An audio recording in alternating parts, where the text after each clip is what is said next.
Wait, can I talk? What? Yeah, you can talk. What's up, everyone? Welcome to week 4 of ICL. Today we have one of the teams is Team Tickle. That's all that matters to me. I don't care about anything else in my life other than Team Tickle.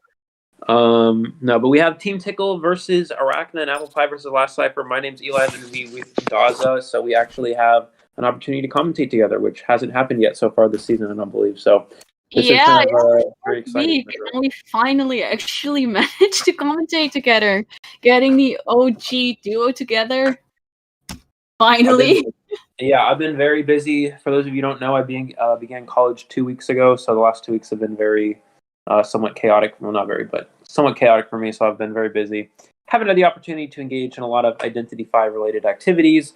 So, but I am currently on a long weekend, and I'm actually visiting people in Los Angeles instead of being all the way in wherever my college is. So, yeah, so we have the opportunity to be here with Daza today. So I'm very excited for that. And again, we have Team Tickle versus Arachna first. It's going to be Dreamer against the Team Tickle survivors here.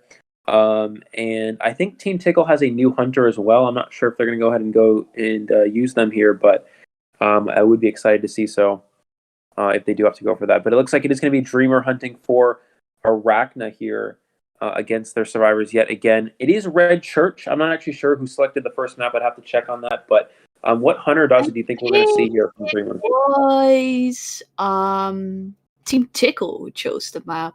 I think. Don't quote me on that one, but I think I saw that just quickly passing by while I was checking the channels. Go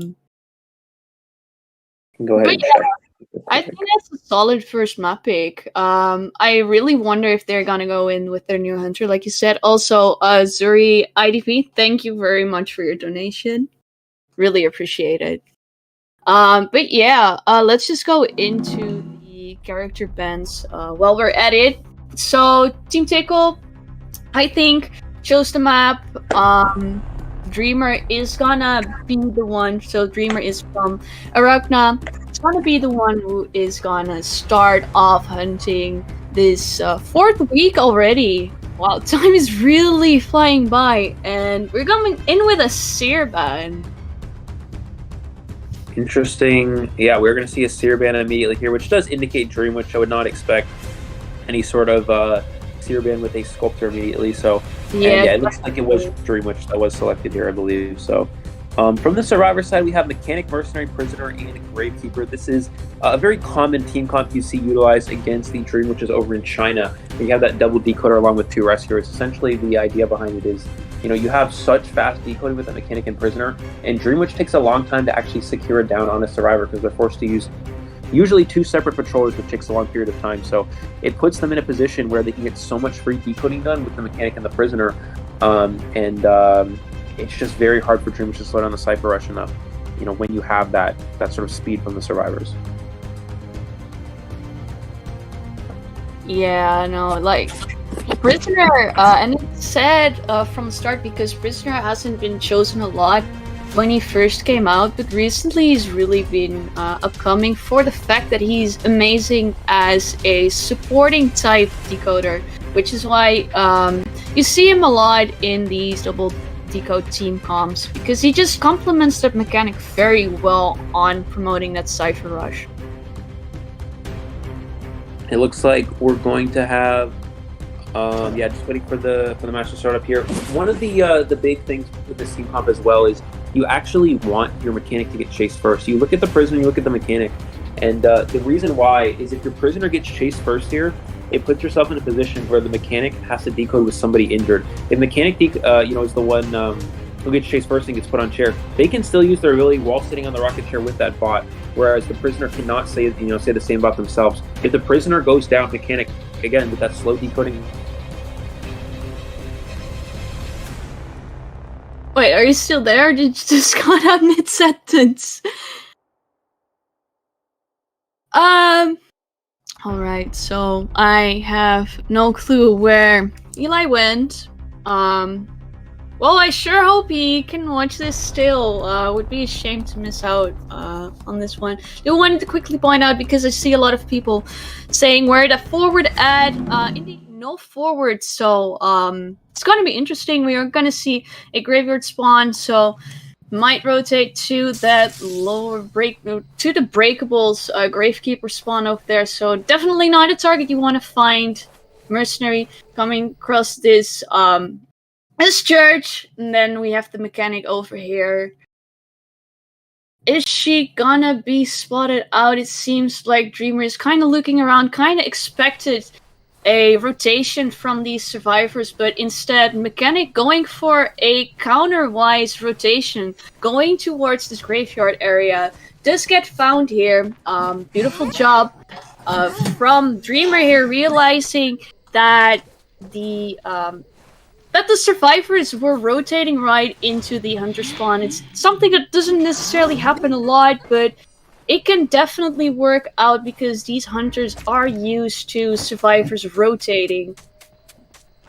So did sadly take a hit there without that patroller coming in. This means that this guy is likely gonna be cut short. Mechanic, of course, did manage to deploy her bot, so that definitely leaves some room to still Cipher Rush. They are not really pressured to rescue this Mechanic on this early down, which is good for this team. Also, okay, I think I'm back here. Oh, you're back. That's great. Yeah, I had a little bit of a Wi-Fi crash, but we should be back here. Yeah, continue what you're saying. Apologies. Oh no, there goes the bot. Ooh, that's definitely not great for Team Tickle. Yeah, that is unfortunate to see that Mechanic stall go down that early in the game. However, you still have a pretty significant Cipher Rush from the Prisoner here. The only downside of the situation is the Mechanic was unable to force a leech hit to get the down. So the Mercenary is going to get a free leech on themselves as well. Now that they're one shot, it's going to be beautiful bot body. Beautiful bot block and the pellet stun too. Yeah, and the only downside to this is now Mercenary has that leech on them. They're gonna have to force them to get it removed. We're gonna see this Mechanic, gonna go ahead and take that hit there. Unfortunately, is going down. So the bot body block not kind of working out there, unfortunately. But now these survivors really need to de-leech this Mercenary because the Mercenary is now one shot. If that leech happens to hit the Mercenary and put them in a position where they go down, it's going to be increasingly difficult for these survivors to get through the rest of this match with that Mercenary being slugged.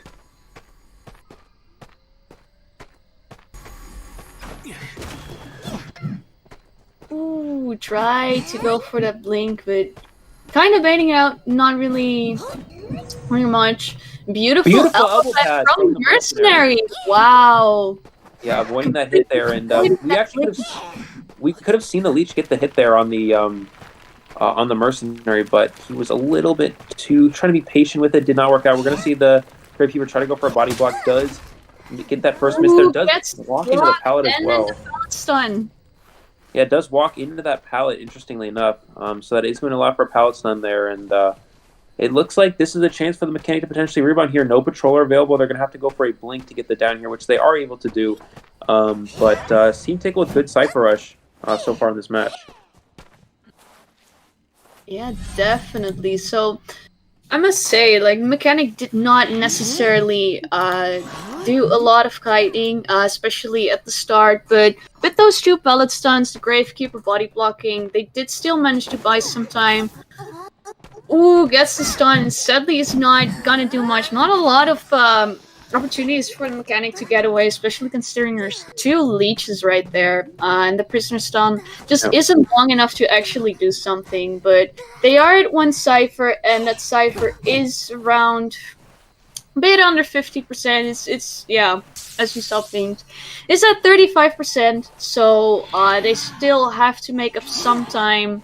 Mercenary, Gravekeeper both injured, so that is a bit risky. You don't really want to leave too many survivors injured against something like a Dream Witch. Yeah, two survivors, again, injured here, two leeches in play. No shovel going to be used from this Gravekeeper, which means they're going to be able to get the down there. Two Cipher Machines with progress, and you really see the upside to using Prisoner against something like a Dream Witch in that, you can constantly do two Cipher Machines at one time. You have progress on that Graveyard Cipher, you have progress on the middle Broken Cipher, but again, too many leeches in play for the Survivor side here. They're not opting to de-leech any of them here, and it's going to be very difficult for them to, actually be able to apply any sort of Cipher pressure with so much, leeches running around the board. There goes the third leech. Does manage to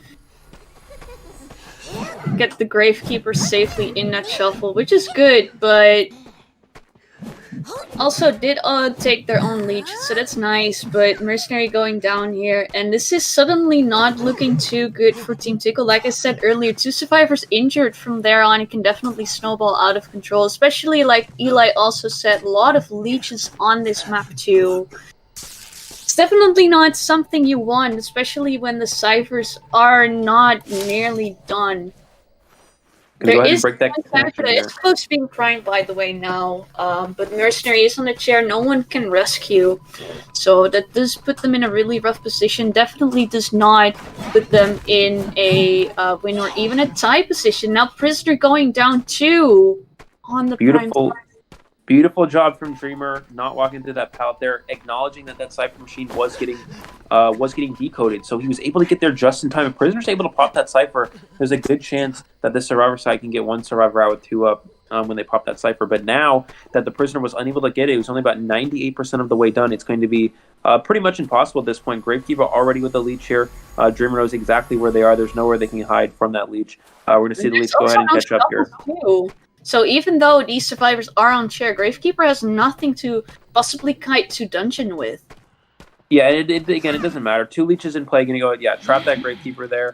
The Prisoners are long, still about half a chair time, versus the long chair time. That is a 4-person elimination here for Dreamer, putting the Arachna team up 5-0 here right out the gate. Red Church is not a very strong Dream Witch map. It may be small, which is good for Dream Witch to apply that map pressure, but it's very difficult to actually win with Dream Witch because it's actually just so small. It's so hard to get out of range to get the spawns to follow you, and there's so many walls with the spawn followers to get stuck on. So a fairly hard Dream Witch map working out in Dreamer's favor here, getting again a 4-person elimination for Arachna, putting them up 5-0 going to the second half of this round. Yeah, no, definitely a strong lead for Arachna right here. Like I said earlier, Tickle wasn't in too bad of a position when that mechanic got eliminated. There were 1 Cipher remaining. It wasn't close to being decoded. It was around 30%. So the fact that they opted to just rush those Ciphers down, did not take the time to heal, that really did bite them back. And like Eli said as well, once again, those leeches as well, having 3 leeches, and it even went up to 4 leeches at some point. It puts the survivors in a position that they cannot really move around because Dreamer is just able to put their leeches on both Ciphers, meaning that they are forced to either heal up and remove their leeches, or they can try rush it down, but you kind of saw what happened. You cannot really pressure a Cipher as soon as your team is injured, because it just means that everyone goes down way too quickly for them to actually get some decent progress in. And that's generally why it's not really advisable to try and rush down a Cipher when it's around even up to 80% sometimes. You really have to keep in mind that your team needs to be in a good condition if the Hunter is going to camp around the Cipher. And this is actually a very important matchup for both of these teams. I'm not sure about Arachna specifically, but I know for Team Tickle. Is it supposed to be Team Tickle versus Last Cipher, or Team Tickle versus Arachna? And that's what it shows on the screen, but I don't know. Anyways, so yeah, it's a very important matchup for Team Tickle. They're currently in second place in their division, if I'm not mistaken. So if they're able to win this round here, they will be guaranteed a spot in the playoffs, regardless of how the last round goes, or the last week goes. So if they can win this would again solidify them a spot in the playoffs. If Arachna was able to win here and possibly win next weekend as well, I believe they would have a chance as well of again securing that playoff. So a lot of pressure on Arachna survivors to get at least one out here against the Team Tickle Hunter to try to take an early lead. Yeah, no, definitely. And I think if Team Tickle manages to win this matchup, it secures them a 3rd place guaranteed. So they will make it into the playoffs guaranteed, like you said, if they manage to win this. For Arachna, I think if they lose this matchup, they lose their opportunity to make it into playoffs. But I'm not 100% sure on that one.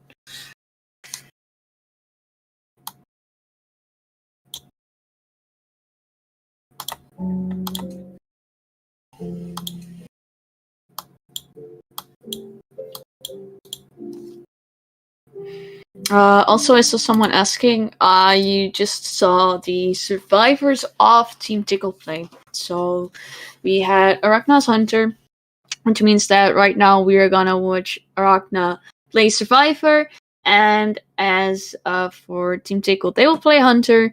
Once again, I'm really curious to see if they're gonna bring out this new Hunter that they got into their lineup. It would be really fun, actually, because I don't think I've actually seen them play in a tournament before.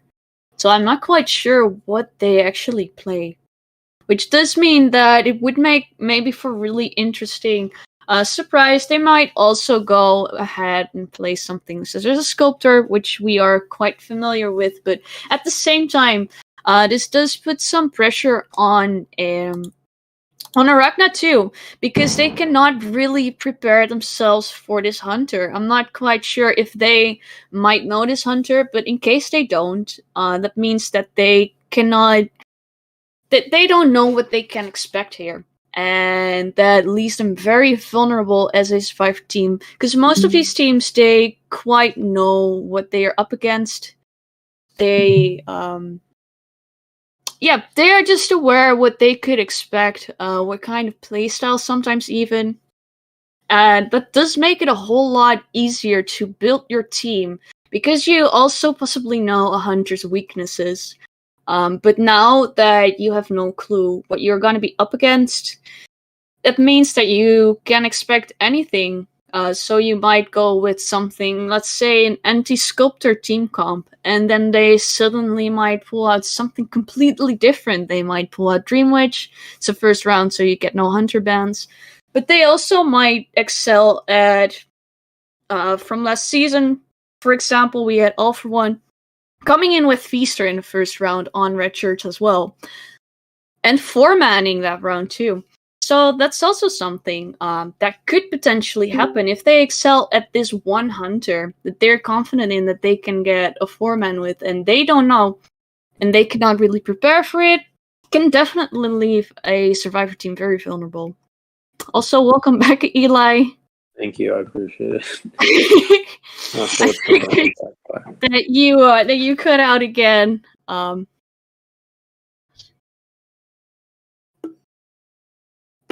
Let's hope it stays. That you stay for now. I'm gonna go ahead and just not go on loud. So watch this. I'll just see it through this. All right. Yeah. And I don't think we updated again. It still says Team Tickle versus Last Cipher when I look at the banning screen, but I don't know. Maybe we didn't update that. I'm not sure.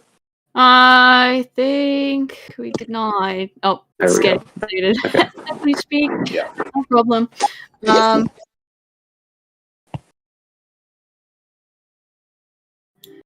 All right, let's just set this up in the meantime. Man, it has been a long while since we commentated together. I'll be honest. Like, how long has it been? I think the last time might have been the finals for ICL, like last season. Yeah, definitely. I think probably that's when it was. Yeah, again, I've been really busy. I know the first 2 weeks before I went to college, Daza was busy with work, and then, or maybe it was just the first week, and then last couple weeks, or last week or something, Daza wasn't busy, but then I was busy because I was at college, so the schedules didn't quite work out. But now, Yeah.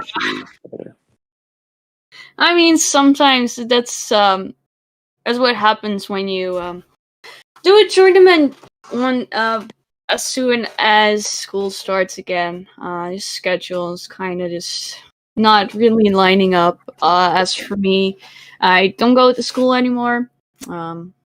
Quite done with it. So I just work, and I sometimes have to work on weekends, which was the case for the first 2 weeks. Yeah, the first 2 weeks of the ICL, which is why I couldn't be here, sadly. But we had a lot of people who could cover anyway.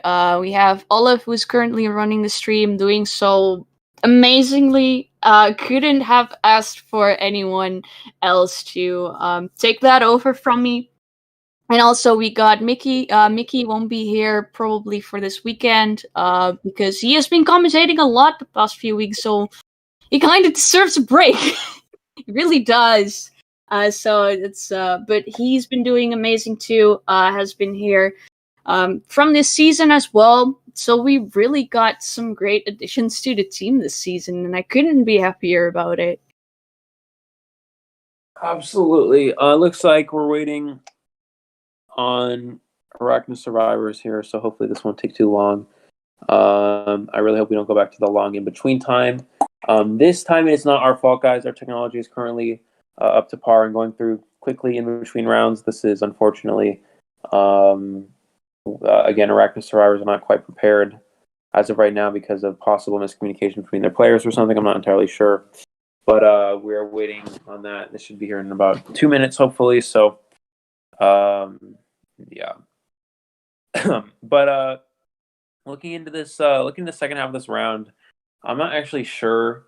I know Team Tickle has a newer hunter. I'm not really sure what they play. From what I've seen, they have experience with meta hunters like Sculptor and Bon, but can also play things such as Gamekeeper and Clown. So that could be interesting. But on a map like Red Church, probably would be playing something like Sculptor again. They're going to need a 4-person elimination to try to, turn this around and, get a draw for this round again. Team Tickle really needs to try to beat Arachna here. They're in a situation where, if they can win this, they can push themselves into a playoff spot. But it's going to come down to whether or not they can actually, come through. They're in a rough situation as is already. Yeah, it's definitely gonna be interesting. I'm really sorry for the long in between time.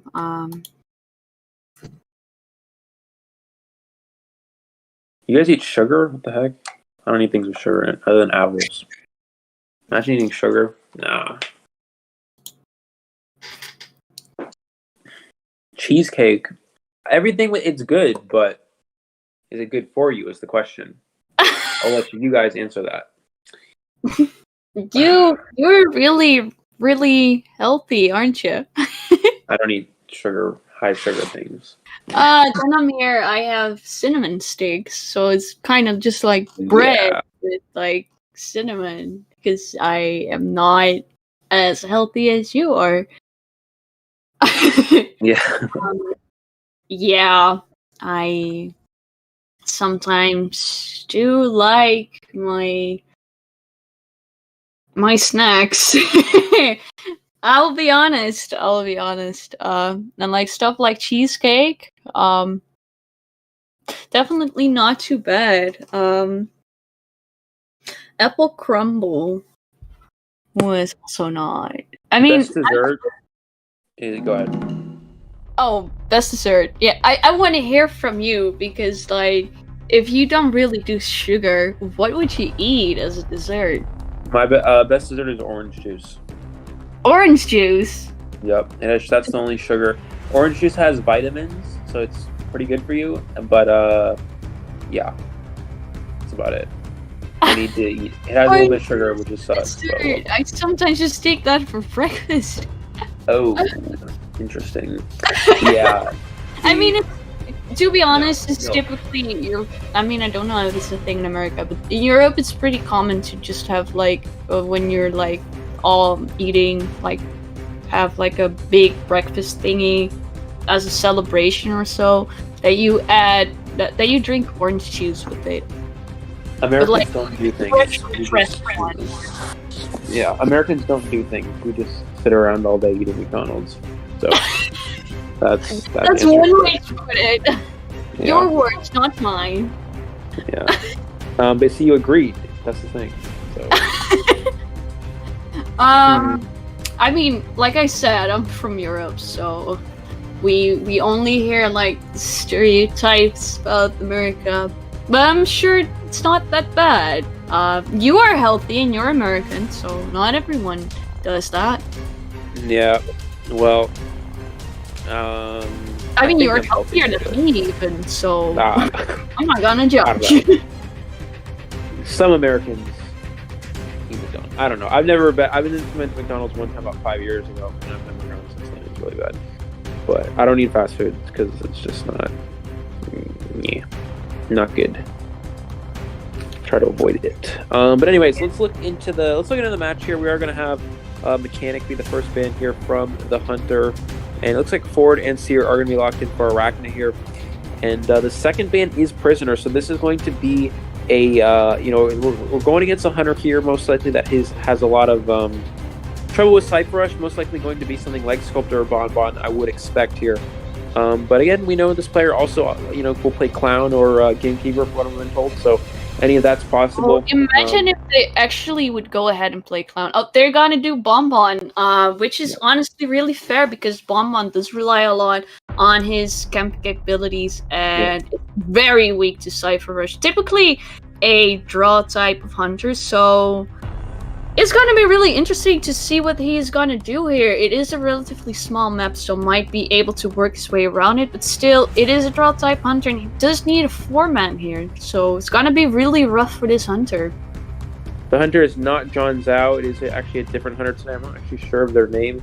Their name currently is YouTube Skywalker, which is not. It is not Skywalker. For those of you who know who Skywalker was, Skywalker was the #1 clown a few seasons ago. I want to say at least 3 seasons ago. And I believe he moved back to China. But Skywalker was arguably the best clown to ever play on our server. Very, very good clown player. Very good controls. But unfortunately, no longer on our server. Did leave about 3 seasons ago. So this is a different player. I'm not sure of their exact name. I think I'd have to check. But this is a newer player for sure.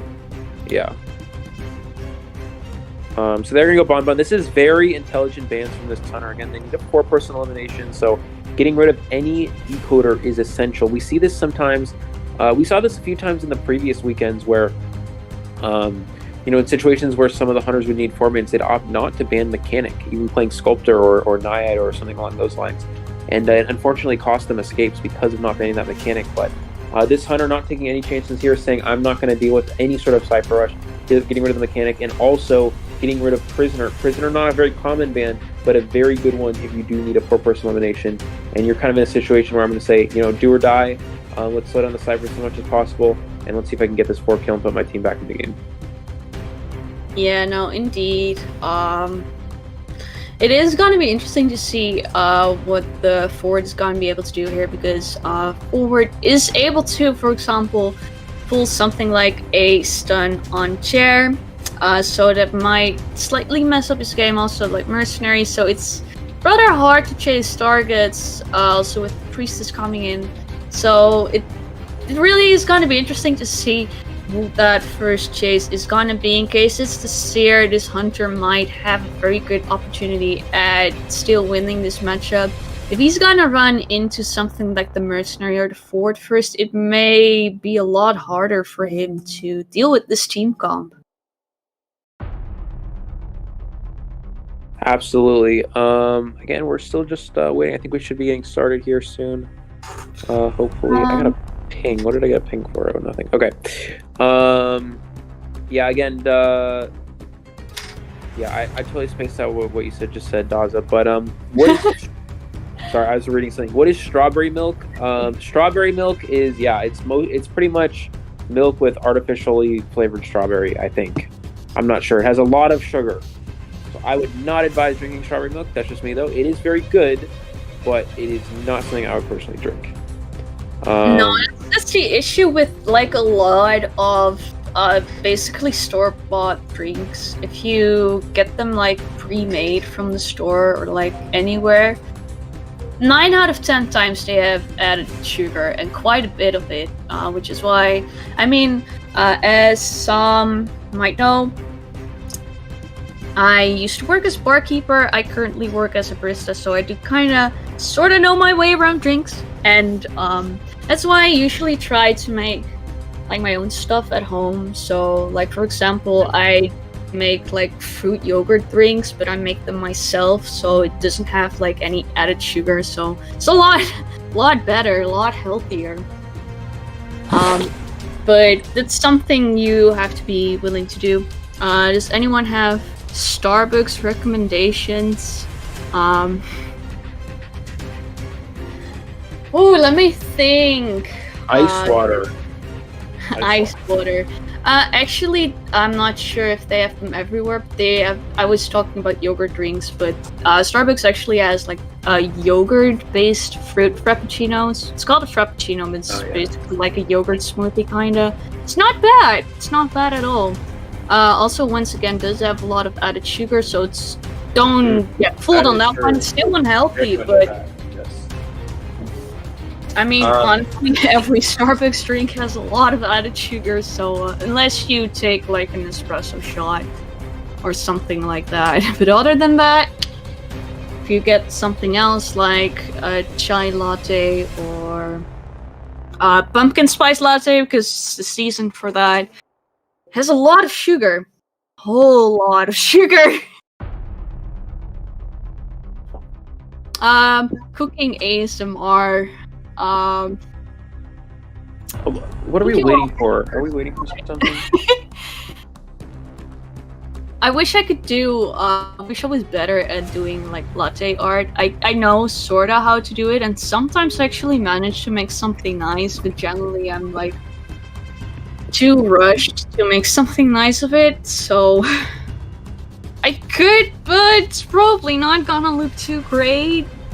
But you know, maybe one day I will just turn my YouTube channel into like a drink kinda thing. Who knows? Just a little career switch from IDV. Also, yeah, I know we're still in the intermission. I know it takes really long. I'm very sorry for that. It's just that the lost player still has to like download their patches for IDV. So we're still waiting for them to get into the game. So once again, our apologies. They will be here shortly, though. Yeah, guys, this is not the first weekend. I know you guys had to wait through a lot of in-between time. I'm sorry for that. That was because we were experimenting with new technology. This time, we're unfortunately just waiting for another team's player, and I'm sorry, but that's just how it is. Especially in NAEU, people are unprepared sometimes because this game is not as important here as it is in China. So we're just dealing with that. So hopefully this will be the only time this happens today, in which we have a delay. And yeah, so we're just waiting a couple minutes here, looks like. I love its tournament, and we're talking about food. I mean, I'll be honest, like, around Eli, a lot of time it comes down to, like, food and drinks and milk. Like, a lot of milk talk. I mean, I can remember your streams. There's a lot of milk talk. Yeah. Yep, I know. It's true. I mean, it surprised me that no one has asked you so far to meow on stream. Because that usually happens too. That usually happens by now. In the first 5 minutes, I usually see it. I mean, Today, I've probably some ideas now. But yeah. Surprised it didn't happen. Yeah. It's an improvement for you, I think. Yeah, well, now that you're reminded them, it might be a little bit different. It's okay. Yeah, I know it's definitely helpful for me, but so yeah, so just waiting for people and stuff. I mean, the Lost Survivor just got in the game finally, so we're just waiting for them to ready up. It's not that the internet's the problem, Zai, it's that they just didn't show up. One of the players just decided to just say, like, oh, I don't really feel like playing, so they just decided to not pull up even though they're supposed to, apparently. So, yeah, it's unfortunate. Don't jinx it. Yeah, I know I jinxed it. I mean, to be fair, it's kind of funny. I think it's kind of funny. And I mean jinxing on the people asking you to meow Eli. Not people getting into the game. I'm not gonna try and jinx that one. Because that would be bad. And I'd like to sleep on a reasonable time too.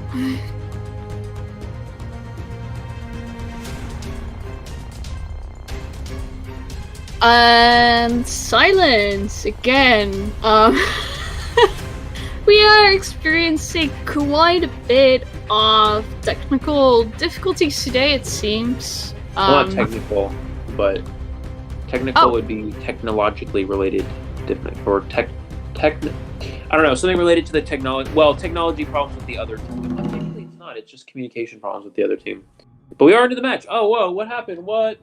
No way! Let's go!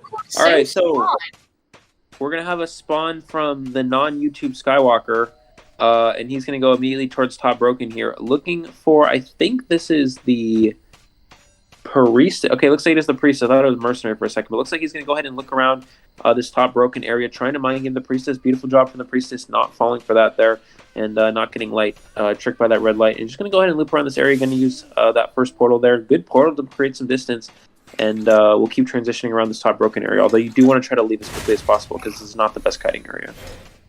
No, especially as soon as those windows haven't been set up. It's not the best area to be in.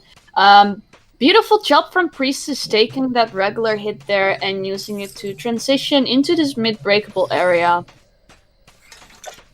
And, a lot of hunters, or a lot of survivors would have actually gone for the pallet stun there. The Bon, had a time recovery in the pallet, but he actually had excitement. So if Priestess went for that pallet stun, they would have gotten excitement with a follow-up hit immediately. So it actually ends up working out in their favor here. Beautiful job before going for that stun. Forward. So there we have the excitement pop, though. So that does mean that the forward is now injured. Not ideal, definitely not. If he wants to make a rescue, means that he is forced to go for that stun. On chair rescue, which now that he knows excitement is in play, is going to be really tricky to pull off. Well, yeah, but it's not too bad in that, now they know the excitement has been used. So if the forward wants to go for stun on chair for the first save, he's going to get that bomb hit down on the Priestess. They actually heal up the forward anyways here, it looks like, and Priestess will be put on the rocket chair. I expect the forward to go for a stun on chair because they don't want to have to, fall for that excitement later game. But it looks like, no, they're just going to possibly try to not rescue here. You don't have to save here if you're the survivors. Again, you're pushing. There is going that bottom breakable Cipher machine. That's really risky. Looks like we're going to have the forward possibly feeding Tinnitus here. I don't know if they're going to actually go for any sort of rescue excitement. Again, still not back online yet. So they have a little bit of time to work with here, but it looks like they're not going to go for a save. You actually don't have to have the forward give Tinnitus here. The Mercenary is the one giving Tinnitus. Or is that the Seer, rather? Yeah, the Seer. The Seer. And he does take that time bomb as well. Seer got way too greedy going for that play there, going for that decoding. And did take the hit. We're going to see the forward coming for this rescue. Can he get this off? This is a very difficult save for a forward. Yeah, but he is forced to do it because the Seer's location has been given away. Also did take the chip hit, so that means that Seer is definitely going to be the next target if Priestess isn't going to get rescued.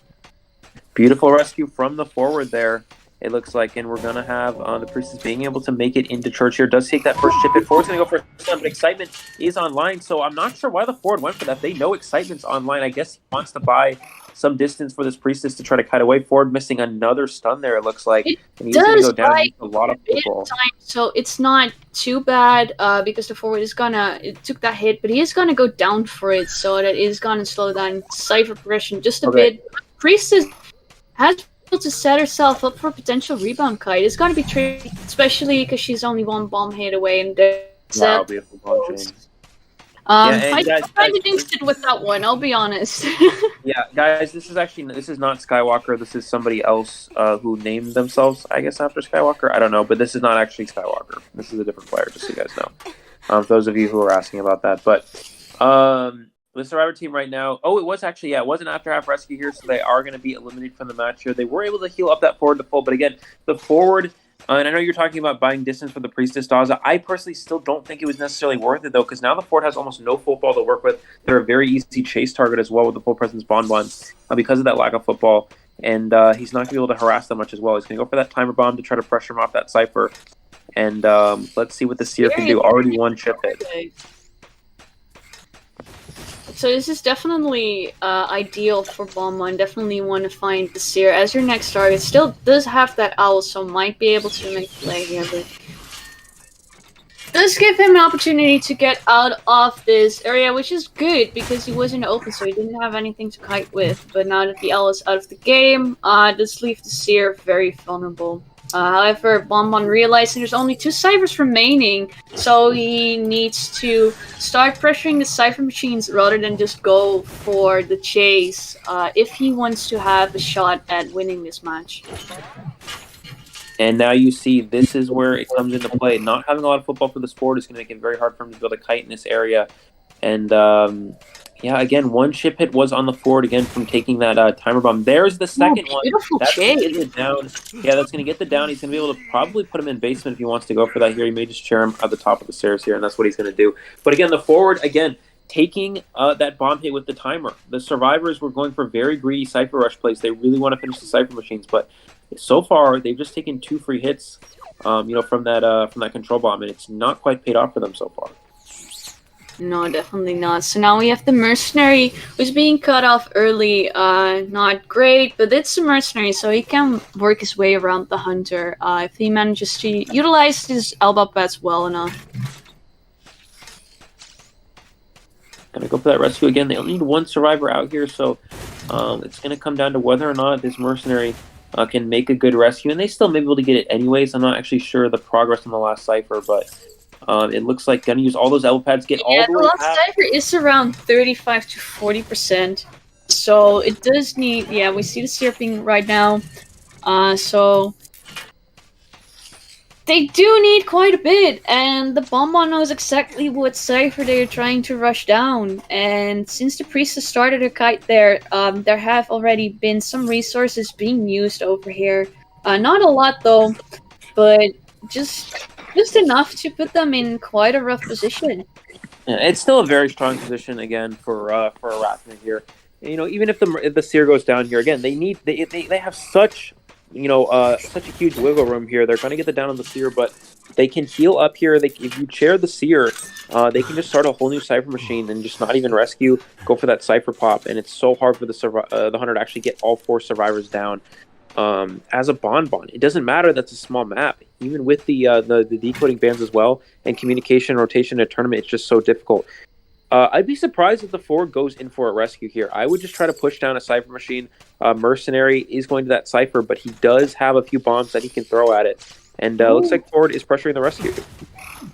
Yeah, so it seems like the play here from Arachna is beautiful stuff from Bonbon. And that's the one situation that Arachna could not allow. Getting that stuff there now allows for a 4-person elimination for this hunter. So now if you find the mercenary, you're able to get him down, and he has to teleport back up. He knows where that mercenary is. He can get him down here, it looks like. Can he use this one elbow pad to get away? Does avoid that there. Will he go for this control bomb? Let's see. Can he hit this?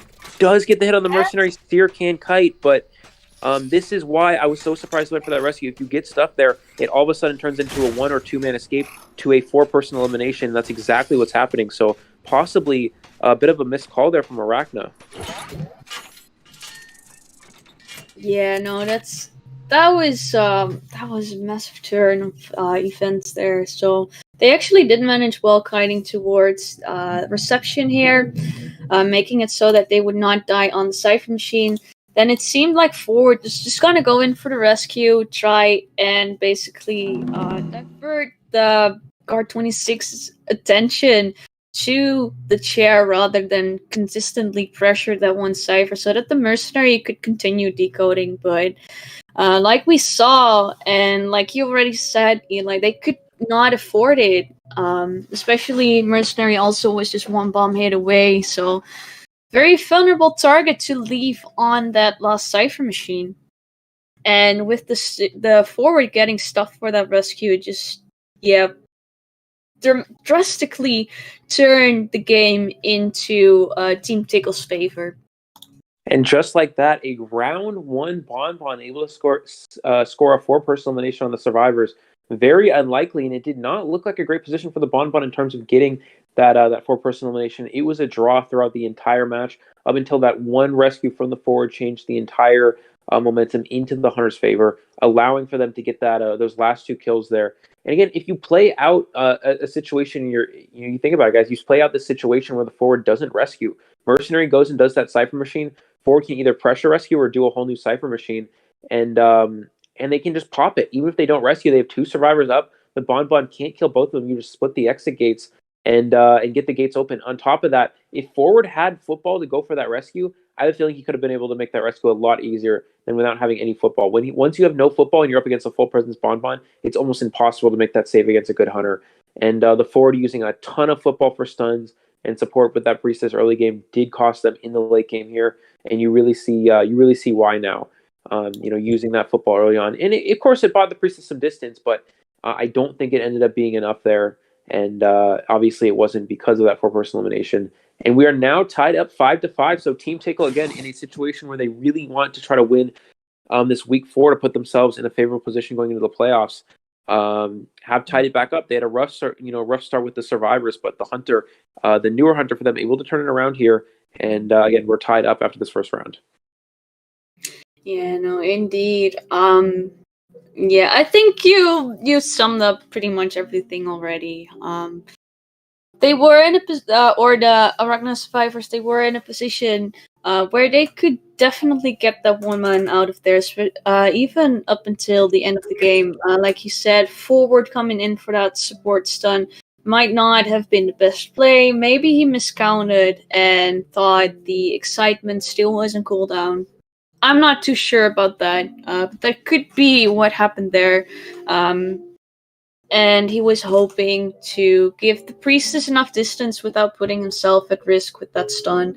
But yeah, that definitely ended up not working out for them. Still, though, they were once again in a position where they could get that draw. They were at one Cipher, and they did manage to quite rush it down. They did a good job kiting away from it as the bomb was trying to consistently pressure it. So that was well played from them. It's just that one play from the forward trying to go for that rescue, where he couldn't afford to go down, which sadly happened. And really, you have to give it to the Bonbon. Of course, it is one of the strongest camping type hunters in this game. But still, stuffing a rescue as a hunter isn't all that easy. So you really have to give it to him for downing the forward before he could manage to get that rescue off. All right, so it looks like we're waiting on the next map here. I believe we're going to have Arachna picking the next map here. Again, hopefully there's not any more delay here. Arachna should have all their players. If there's any more delay, it may have to end up in a automatic loss at this point. This team, unfortunately, has been taking way too long. This is longer than we've usually had to deal with, so hopefully no more issues here, it looks like. But yeah, so I love how the games like this, because they really show important game decision making compared to being good at kiting. That's a very good point, because what happens a lot, again, this was a huge decision from Arachna. Do you go for that rescue? Again, that's why I would have said no, but Arachna went for it anyway. Unfortunately, it didn't pay off. But it's not just kiting skills as well. You guys have to have game sense and rescuing skills as well. So again, we're tied up 5-5. Yeah, it is 5-5. Both hunters got 4 bans. So yeah, Pinto. I don't know why you're using the blushing emoji. I mean, you're not trying to fool anyone. I don't know what that is, but.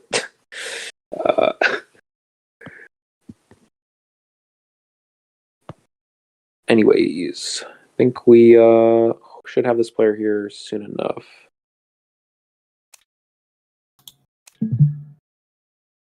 You're not playing Magician tomorrow. Anyways, yeah, I think again we're just waiting for we're having a little bit of a discussion with player availability and rosters and all that. Unfortunately, again, Arachna is having some issues with their players, so this is being very confusing for sure. But we'll see. Yeah, we have to see indeed what's going on here. It is really unfortunate to see stuff like this happening. Teams dealing with some last minute people not being able to show up to play. It's kind of what's been going on here.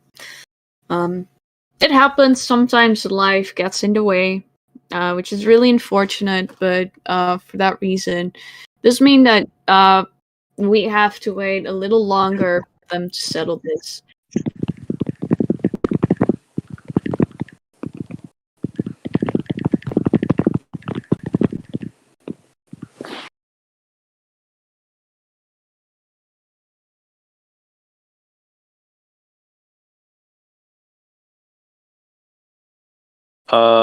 So anyways, what has everyone been up to today? But the reason why, I'll just explain why my Wi-Fi is bad.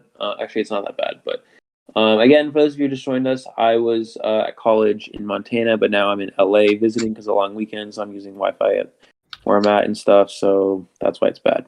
That was just filler conversation. That didn't do anything. Never mind, that was a bad idea. Okay. Anyways, we're just waiting for, again, roster issues with Arachna, so give us a second. But yeah, I guess looking at how match is playing out so far, we're probably gonna have Dreamer Hunt again, second round here. They are going to need a pretty good score. I mean, the Hunter from Team Tickle did perform very well in the first round.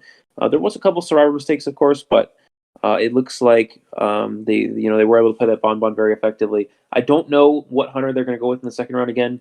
I believe this is the number one Clown player as well, so we may see them go for that Clown. We may see them go for Gamekeeper. I know they can play both of those Hunters as well, so that could be very, very exciting to see. So we're just having our current referees deal with this situation here, and unfortunately, it is taking a little while. But LA, why? Because of the heat? Yeah, I don't know. It's definitely possible. Well, I mean, in Montana, it's pretty hot. I guess in Montana it seems hotter than it actually is because it's very dry. So and then like LA or something, it's just like hot. So I'm not actually sure. I have to compare temperatures, but yeah, it's only possible. Also, Montana is kind of I think the ping's technically a little bit better, but the problem is it's so like under serviced out there or whatever it's called. So it's just like the ping should be better in terms of location to the main server, but it's not quite as good because there's such like lack of service even for like Wi-Fi and stuff. So that's usually the problem. But so yeah. I was actually on an airplane all morning because funny story. Well, we're gonna tell a funny story. Wait, it's not really funny. It's kind of sad. But basically, I was supposed to fly to LA yesterday, but I didn't because basically my flight went from Montana to LA to Los Angeles, and then it was supposed to, then the flight would continue to like somewhere in Mexico after or something. But even though my ticket said that I'm getting off at LA, I'm not going to Mexico. It shows that my flight's from Montana to LA. They wouldn't let me get on the plane without a passport, and I didn't have my passport. And they wouldn't let me get on without a passport, even though I'm only going to LA. I'm going from Montana to LA, within the country. And then on top of that, and then everybody who's getting off at LA gets off the plane, and then who's ever staying on the plane will go to like Mexico after that or something. But they go through and they check who's staying and who's supposed to be staying, who's supposed to be going. But then the woman said, "Yeah, I can't let you on a plane without a passport." So then we had to call up. This was Alaska Airlines. We had to call up Alaska Airlines, and we're like, "Oh yeah, by the way, this people wouldn't, this woman would let me on the plane because I don't have a passport, even though I'm literally going to LA." And then they're like, "Wait, that doesn't make sense. Why would she say that?" And we're like, "I don't know. She's tripping."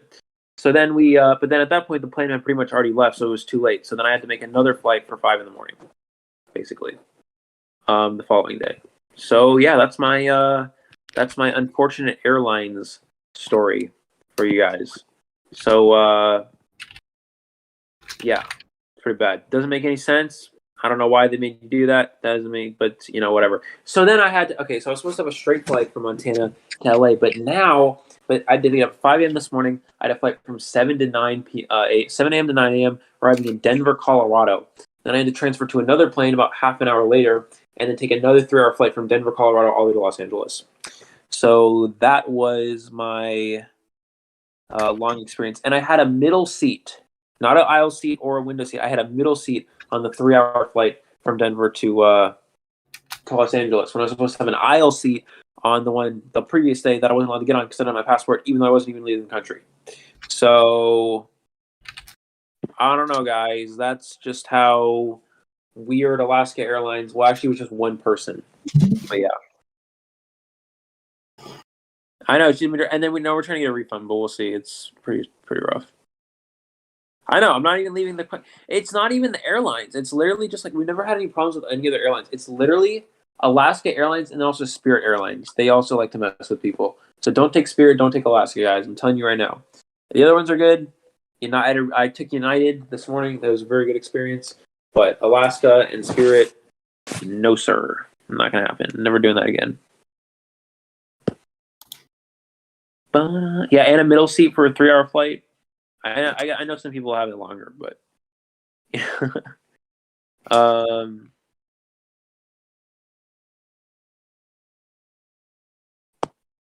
yeah. So that's basically one of my experiences with that. I have another airline experience which I can share with you later if we ever need to have a fill-in conversation while we wait. We're still waiting so far because there's still some issues surrounding the teams and basically what's gonna happen from here. Because, like I said, some issues with people not being able to show up, people have to jump in, and some internet connection issues from what I get. I don't know. There's quite a bit going on behind the screen, so the referees are trying to make their judgment on this. So yeah, once again, our apologies for the wait. We're trying to get this back on as quickly as possible. So yeah. Yeah. So, here we go. Okay, so we should be starting the bands. It looks like it is Ever Sleeping Town. This was selected by Arachna, I think, right? Yeah. I think it was Arachna indeed, yes. Yeah, Arachna did select Ever Sleeping Town, so this is a very good map selection for Arachna. And the reason why is because they're probably going to go ahead and ban Dreamer. So Dreamer here, the Hunter for Arachna, will most likely be playing Sculptor. Ever Sleeping Town is a very survivor-sided map. However, there are 2 hunters in particular, actually 3, that are very strong in the map. That is Dream Witch, Sculptor, and Breaking Wheel. But because we know Dreamer's probably going Sculptor here round 2, possibly Breaking Wheel, we saw Dreamer playing a bit of Breaking Wheel as well. They're going to pick a map that's good for survivors, so their survivors can have a successful time against the other team's Hunter, because I don't think the other team plays Sculptor, and then Dreamer's going to go ahead and play Sculptor, which is again a strong map for Sculptor. So it's sort of like it's like a 2-in-1 almost, and should put them in an advantageous position here. And unfortunately, Team Tickle not able to get a win with their map pick, only a draw here. So now that it's back in Arachna's favor here, this could be kind of a situation where they could break open the match here and take a lead. Yeah, no, indeed. It's kind of interesting to see if Arachna is gonna be able to make this opportunity work for them. Someone say the team that Slate should all play in pink skins as punishment. So Eli, how are you liking the pink role in the Discord server? That was not my idea. I don't know whose that was, but everyone in the Discord server will notice that FCN now has pink as their color, which I don't know where that came from, but it was originally green, but now I guess it's pink. So I don't know. Why don't you like it? I thought it was really cute. It's like a light pink that looks almost like gray or white or something. Like I don't know. Yeah, it's fine. It's cool. It's good. I'm gonna quickly use the restroom. Give me about 60 seconds. All right. We're still waiting for the bands, I think. So we do have a little bit of time. Once again, apologies for the delay. Have been some issues, but I think it should all be resolved now.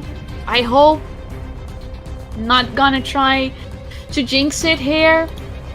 On accident, because that happens a lot, especially earlier with the Priestess, when I said they had to do a rebound and they might potentially do so, and then they went down against a bomb hit, which was, by the way, really well played once again from Momon.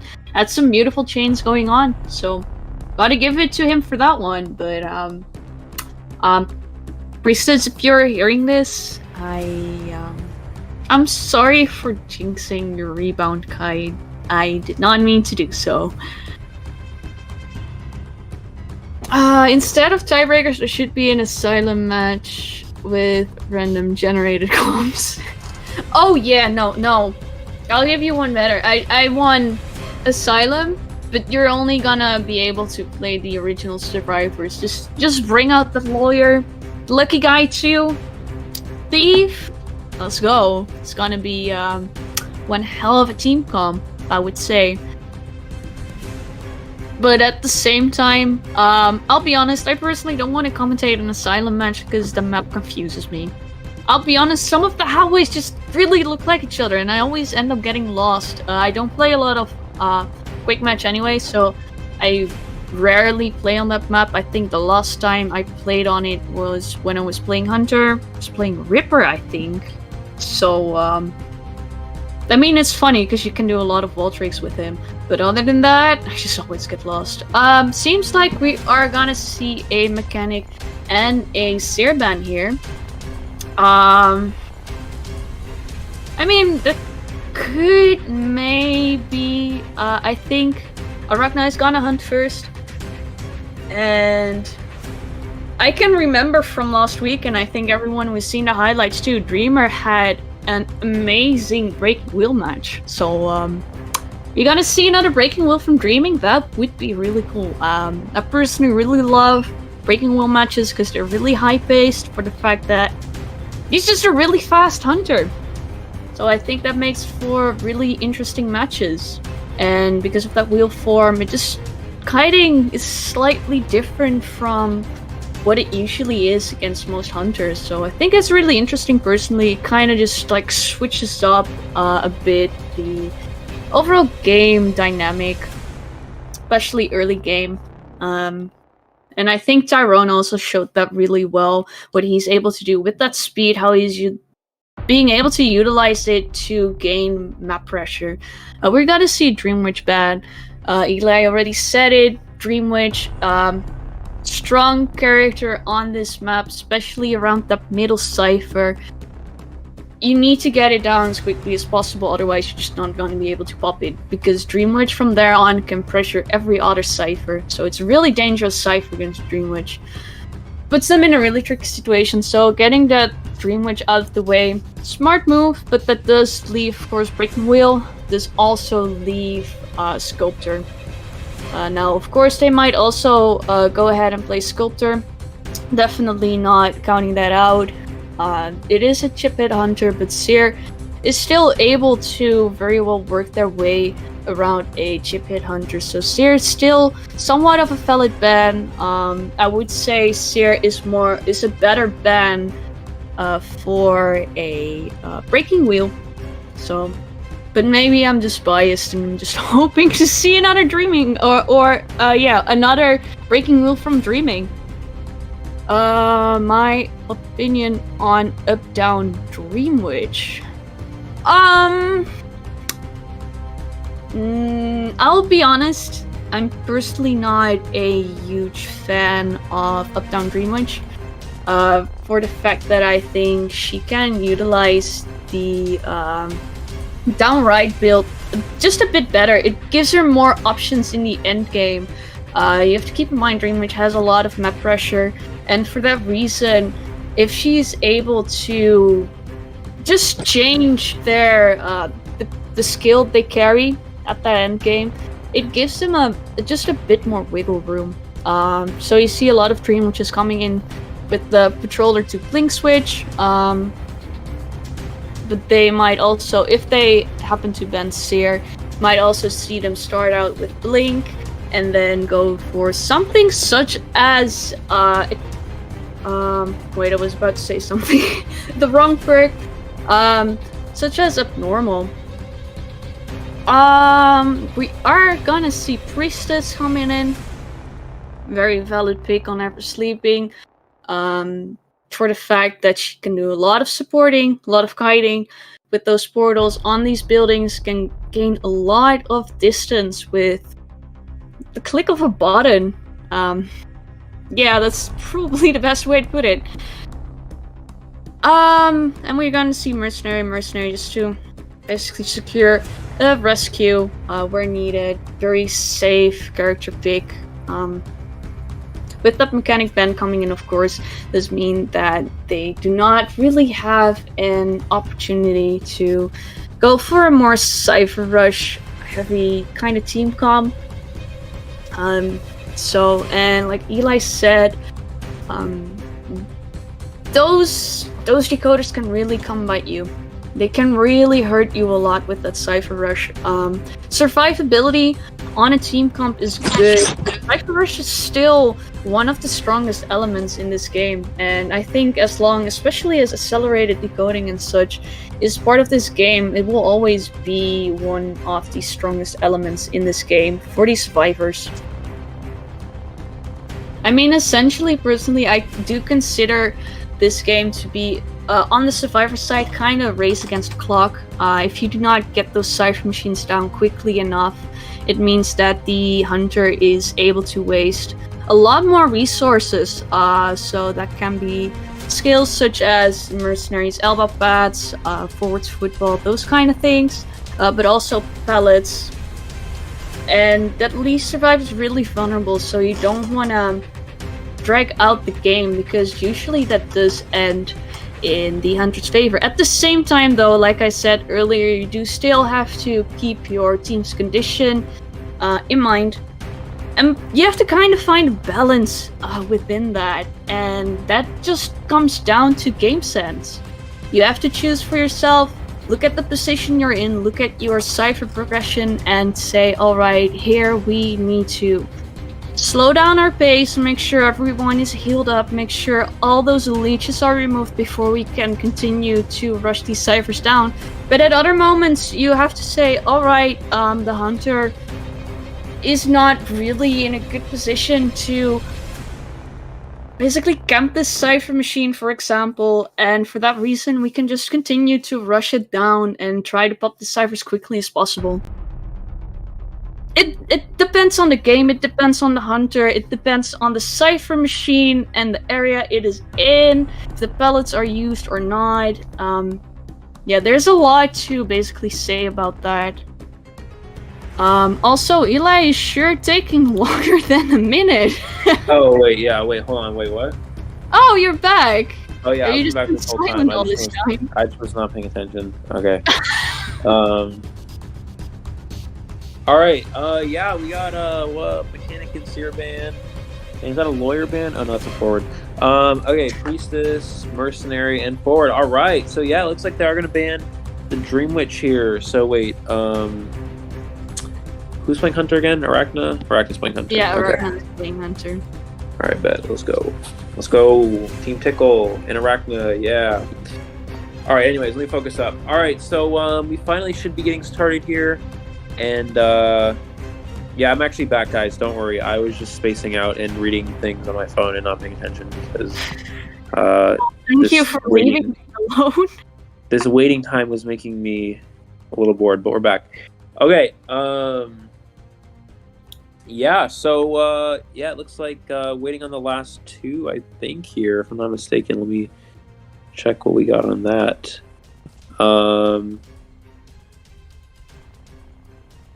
Still waiting on Team Tickle to lock in their last two here. So let's see. Let's think about what options they could be going for here. I would expect probably Prisoner, possibly another Rescuer here. They might also go with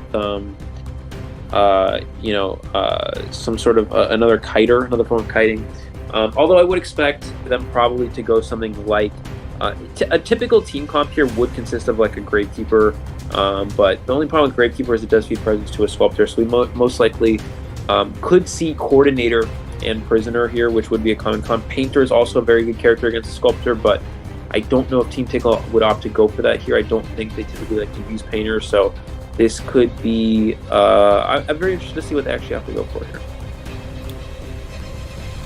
Pablo's playing this round? I don't know. He might. I'm not sure.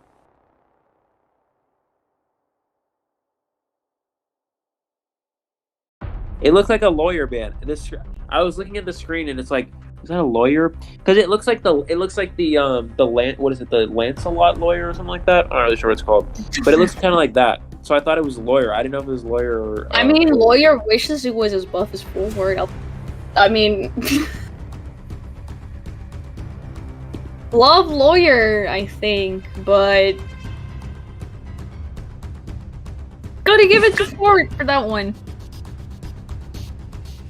But it does kind of look like the position that lawyer's in, because he's holding his flashlight, so I can kind of get the confusion. Can kind of get it. I mean, it's a small picture anyway, but yeah, no, it's definitely gonna be forward ban, which I think is somewhat interesting considering that we didn't see a forward round 1 from Team Tickle, while they had the opportunity to do so.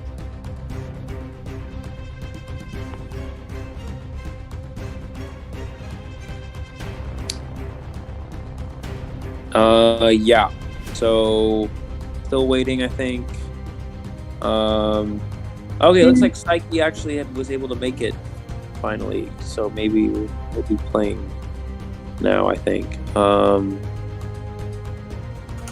Yesterday, Yeah. I saw Postman in the SEA Southeast Asia tournament. So from what I heard, actually, is that Postman is kind of being used to make up for the decoders. So usually you see a double decode team comp. However, some teams have been trying to utilize this Postman because he has his decoding letter that he can send out, and with that he gives a 20% decoding buff.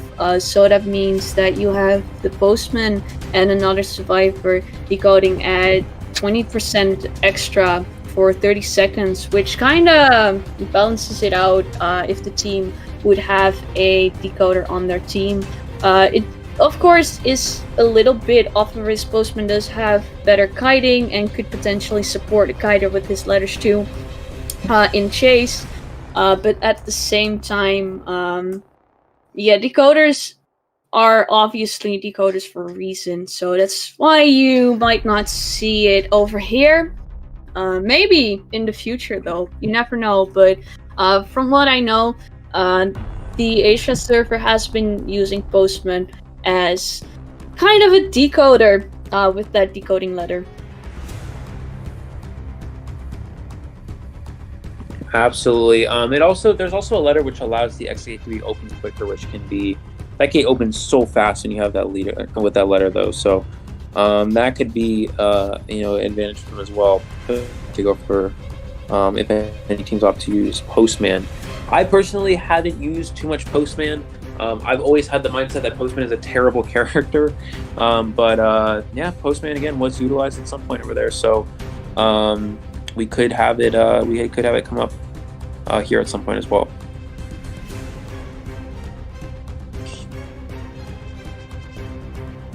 Well, I'm good at dodging the Postman's dog. Yeah, no, it's definitely true. It is fairly easy to dodge it, but at the same time, still Postman does have better kiting than, for example, I think most decoders actually.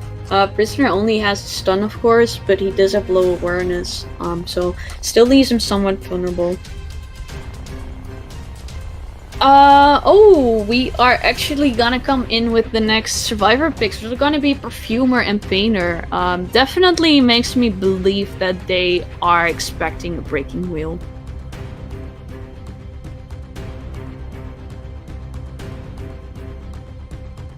Also, I see someone asking what are the ICL tokens. So basically the tokens are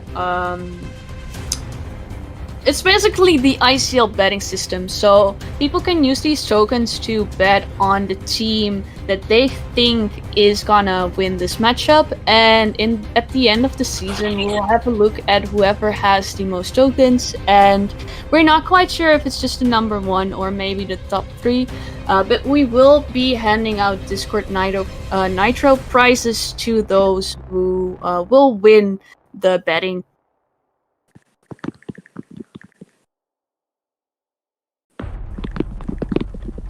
I should do improv. I am not quite sure if I could actually pull that off, I'll be honest. Love to try, and oh, yeah, no, we're gonna see a breaking wheel, so really excited to see Dreamer's breaking wheel again, but at the same time, does look Team Tickle has done their homework on Dreamer and is expecting the breaking wheel here as well. But that means we can finally start. Once again, I'm really sorry. I know this is taking really long.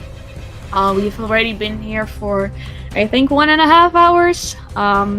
Yeah, usually it doesn't take this long for us to get through the matches, but we're having some issues with people not being able to show up, showing up late and stuff. Our referees try and deal with the situation behind the screens. So yeah, it's a bit messy, and I'm really sorry about that, but I hope from here on we can just continue forward like we usually would.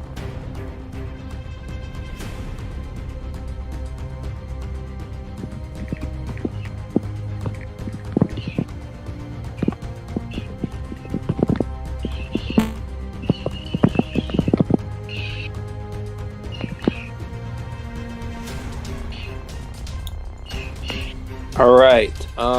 Yeah, so very curious. Dreamer again had an option to go with Sculptor here, but that would have been probably a better character to go against a Perfumer. I mean, again, as you're talking about Daza, they were prepared for a Breaking Wheel here, so they're playing a comp that's pretty strong against Breaking Wheel. Perfumer, a good kiter against that wheel. Painter can be very good as well. You can get that painting once the Breaking Wheel comes out of wheel form, drop the painting and create some distance. That can be very strong as well. Something like a Sculptor would have been a lot better against that Perfumer, so not going for that there is very interesting. And I guess Dreamer just having more confidence in that wheel, more confidence that they can secure a 4-person elimination, or as at least as many survivors down as possible here. And again, this is a huge round for both of these teams. Arachna needs to win 2 in a row to have a chance at the playoffs.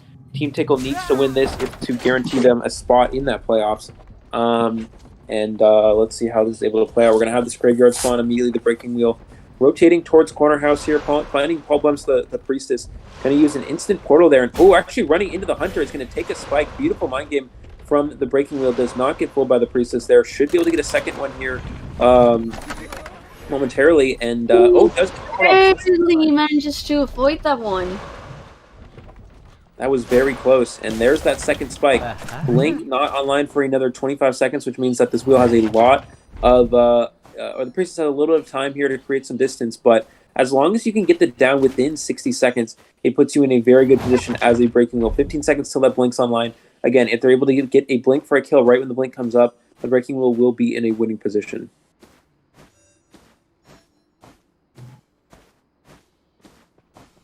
Yeah, so Priest is definitely trying the best they can in this area. So they'd already used 2 portals, just got their 3rd one, but... Beautiful trap! Gets the down, doesn't even need Blink. You saw the slow pallet breaking speed from this wheel, which indicates that this Hunter probably has trump card. This is most likely a left-right build. Pretty good kite overall. The Survivor's got a lot of Cipher progress, but no Cipher machine able to pop, though. So this is still in a strong position for Dreamer here. We're going to see them find the Mercenary early as well. Is not able to avoid that spike there. Mercenary getting run over by the trade. Oh no! Does take that hit there, though, and we're going to see him most likely just go ahead and get the hit on the Priestess. Mercenary's going to elbow pad away here. Does have this Blink. There's the Blink getting the hit on the Priestess. We'll most likely see them switch to Peepers here, or maybe just wait for this Blink to come back. But the one thing that was beneficial here for the Survivors, the Mercenary did not get double hit. They still are able to decode, but the Cipher Rush is not too good. Still 3 Cipher machines remaining, and Dreamer in a pretty strong position here as this Breaking Wheel. Yeah, so they are gonna try and get that middle Cipher done as quickly as possible. Paul is doing a good job staying away from all the Cipher machines, so that does mean that they have an opportunity to get those Cipher machines down. However, Dreamer using this Breaking Wheel speed to gain some map pressure and pressure that when Cipher up there. Priest is doing a beautiful job perfuming that spike away, however, is getting found fairly far from the chair, is not really able to do a lot, cannot do a rescue, and so the Priestess is going to be eliminated. This put Dreamer in an alright position, but it's still quite anyone's game, if you consider that both teams have really strong hunters.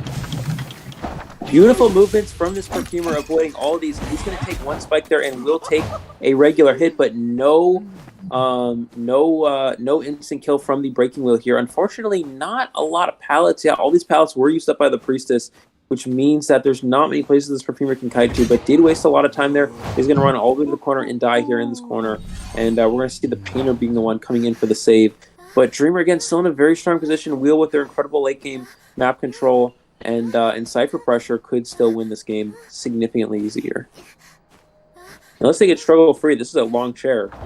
Ooh, not able to do so.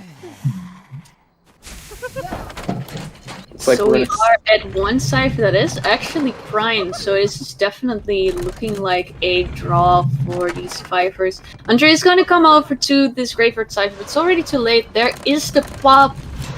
Beautiful job from the Mercenary, realizing that probably also through comms that the Hunter has changed targets, and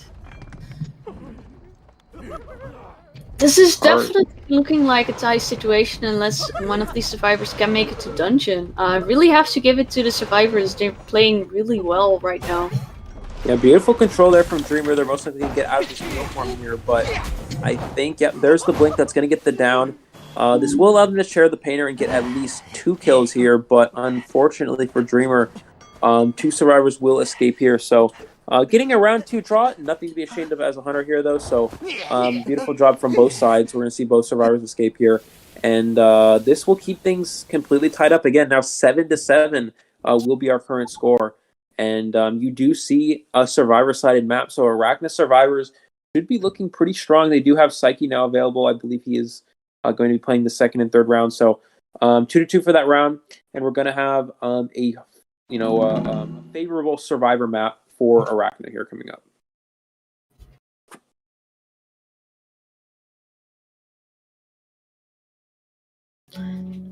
Oh, so a second round tie. Once again, really well played from Team Tickle. Like I said, it's kind of anyone's game. We do have a really strong Hunter coming up, as we saw last round. So Arachna really cannot afford to slip up in this Survivor match if they don't want to have Team Tickle get ahead of them. We are certainly going into a third round, of course, because the first round resulted in a draw, 5-5. So that does mean we're getting that third round, which means even if Team Tickle takes this round, there is still an opportunity for Arachna to turn this around, but they cannot let them take this lead, especially considering the fact that Arachna needs to win this matchup if they want to have a shot at making it into the playoffs. Absolutely. I'm just going to go ahead and check the standings here just to be sure. Yeah, Arachna currently 0-2, so they need to be at least 2-2 to try to secure a third place spot. Again, guys, the top 3 teams from each division will secure spots in the playoffs. The first and second place team in each division will be in winner's bracket. Third place starting out in the loser's bracket is a double elimination top 6 playoff situation. So Arachna trying to battle their way back here. And Team Tickle currently the second seed team in Division A. So again, if they're able to get a win here, this would keep them in second place. And even if they lose on the following weekend, I think they still have enough points in which they will be able to secure at least top 3.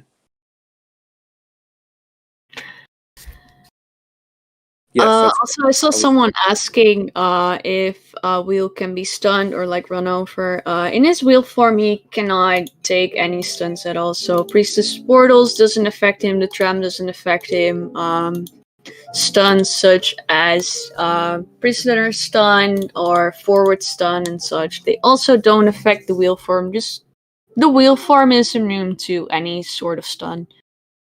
So when the breaking wheel goes through a portal, he doesn't get stunned, but he slows down a little bit in terms of speed.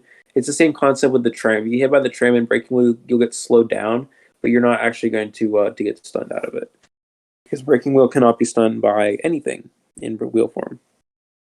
Also, I saw some confusion about Bulblums. So Bulblums plays for Team Tickle. Last week we saw from last Cipher there was Polablums. That's not Bulblums. That wasn't Bulblums. That was someone else with who thought it was funny to just take a similar name, which is something that happens quite a bit around here. So But yeah, just to avoid any confusion on last Cipher, that's not Problems. Problems plays for Team Tickle.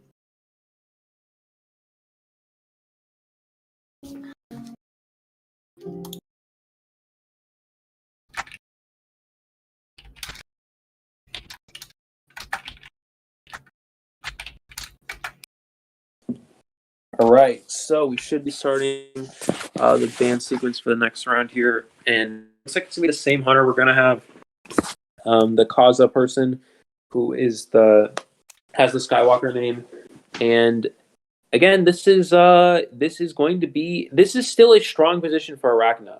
Again, they picked this map to have a favorable survivor side. The hunter was able to get a draw, and they also have a very good survivor in Psyche being able to play in this next round as well. So with a strong survivor lineup here and a strong map for their survivors, this could be very beneficial for them. Again, it depends on what this hunter opts to play.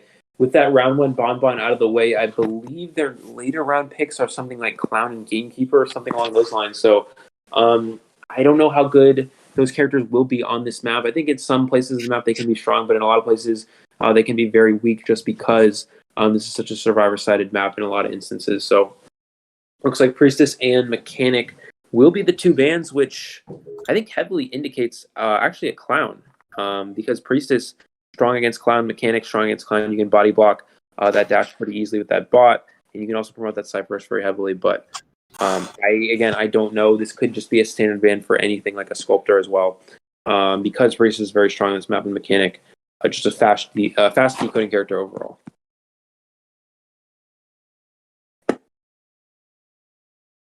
I see someone, because the wheel form can get slowed down by Postman's Dog and Tensor's Music Box. I have to point this comment out.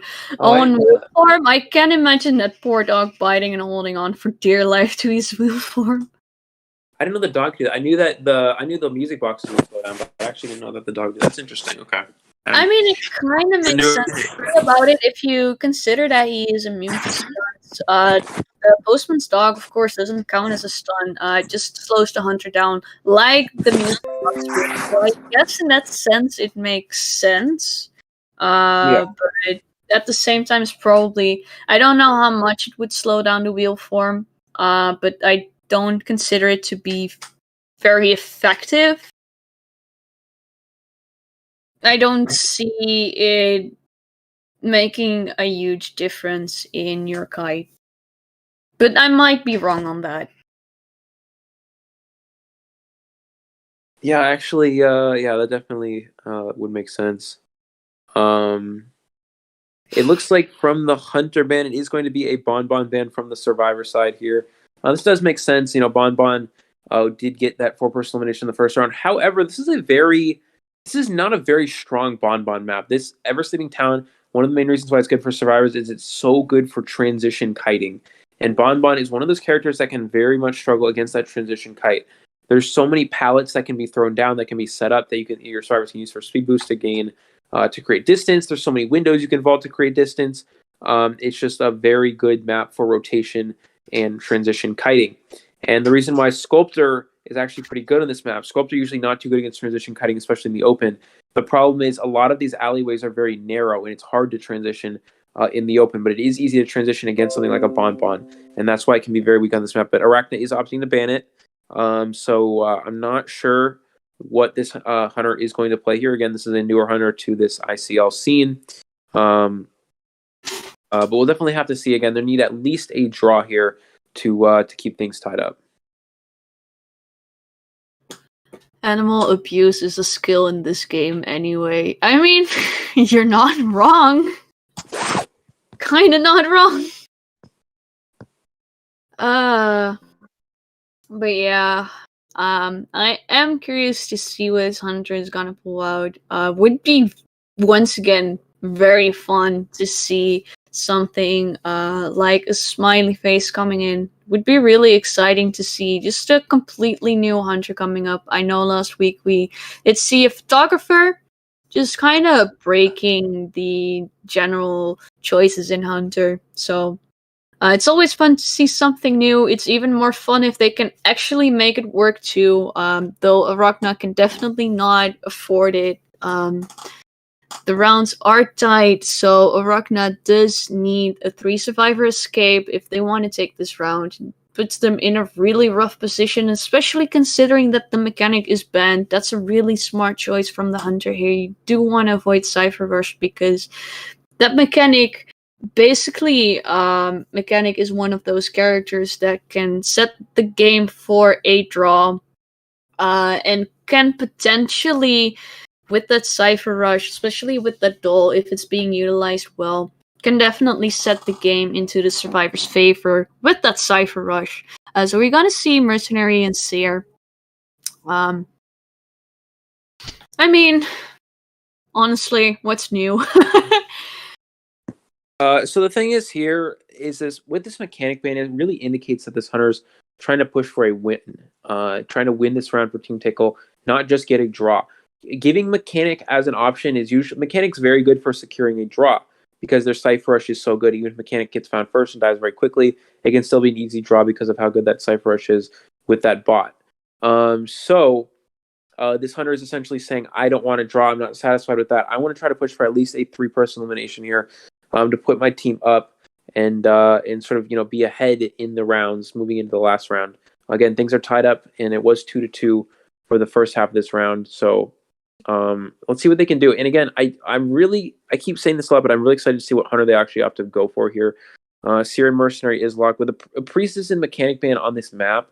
Really doesn't give anything away, unfortunately, just because Mechanic is a very common ban as it is, and Priestess is absolutely broken on this map. There are so many buildings where the Priestess can portal through. She can set up portal locations. It's also a fairly large map, so the ultra long portal or world portal also can be very effective. And there's also 2-story buildings in which Priestess can set up, elevator portals as well. So it's just so hard to deal with a Priestess on this map, especially with that sort of 4-person communication. So the Priestess ban, obviously making a lot of sense here. And again, Mechanic, just a good ban in general. So we'll see what Team Tickle needs to ban one more survivor here. Let's see what they opt to go for this ban. If they are going with Gamekeeper, I would expect a forward ban no matter what they're playing here. But again, we'll have to see what they have to go for. Did Arachna have a forward in the first round? I can't remember. Yep, Arachna had a forward last They did, round. yeah, they do have a forward. That's right. Okay. Yeah.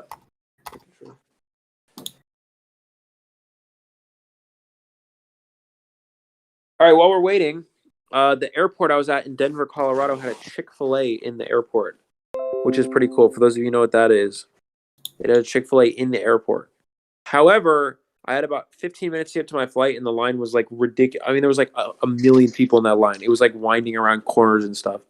There's just like a McDonald's and then just other random airport food places with like not a lot of people, and there's like this Chick-fil-A with like a mile-long line. It's ridiculous. And there's like 2 people working behind the thing. So, Well, have you guys ever see a forward ban?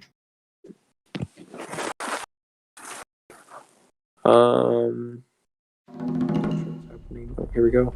I'm not sure too. Oh, I'm just gonna. And yeah, it looks like it is going to be that forward ban like we were talking about. This definitely makes sense. Again, depending on what hunter you are going to play. Forward would be a good ban for any of them. Again, forward, the best harassing character in the game. Currently, in my opinion, the second best character in the game besides that Mechanic. So getting rid of that forward definitely makes sense. And I would expect for Arachna's last 2 survivors here, most likely, they could go with that Perfumer. I know that is sort of Psyche's signature character. If they do need an extra kiter, I would expect probably a Gravekeeper or a Coordinator, some other form of rescuing here. They could just go Gravekeeper and Perfumer here. That would make sense. You have that Seer plus Perfumer combo, which is a very good one. If the Perfumer gets her perfume baited, the Seer can literally just give Owl, and they get the second perfume back. So that's a very good combo to have. And I would not be surprised if we saw Perfumer plus some sort of other rescuer such as Gravekeeper. Yeah, that's usually what you see when they opt to go not for decoding type characters. They'll at least go with that double rescue and then have guiders, since guiding characters have decent survivability, not as good as rescuers, of course, but they don't have a decoding debuff, which means that guiders are still very capable of cipher rushing. You have to keep in mind it only takes about, what is it? I think 71 seconds for a survivor to decode a cipher machine without accelerated decoding. Which isn't a long time, especially looking at general chases. If a hunter, usually if the survivors utilize their skills well, they can easily pull a 40 to 60 second kite at the start, unless of course the hunter makes a really good play, outplays the hunter. You have hunters that do excel at chase, such as, for example, Bloody Queen, are really strong at chase with that mirror. Even hunters such as Geisha and Ripper can potentially cut a chase short, but from there on, they do lack stuff like map pressure. They do lack some camping capabilities. They can still make it work. Of course they can. But it is a lot harder for them to pull off, so that's why we don't generally see hunters like that. They're just a bit too straightforward. Don't have that much to work with. But yeah, those Cipher Rush is just really strong, and I've heard, I mean, if you just look around, you see a lot of hunter mains complain about how quickly survivors can decode these Cipher machines. Because it is really quickly.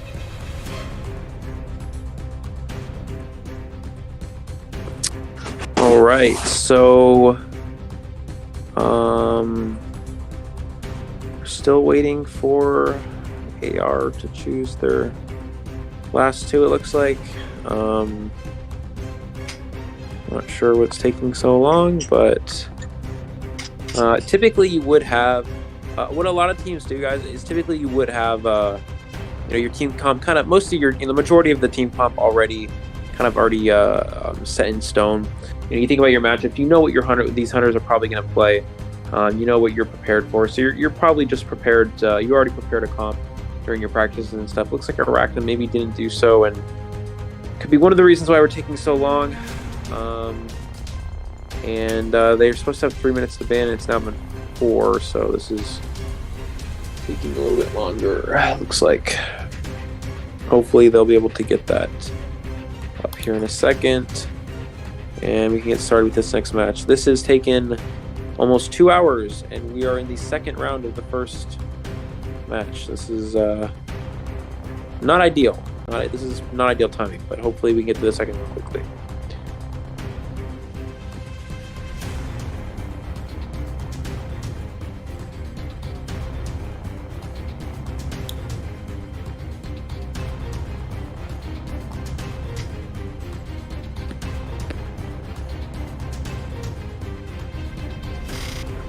Let me see. Yeah, we're still waiting for the bands to come in. Usually, of course, bands don't generally take this long. Oh, never mind. I think we are getting them in.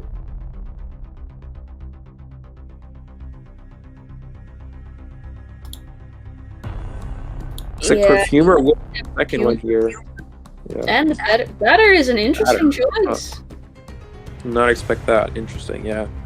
I mean, batter can technically harass, but I don't know. I haven't really I haven't seen a whole lot of batter get used. There's pretty much none over in China, and not really much used here as well.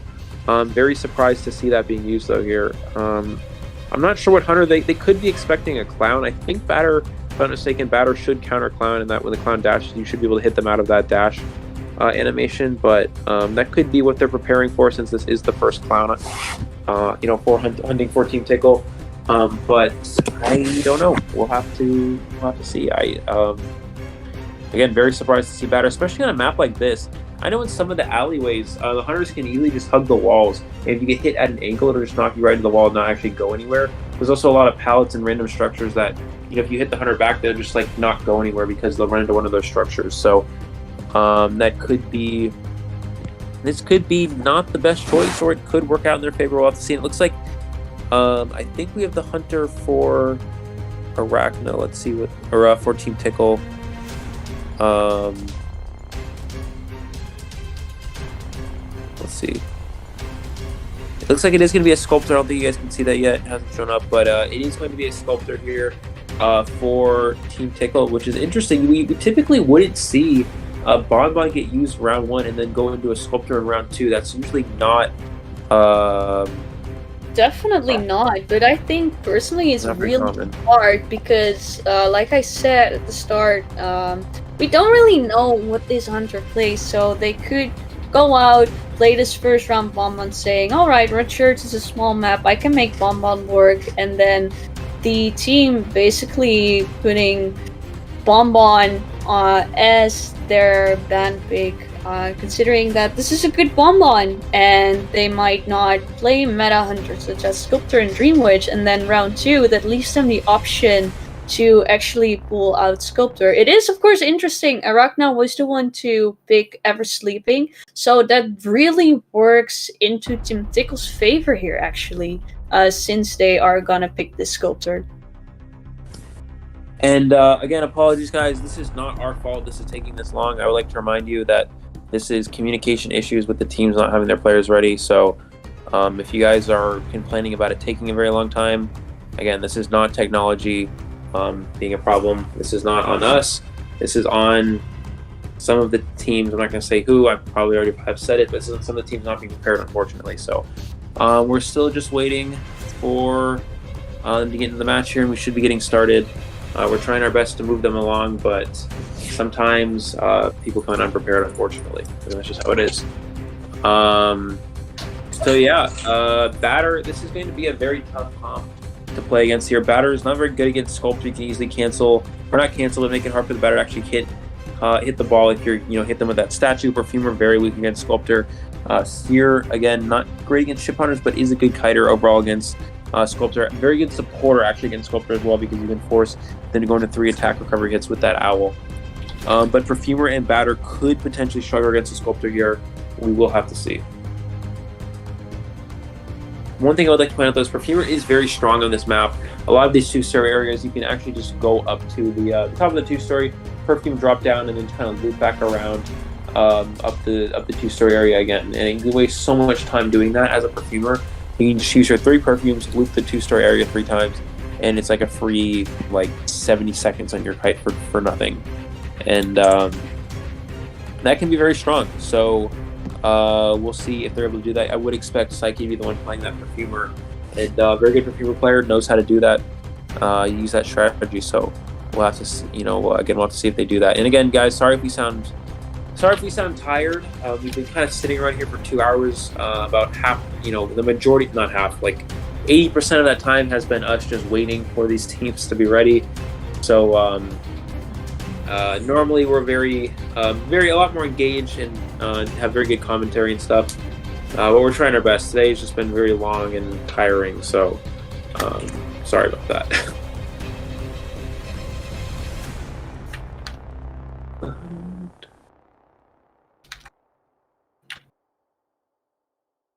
Mechbot should have an important decoding debuff with her on share. I don't know.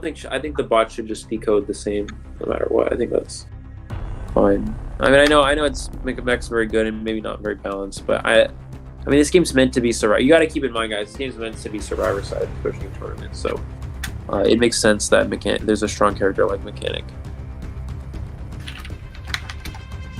Ken Sculptor was not as ideal as I recall when it comes down to individual ability of the player when it comes to specific character choice. I will be right back. There's another issue that has come up. I'm sorry. Okay, no problem. Yeah, Ken was a very good hunter, but has been struggling recently, definitely. Although they did play very good in the playoffs.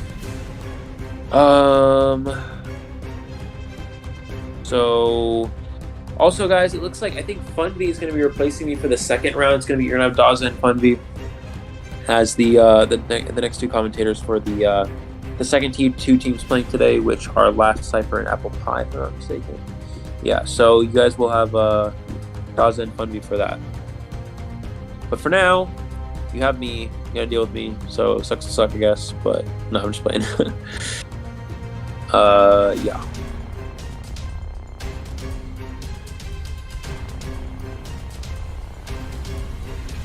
Feel free to ask questions, guys. Try to keep the conversation going because I've said just about everything I can say at this point. Fafa, that is a very good question. I have no idea.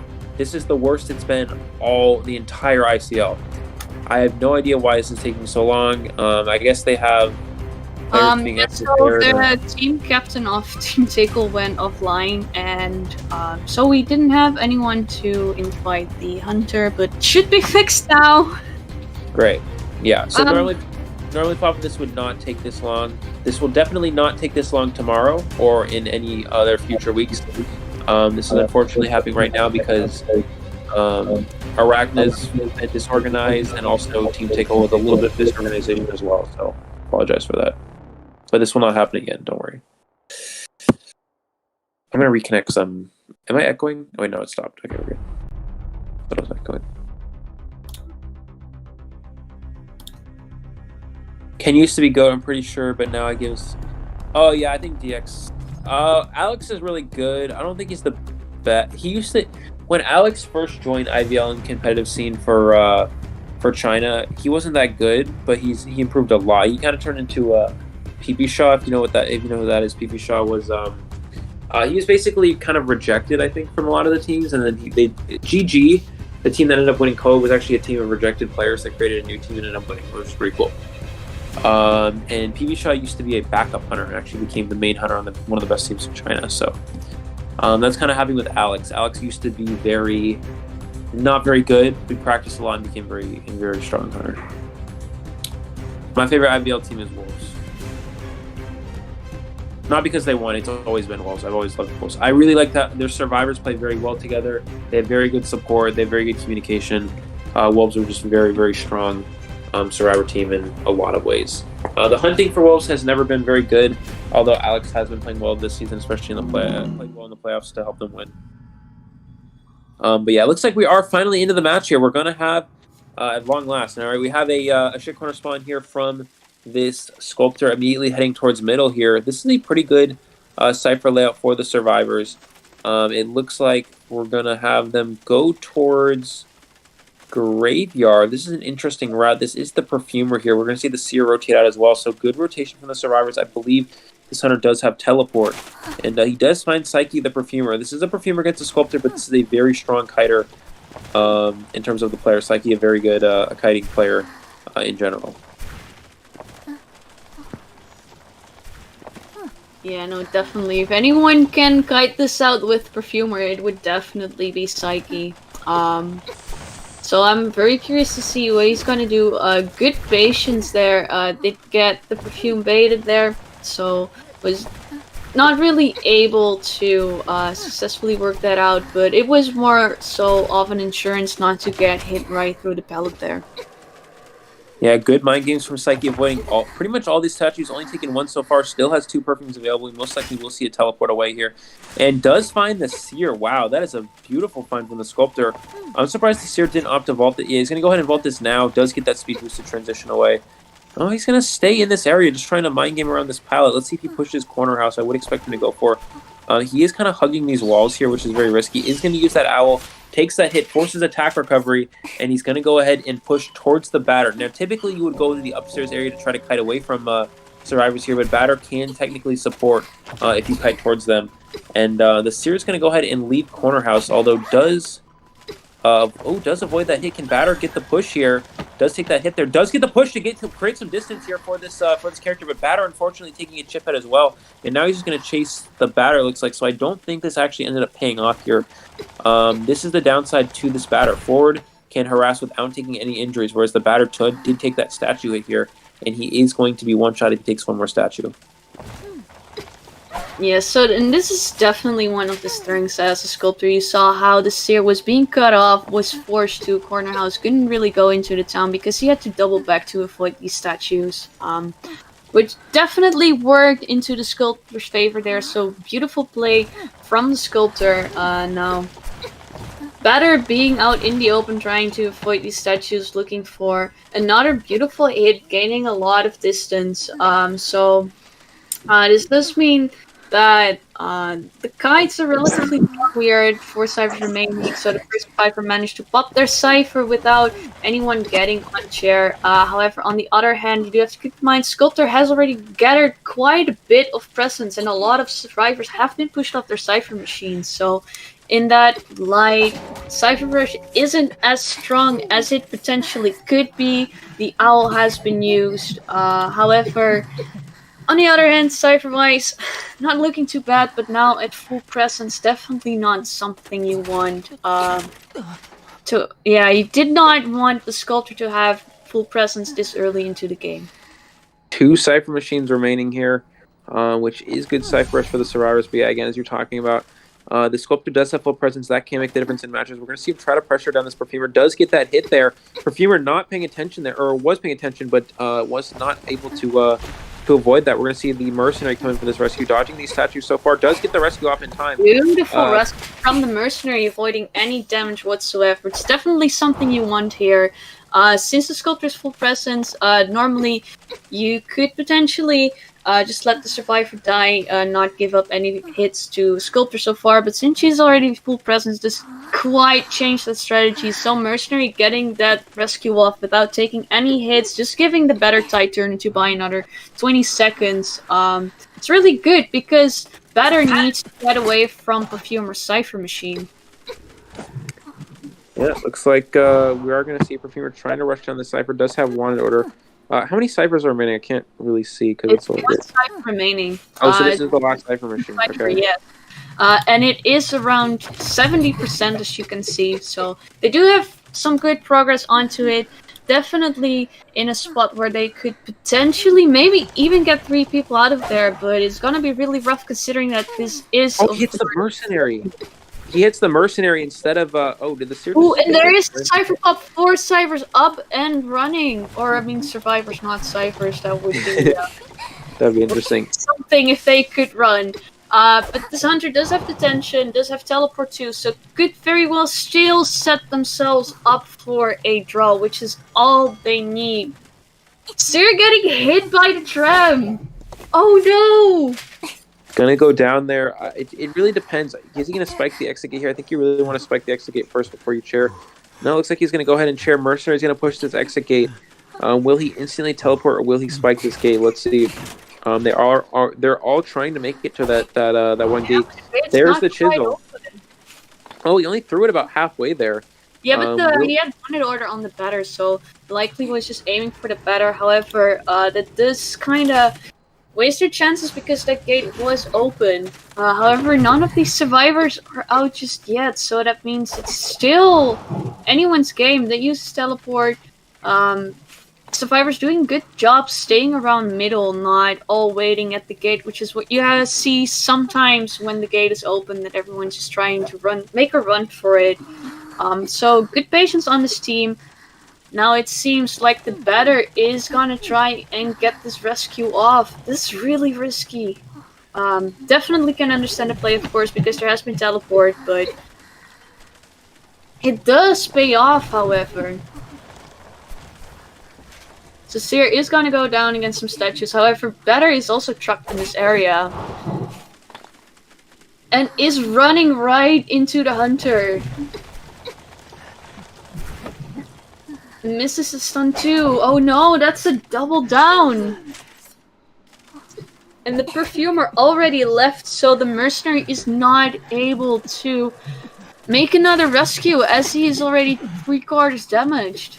Yeah, and it looks like somehow this Hunter was able to get a draw out of this. You have to find the Seer, though. He's going to look around for it. Seer's going to try to crawl. He's going to get up and try to push this dungeon. Can he get up in time?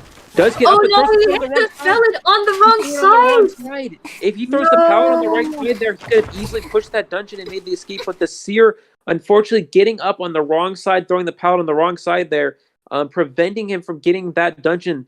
Arachna could have just won the round right there if he did that on the right side, but it did not. It was not the case there, and just like that, we have another tie in this round. Arachna had set themselves up so well to get that win there, but everybody, you see all three survivors trying to push one exit gate really cost them there, and the Hunter able to turn it back around, and just like that, we're still tied up 9-9 rather, going into the last round. This is a very close and intense match.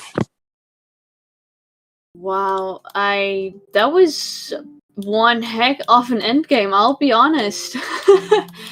Yeah, like you said, pushing that one exit gate was definitely risky, but to me, what kind of sealed the deal there was Better going in for that rescue, and basically both the Seer and the Better being trapped at Graveyard. From there, Seer went down, couldn't do much coming off the chair without any items, and then the Better just being there too, couldn't manage to get out of the area and went down against his detention sculptor as well.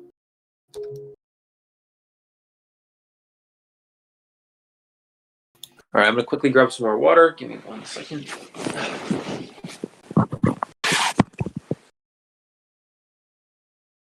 I mean, in the end, though, it still is a draw against a sculptor, especially on Never Sleeping. That's really impressive as a Survivor team, because we have seen a lot of 4-man eliminations from sculptors in these rounds. So it's definitely have to give it to Arachna for tying up this round. Especially because, like we said at the start, they had a bit of a rough start with some survivors showing up late and such, but they really are coming back from that. Also, it's not the real Skywalker. This is what was their name? Call me Kaza. So, new Hunter on the ICL scene.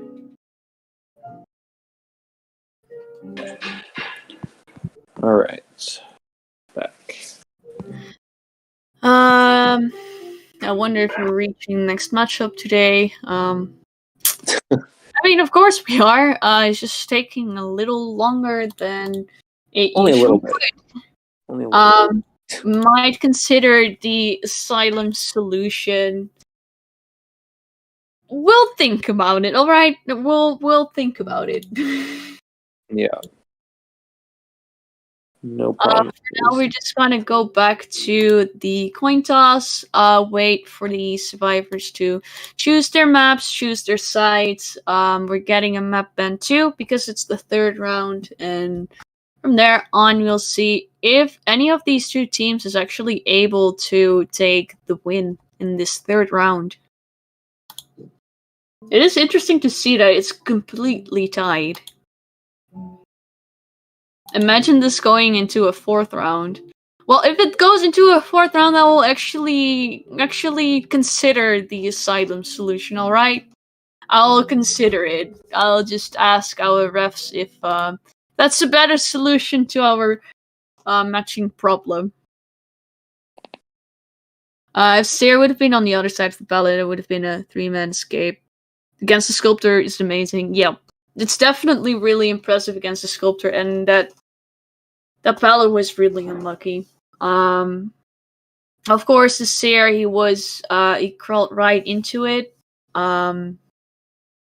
So yeah, that does kind of leave it up to the game to decide on which side the Seer will actually teleport to, which sadly in this case did not work out.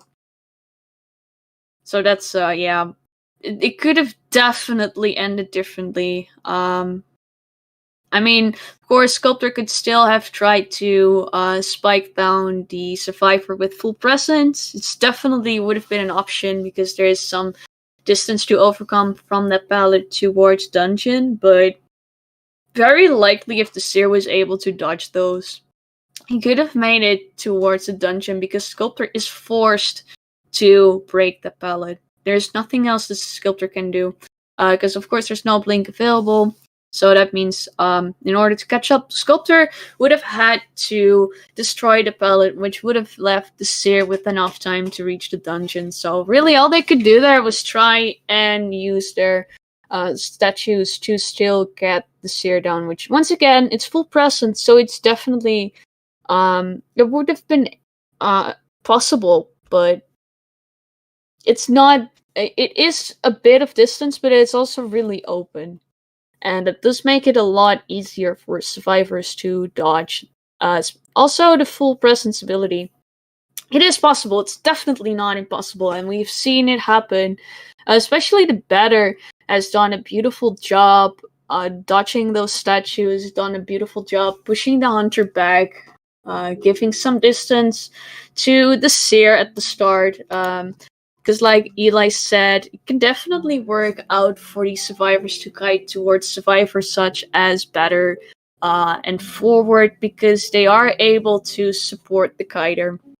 Of course, normally you don't really want to do that because you just want to promote Cipher Rush as much as possible, but in this case, it ended up with the Hunter switching targets too, and having your Seer on the Cipher is way more valuable than leaving the Batter to decode, because Batter does have that decoding debuff. I think it's 20%, don't quote me on that. Whereas the Seer just decodes as a regular survivor at 100%.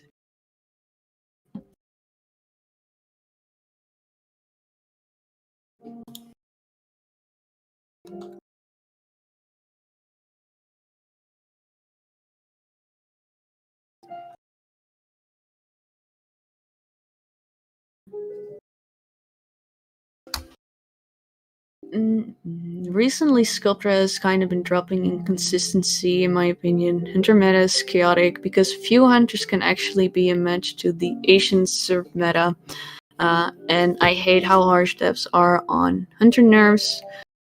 But like when it comes to serves. Alright, so few things I want to say about it, because generally in rank, this is a huge issue. Survivors are really strong, and in rank you do see a lot that hunters struggle against things such as Cipher Rush. However, you have to keep in mind, in tournaments, both sides get to play both factions. So for that reason, it kind of cancels out. That means that one team can Cipher Rush, but the other team can Cipher Rush as well. So it comes down to the hunters how they will deal with it. So it kind of balances out in that light. So the imbalance in that isn't as big of a deal in tournaments, because it's about both rounds combined rather than just looking at one single round. So yeah, that's why it's not a huge deal in tournaments. As for Sculptor being more inconsistent, it basically just comes down to Sculptor was fairly new, especially to the tournament scene, and people figured out that Sculptor kind of took Bonbon's place, and Dreamwitch got nerfed, so Sculptor got up a bit more. And from there on, a lot of hunters have been playing Sculptor, and with that also means that survivors just get used to playing against Sculptor. You've seen survivors getting used to working around Dreamwitch, figuring out how to communicate against her. And the same kind of happens for Sculptor. I mean, a lot of people realize now that if they just go ahead and potentially sell, for example, the first survivor, that they are actually able to make sure that the Sculptor is not getting to full presence early on in the game. And for that reason, it does give the team an opportunity to draw a match. And it's things like these, just little strategies around certain hunters that become generally known and that really weaken a hunter in tournaments. And also in rank, I might say.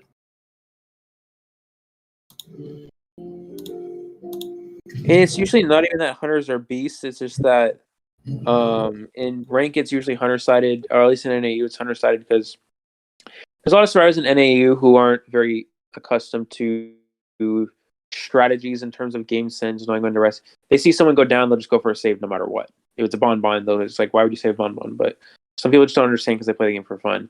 So in rank, it's a lot of like people playing Survivor for fun, not really knowing a lot of strategies, not really exactly knowing what they're doing. Some of them do, some of them don't. And because of that, it's very hunter-sided in rank, and you just get bad randoms, and that's just how it goes sometimes. In tournament, though, you have 4-person VC communication, with your teammates that you trust, that you know are good players, that you know are, play competitively, know strategies and stuff. And you can tell them, what to do as a team captain. You can communicate where the hunter is. You can rotate, whatever it may be. You have that an option. So all of a sudden, because of that, that makes it survivor-sided in in tournaments.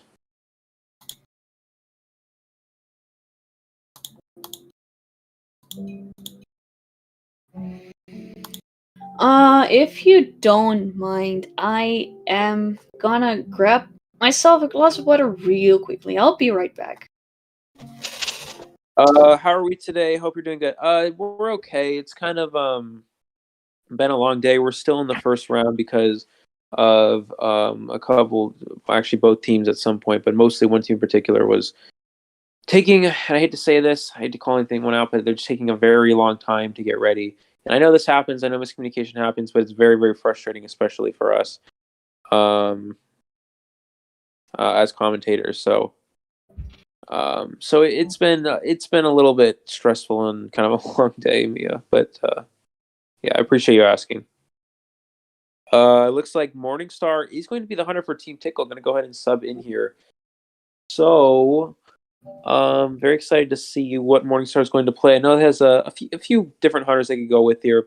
I know one of the hunters he plays is that Naiad and Feaster. Those are the two hunters he's mostly known for as of right now. And then also can play Photographer and Bloody Queen. I would expect most likely Naiad and Feaster ban from the Survivors. Those are Morningstar's two best hunters, if I'm not mistaken. So yeah, again, we'll have to see what he goes for, but I do expect Morningstar to go with that Feaster and the Survivors go with the Feaster Naiad ban here, and he'll probably end up going with that Bloody Queen, or possibly in Photographer, but unlikely on a large and a darker map like Lakeside Village. Hunters are good, but randoms are stronger. Yesterday, I kited 4 Cybers and they still somehow lost. Yeah. I mean, rank it's hunter-sided in tournament and survivor-sided. And in China, it's actually, I think it's still slightly survivor-sided for rank, just because the survivors in China are very competitive. They know what they're doing. They have strategy, stuff like that. But here, again, a lot of people play casually. And a lot of you guys ask, why does China not give us recognition? It's because we're considered to be a casual rank server.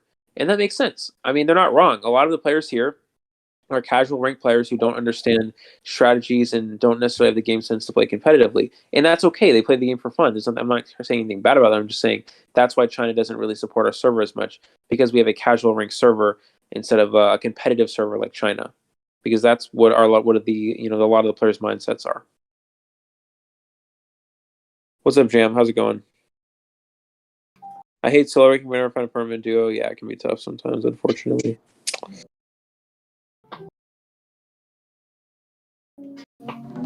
I mean, just be like me and don't rank at all.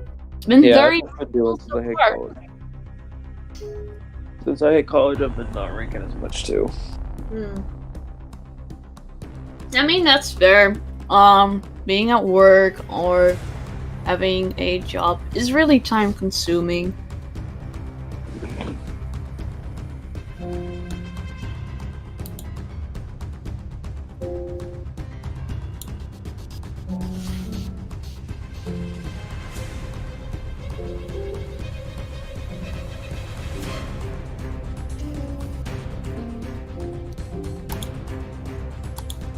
I have a duo, but I hate him though. Okay. Dang.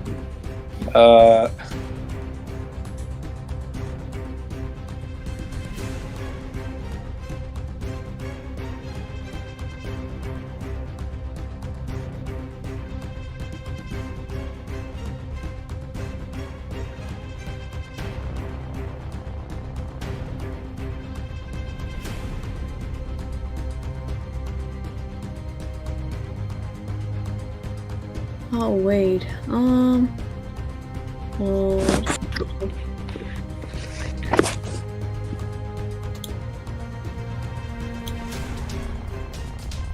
I didn't know what you said. Actually, I kind of wanted to see that message. Then.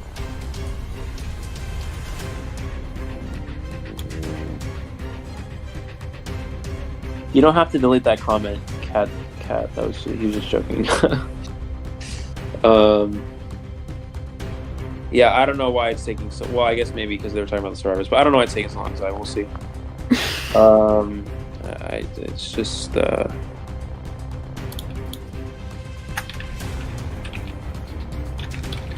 Fortunately, apparently it takes a long time to choose what hunter you want to ban, even though you pretty much already know what you're going to ban. I don't know. It's complicated. It's not complicated. Just taking a while, unfortunately. Find random people for English chess to deal with. Nice. Only joined for Dawes and on me. I know, it's okay. That's what most people do. It's good. What? I actually prefer ranking because in quick match it feels like people are not even trying. Yeah, I know they don't try in quick match. It's best to adapt that on the. Exactly, that's good, yeah.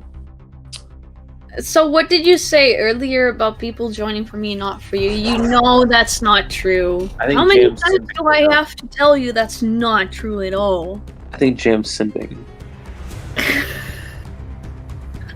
Don't no, change subject. We pressure teams. There's a reason this hasn't happened since week 1. If you guys notice, week 1 there was a little bit of technical difficulties, a little bit of late people. The last 2 weeks we haven't had any of these problems.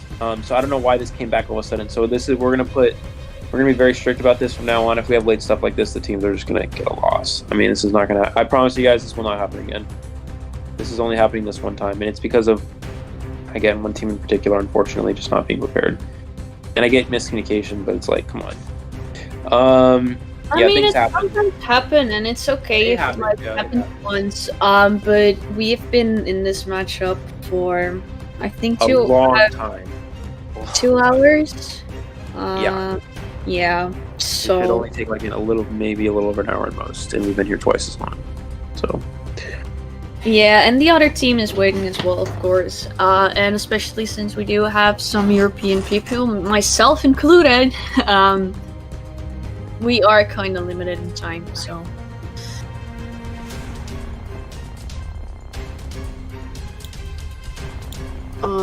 Also, Olive, I don't know if you can hear me, but can you accept my invite to the room?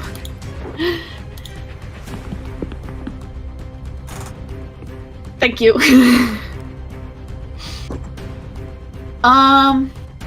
Anyhow, so I do think it's really interesting to see a Feaster ban. I'll be honest, not expect that to happen. Well, it makes sense. I mean, that's Morningstar's signature hunter is the Feaster. So, although I am surprised at Sculptor, I'm pretty sure Morningstar does not play Sculptor at all. So having the Sculptor being banned here, I guess they just really don't want to have to deal with the Sculptor, and that would make sense. Sculptor's such a strong character, you don't want to have to deal with any surprises.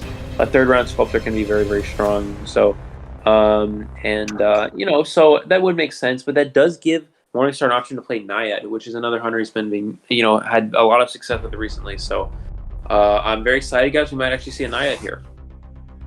That would be really interesting, especially on a map like Lakeside. So, I mean, Lakeside, and I think this kind of goes for Moonlit too. Maybe even Moonlit more so than Lakeside, but it does have some quite secluded guiding areas. So, of course, you can loop things such as big boat. You can potentially also loop small boat, but Naiad is actually able to deal with that pretty well by just circling around and closing the area off. So she does force you out of that area eventually. And since there is, it isn't as easy to always transition out of an area in a map like Lakeside, because it's so big, there is a lot of distance you have to cover in order to get to the next area. Alright, so it looks like it is going to be that night, just like we talked about. From the Survivor side, we didn't really talk about the bans, but yeah, Mechanic, Priestess, and Seer all make sense. Priestess is a good kiter in Naiad. You can use that portal to transition out of that water area.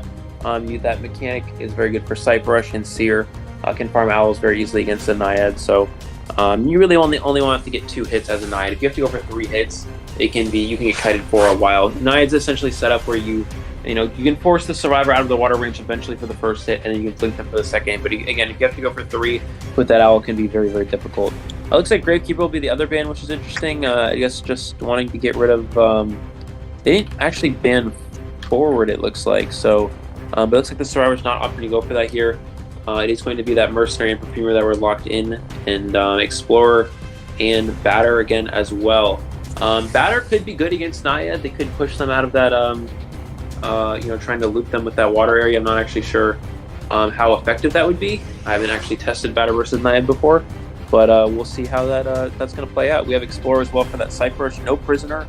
Explorer is a very strong character on this map if it's not going to be a Dream. It's just because it's a large map, so it's very hard to find Explorer, and there's a lot of very good hiding places for Explorer as well. A lot of grassy patches that you can hide in, where something like Prisoner would not be quite as effective because the Cipher machines are so far spread out. You lose a lot of progress when trying to make those connections. The Prisoner, a lot stronger on smaller maps in comparison to Explorer, which is better on bigger maps, especially this one because of those hiding places.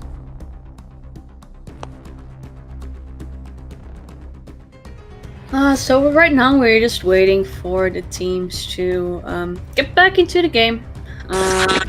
Hopefully we can get through this 3rd round fairly quickly, and hopefully this also will turn out to be the deciding round.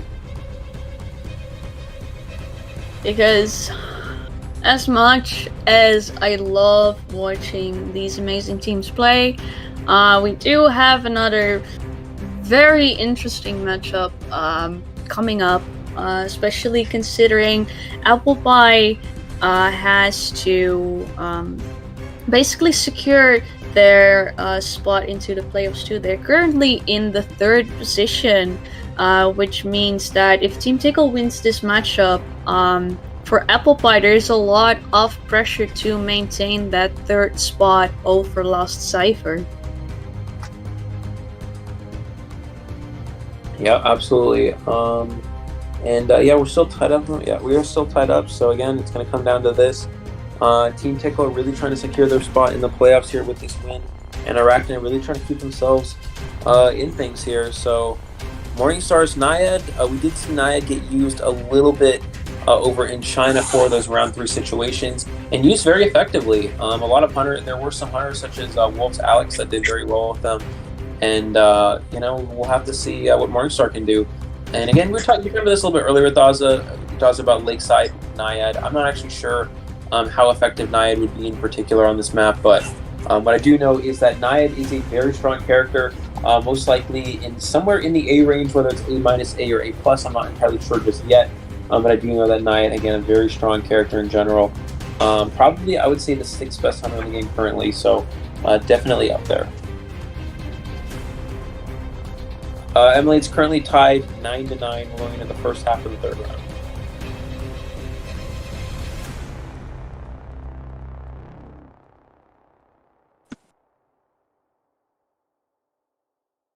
Looks like one of the players' game crashed. Great. Okay. Oh no, they're actually back into they're back. Okay, the game. Yeah, from what I thought, because that's why I was silent for a bit. But they should be back in the game. Good. Okay, perfect. And yeah, here we go. All right, looks like we're going to have the walls spawn, or also known as mini boat wall spawn from the Naiad here. It's going to go straight to Shack here. This is a good play from Morningstar, acknowledging that 2 survivors do spawn in this area. No Seer to do the call. It looks like Perfumer might have rotated a little bit into the Hunter there, so the survivor's not going to call. Does he find the Perfumer? Does find the Perfumer. Is able to circle him here. Can he pull back his trident in time? No, didn't look like he wasn't able to circle the entire area. Perfumer's going to go ahead and most likely vault this. Was not able to get any water there. This is a bit of a tough chase, chasing a Perfumer around this area, so we'll see if Morningstar decides to continue chasing after a good cutter such as Psyche. Looks like he is going to go for it. Psyche is doing a really good job trying to avoid getting into this area. You have to keep in mind, kiting a Naiad is a lot about shape. Oh, wow. It does get the damage there. Beautiful job from Morningstar. But like Unfortunately, I said, it's a lot about shape, so you really have to keep in mind the position of the trident and if the position where the knight is at 2 will actually close you off or not. and there's the down. Quick down on the Perfumer. That's a very good start for Morningstar. Yeah, Psyche got stuck in a bit of a tough situation, so the only downside to cutting there against a knight is once you get that area looped, it can be very hard to kind of transition out of it without getting hit. And Morningstar did a good play, pulling back that trident, getting that extra percentage on the Perfumer, getting that pop hit without them utilizing the rest of those perfumes. Didn't even need to use Blink, which means still has that available, and he's going to go ahead and try to cut off this Mercenary from rescuing. So that's an early cut off on the Mercenary. Does mean that he indeed is going to take some more damage. Has to use 2 elbow pads too. That's far from ideal because you definitely want to. Ooh, hits the chair with the blink. Yeah, that's not a. Yeah, unfortunately, that's a play that hunters like to go for sometimes is go for that blink terror shock. But unfortunately, that doesn't work there. And the reason why is because he's going to get that hit there. The reason why is because the rescuer saves on the left side of the chair. If you try to blink there, you're simply just going to draw a hit on chair, which is not ideal. Up, teams. Oh, Batter, did he miss? Wow, the hunter didn't even see him. Batter had a free harass there, and it looks like he missed the free hit. That's very unlucky there, it looks like. And we'll see, it looks like Batter's going to be the one coming in for the rescue here. And unfortunately, that is a wasted blink again from Morningstar. And no hit on the Mercenary as well, which means he's still full health and can rescue later in the match. Oh, gets that first hit, though. And now Batter's going to be forced to try to go for a hit here. Can he get the down? Misses the hit. And Batter avoiding this here. We're going to have the Mercenary coming for the save. Does get that down there. Mercenary able to make the rescue, but no Tide Turner. And there's nowhere this Perfumer can really go. Yeah, so indeed not a lot the Perfumer could do there. So both Perfumer and Batter being downed. Also Mercenary having to hop off of his Cipher machine in order to do the rescue. Once again, I'm not sure if that's the best call considering there's no Tide Turner and it's an open chair. So there's nothing that the Perfumer could do in that case. So that's just overall a rough position to be in. And this is why I was surprised they opted to ban that Sculptor, because Morningstar's Knight is so formidable here, and you can see why. A very dominant position. Another survivor put on the rocket chair here. I'm going to go ahead and try to loop this Cipher machine and try to prevent anyone coming in for the save. I think the Mercenary has to be the one rescuing here. I think Batter and Mercenary are the two ones with Tide Turner. Explorer most likely does not have it, so I don't expect him to go for a rescue. And yeah, it looks like it's going to be the Mercenary going to... Yeah, Mercenary is forced to use his final elbow pad for this one. It's also generally not really something you want. Better not able to do much once again. That attack recovery is just not really long enough for them to really make a play. Could of course try and use his bats here, but sadly is not enough. It is a really rough chair to deal with. There's not a lot of areas you can run to, especially considering that this batter does carry Tide Turner. So the windows are useless to him too. Well, can he stop his Mercenary? No, not able to do so here. I don't know if the Cipher's primed yet. Does get that hit to push him back a little bit. It's not primed yet. What is Morningstar going to go for? He's going to go for the blink, or is he just going to... No, he's just going to pick it up. Very good play from Morningstar, acknowledging the Cipher machine is almost primed. If I continue to chase this batter, it's going to be a draw. So he's going to go ahead and share him here. Batter needs to use that stun on chair ability to guarantee this rescue. And he's going to go ahead and share him. Going to do, but there is excitement, so they have to pop the Cipher there, but it's too late. Does get that hit. Yeah, that is... I don't agree with that excitement switch. Because now you get rescued with Tide Turner. So Mercenary, he's going to be able to get the down on the batter here too, but Mercenary is gone. You don't know where this Mercenary is. You don't have teleport as an option here. And now you don't have, you have no real trace weapons on him. You're going to go for Explorer as well. Can he prevent him from getting the skate open? He's going to prevent it.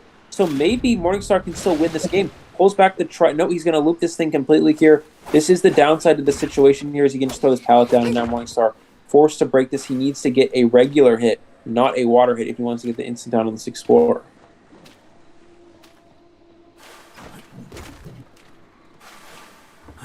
Oh, so Explorer Oh, wow. was trapped in the area. Now we have all survivors being down. Explorer is gonna go on chair. Mercenary is gonna be able to self-heal better. Also picking himself up, so the game is not over yet. Definitely not. We're going to see him head back out towards the walls area. He knows this is where Batter went down. Mercenary probably is pushing the other exit gate, so Morningstar probably acknowledging this as well. He's going to go ahead and vault this, get this speed boost, transition around here. Both these pallets still thrown down. Batter's going to go ahead and stay in this area. If you're Morningstar, you really just want to loop this entire walls area here and try to trap in this Batter and go for that go for that bubble play. And it looks like this Batter is buying enough time for them to go for the rescue on that Explorer. He's going to use the ball again. This is a hit though. That's by enough time now. Like you said, the excitement switch is costing Morningstar here because Better was running all the way out, buying a lot of time to get that rescue off. Now for them also to open the gate, that means 2 survivors out of here. A beautiful job from the Better. And that's a draw, just like that. Yeah, good job from the Batter staying alive there in the end game. Again, Morningstar switching that excitement did kind of cost them a little bit there, and yeah, not much to say about that. We're still tied up now, 11-11, going into the last half of the third round. Team Tickle survivors, if they're able to get a 3 survivor escape, they will win here. If they get a 1 survivor escape, then it will be a win for Arachna. And if they get a draw, then we're going to a 4th round, which means this match is going to go even longer, which is very much enjoyable, I guess. I mean, it's always nice to see 2 teams play pretty much on the same level. It makes for really interesting gameplay rather than having like huge gaps in skill. So about that, I would say it's definitely interesting to see these 2 teams play to the best of their ability and just tying it up completely so far. But at the same time, at some point, one of these 2 teams will either slip up or they will come up with a way to come out on top over the other team.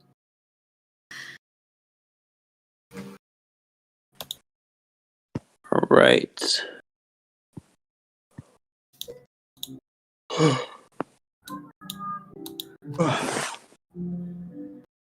All right, so let's see what Hunter's. I'm very curious to see what Hunter's Arachna is going to, or what Hunter's Team Tickle is going to ban here, because I don't think you have to ban Breaking Wheel. This is not a very good Breaking Wheel map. There's a lot of walls where it can be very difficult for the Breaking Wheel to actually get any spikes on anybody. So I would actually expect to see a Sculptor in Dreamwitch ban here. Again, I don't think they're going to ban Breaking Wheel. It does not make sense to ban Breaking Wheel on this map in a lot of instances. The walls area, near Small Boat, there's actually 2 areas, the one with all the windows in the corner, and then there's the one closer towards Cornfield. Both those areas are very difficult for a Breaking Wheel to get any spikes on survivors. The Big Boat area, very difficult for the Hunter to get spikes on survivors, because you loop those windows in the downstairs area. Also, Shack can be very difficult. There's just so many places that are so hard, for a Breaking Wheel to actually roll over any sort of survivors. So I don't think they're going to ban that Breaking Wheel. I'd be very surprised if they did not go for Sculptor in Dreamwitch ban.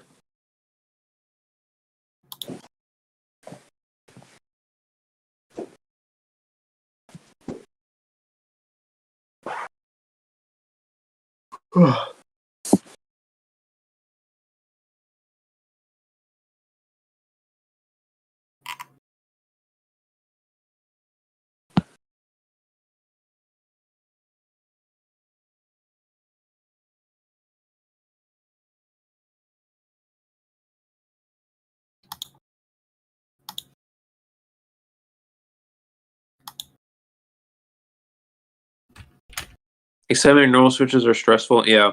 Switching to a non-teleport late game can really it can either pay off or just kind of make it guaranteed a draw. Yeah, switching to excitement there on the Cyber is pretty much primed anyways.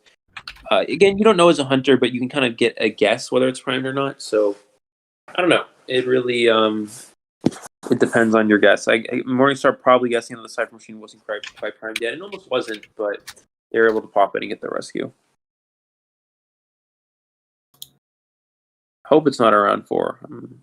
I mean, of course, I'd love to see, everybody playing. It's really fun. It's just like this match has already been taking forever. Yeah, it sure has been a long matchup. And then for it to be tied up like this.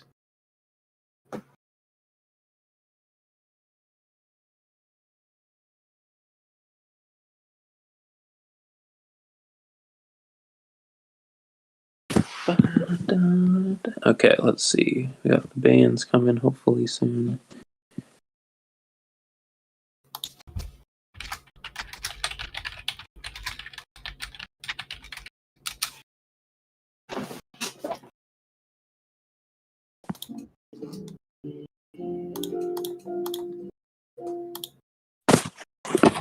Just waiting for the hopefully lost banning phase for this matchup at the same time. My apologies for being as silent as I am. I'm also still trying to take care of some stuff in the background. And I'll be honest, multitasking is not necessarily something I excel at.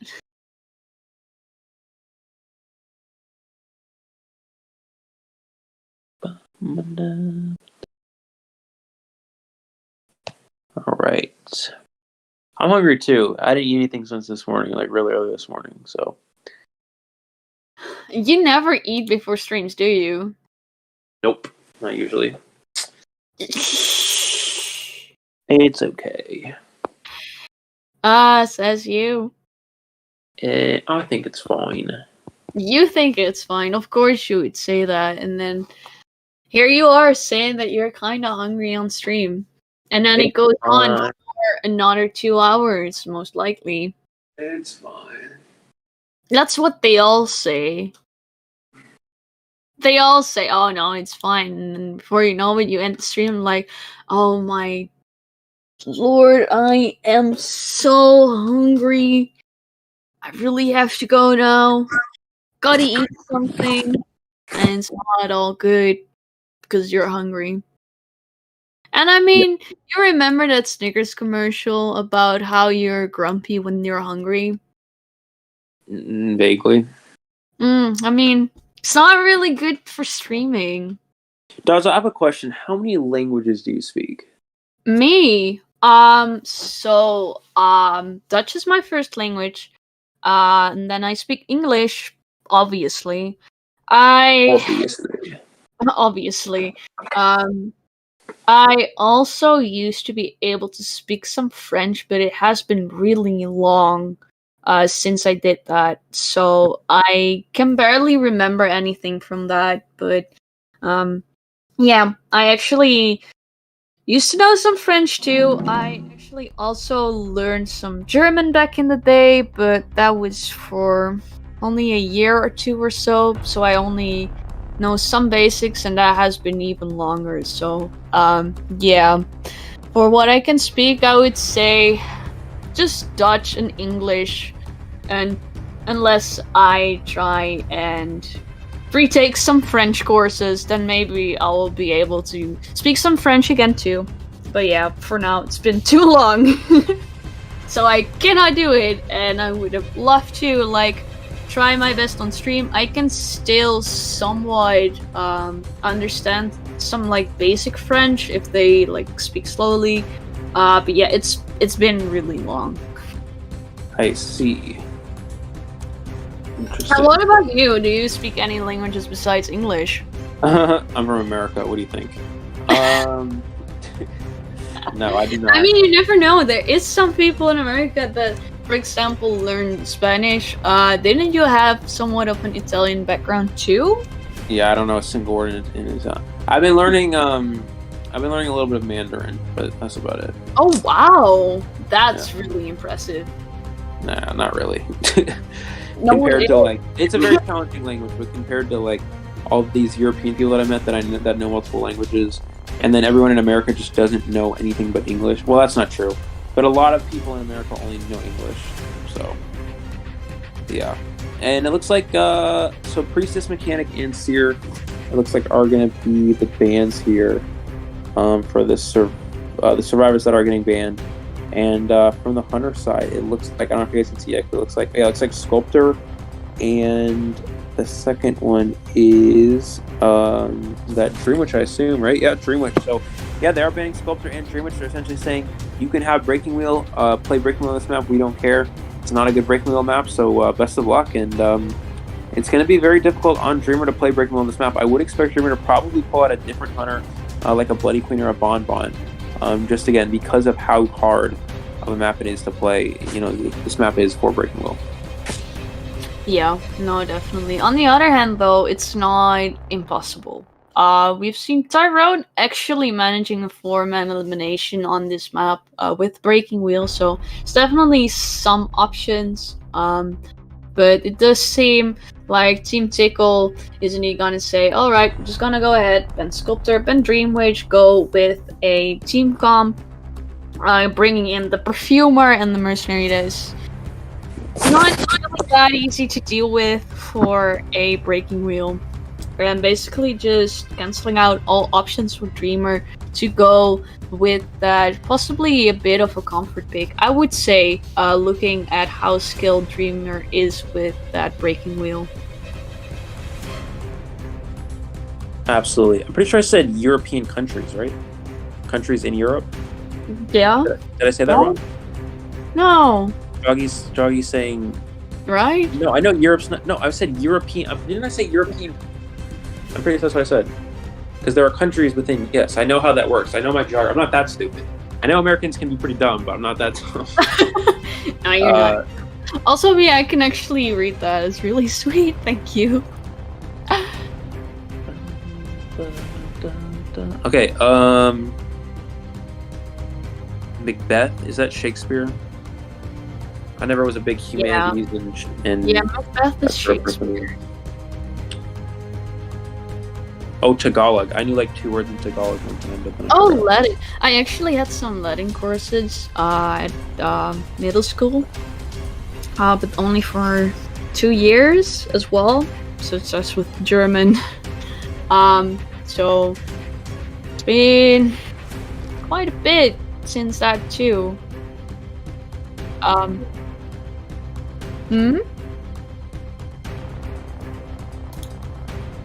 Nice.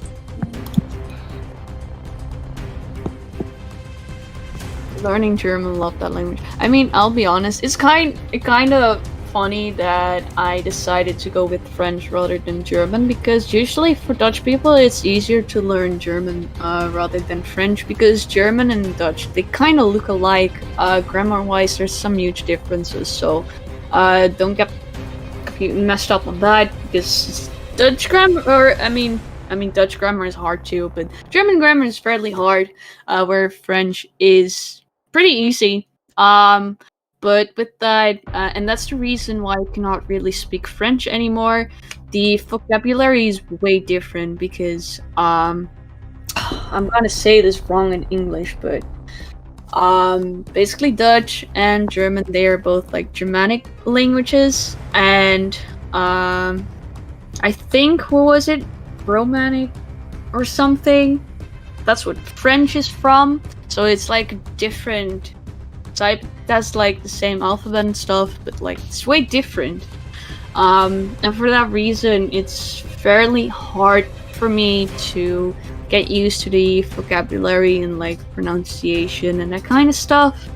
Whereas German would have been easier, but hey, why would you get the easy way out? I mean, it's not really the easy way, because grammar is really hard. But yeah, Joggy, I could never learn that. I'm sorry. I mean, I could give it a shot with like Duolingo, but I can tell you it's not gonna work out.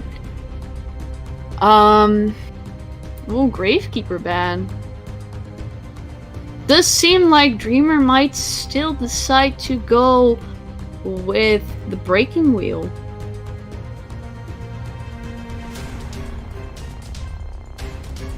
Yeah, that'd be very interesting if they go with that.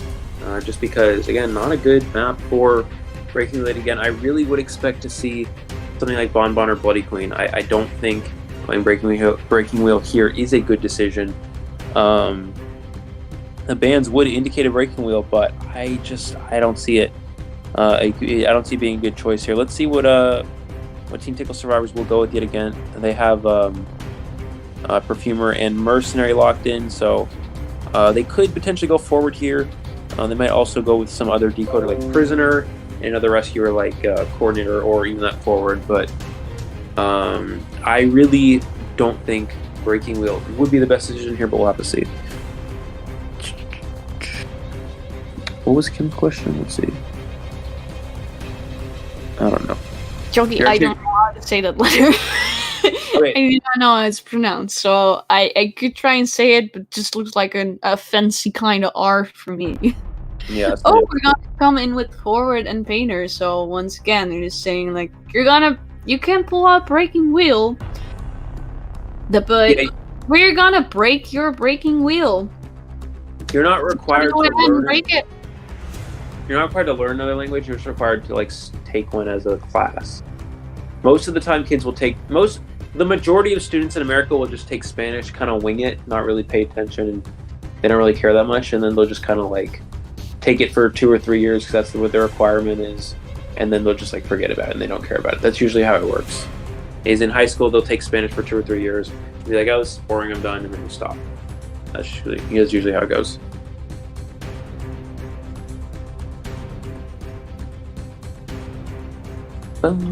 Curious to see what Dreamer's gonna pick here. I'm really waiting for that to load in. I'm really curious because Team Tickle's definitely expecting Breaking Wheel. But like you said, Breaking Wheel is just not the wisest decision here.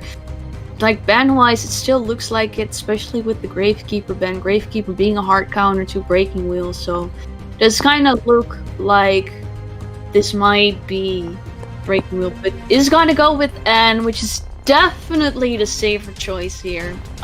So I do think that's really smart from Arachna here. It's definitely the best choice. We haven't seen a lot of N recently though, so that's gonna be really interesting.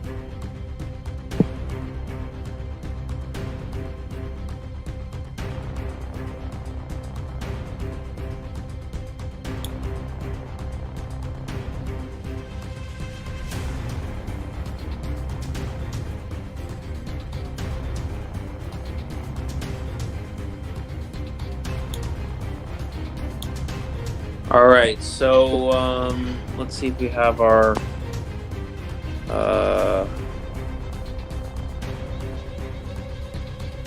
okay, looks like here we go. Okay, we're just waiting on Dan for an invite.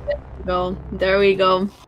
I think if this goes to a 4th round, I'll probably end up. What we'll do is we'll postpone it till later because we can't play a 4th round and then play next round. So we'll just, if we get to a 4th round, we'll postpone that 4th round until possibly like maybe just to start Saturday of next week or something, because we don't have enough time for that. I think if that goes to that, if this round ends on a draw here. Yeah, it's definitely getting late. We've been here since what? I think it's been 3 hours already. But we'll see. So could it potentially end in a draw? Yeah, I do definitely think so. For the reason this is an N. Disciple is this kind of the type of hunter that would typically get draws. Still has some win potential, of course, but it's a big map and it can definitely bite her back. And this is also a really hard team comp actually for a Disciple to deal with too. Forward is able to gain distance using his football. Mercenary able to take an extra hit as well, so still able to pull off rescues even if he got a hit with prior to taking a cat. for example. And then there is Painter. He does have some time to work with making his painting during that chase, because those 14 seconds cat cooldown does give him enough time to do so. We are gonna see the same spawn, actually. Yep. What's up, music? All right, looks like if I meow, ICL's gonna get a bunch of donations. I don't know about that. Looks like we're gonna find the mercenary first here, and is gonna head towards Shack here. Let's see if they're good communication. Yeah, they're gonna communicate that the hunter's heading over there, and it looks like this is the painter over in this area. Does have that pallet already set up and thrown down. He's gonna go ahead and make him use that cats. You're gonna get that speed boost. Revaulting the window. This is a big mind game. Can the Ant get this jump off in time?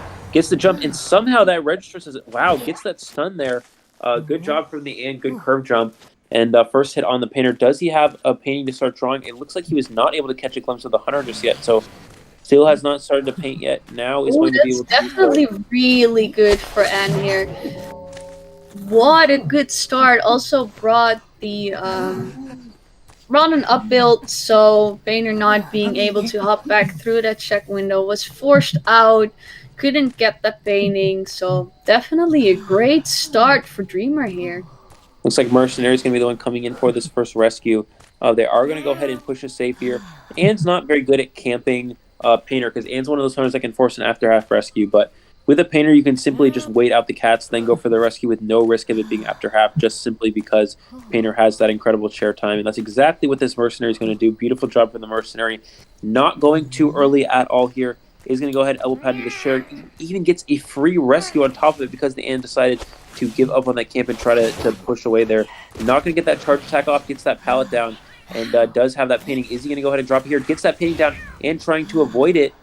And ooh, was able to jump from and avoiding it. Yeah, so but he's gonna look back right into it. Yeah, he's just gonna go right back. It's not gonna matter. He's gonna go right back to it here, and the Ant's gonna try to cat around here. But yeah, he's gonna get caught into the painting, and it ends up not mattering. If anything, it actually benefits the survivor because it gives them a little bit of extra time they can loop around here. Ant's gonna go ahead and go for this jump here. Can he get the painting off in time? I don't think he's gonna be able to do so. Yeah, he's gonna go down, but does have another potential painting to kite with here. Forward's going for a stun. And got stuck by the... Yeah, I wasn't able to get... Got stuck by that cross there, preventing that stun. That's a huge play there. If he gets that stun off, the Painter has a painting to potentially kite there. And now no one can rescue with Tide Turn because that forward is the only one left that has it and is injured here. So that definitely once again works into Dreamer's favor. However, that rescue from the Mercenary and the painting on top of it did buy still some time for Team Tickle. They are getting some good progress. They do have their last 3 ciphers. Mercenary was uninjured from the first rescue, being able to do a second rescue where the forward wasn't able to do so. Now that second painting coming in. Wow, beautiful setup. On top of it. Excellent beautiful setup support. from the survivors. That is beautiful communication. Beautiful teamwork there, getting the forward stun on top of that painting stun on top of a pallet stun. This is giving the painter so much distance here. He's going to buy. This is going to have so much time to actually get away and transition towards Shaq here. Let's see how he can loop in this area and trying to mind game here. The Cipher machine is slowly winding down, and let's see what this forward can do to potentially help harass us out. He needs to try to time a stun for when the Ant goes for a cat. There's the cat. Will he go for the stun right here? It looks like the painter was the one that picked up that there. Will forward go for the... no, he wasn't able to get it, it looks like. And the painter is going to go down. Cipher machines are not quite primed yet, it looks like. And actually going to go for the forward. Can the forward get this vault off in time? Oh, I think the Ant could have gotten that hit. The Ant definitely could have gotten that hit. Mercenary is coming in. They're probably going to try and heal stall here. Oh, they popped the Cipher though. But he is going to go down because he had those cats. And teleport is up, so it's definitely looking like this hunter could get a draw out of this. Forward is still in the area too. That definitely puts the survivors at a bit of a risk. Yeah, I don't think they're going to push any X-Gate here. Let's see if Dreamer is going to immediately teleport and try to push this forward. I don't think he's going to immediately teleport. This is very risky. The survivors should have planned out for this, and they did. These survivors were planned out for this teleport. The only person he has picked up here, I believe that's the Mercenary. That is not who you want to find here.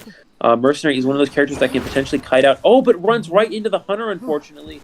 And the mercenary can try to push this this dungeon here within this next 30 seconds, but I don't think they're going to be able to get it in time. And it's just going to go ahead and push for the straw here. Oh, he falls right into the hunter as well. I mean, That's it's not still ideal. definitely looking like a draw because the survivors are making their way over to the other gate. However, this N is gonna try and use these jumps in order to make it to the other side, but seemingly decides against it and is just gonna go share this mercenary.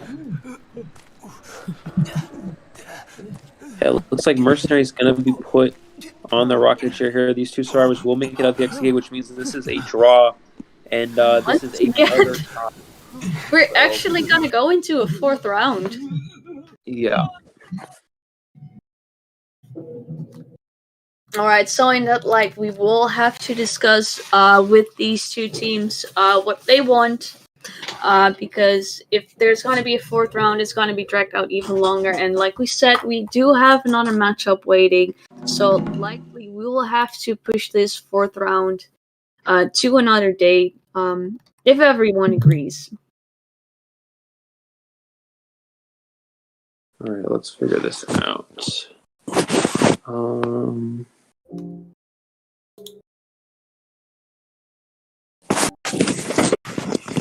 We're gonna reach 100 to 100. Yeah, probably. I mean, the fourth round is gonna be timed round, so even if they tie up score-wise, there will most definitely be a difference in time. Like, I'll be honest, I'll have to see the first matchup where the time is exactly the same. I don't think that's possible. So, yeah, likely this tiebreaker is going to be another time. We'll have to once again discuss that, but it's running really late, so for that reason, we'll have to move on.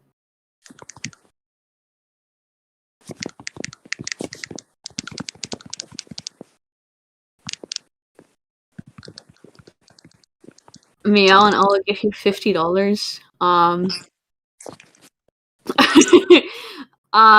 So meowing is kind of Eli's thing. So I wouldn't want to like take that from him. I really love the offer, but I cannot come for Eli's gig. I cannot do that. That wouldn't be the nice thing to do, and I think Eli is already having a rough enough time with how long this is gonna getting dragged out. So I'll not do that to him. Not the asylum. I mean, I told you fourth round. I would consider it. So. All right, let me check with these teams. Give me 1 second. All right. So yeah, a silent tiebreaker would be really interesting. It would be funny. But I don't think these teams would agree with it.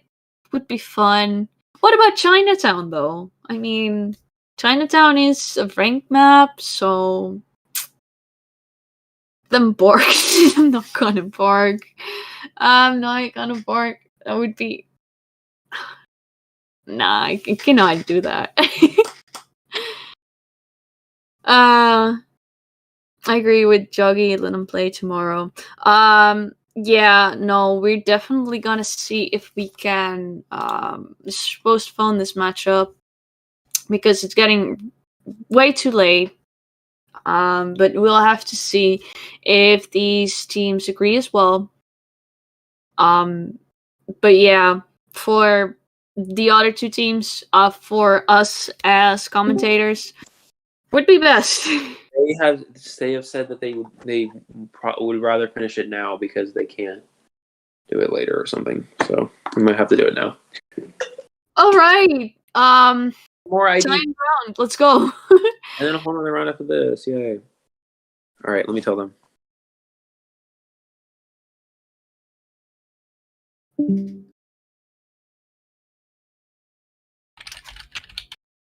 All right. So we are gonna get this just try and get this done as quickly as possible.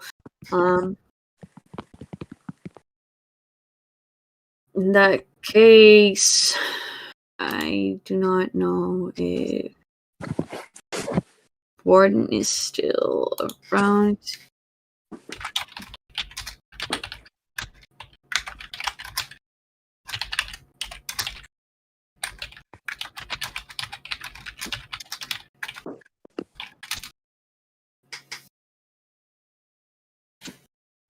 Who won? It's completely tied. So we're having a fourth round. Yay.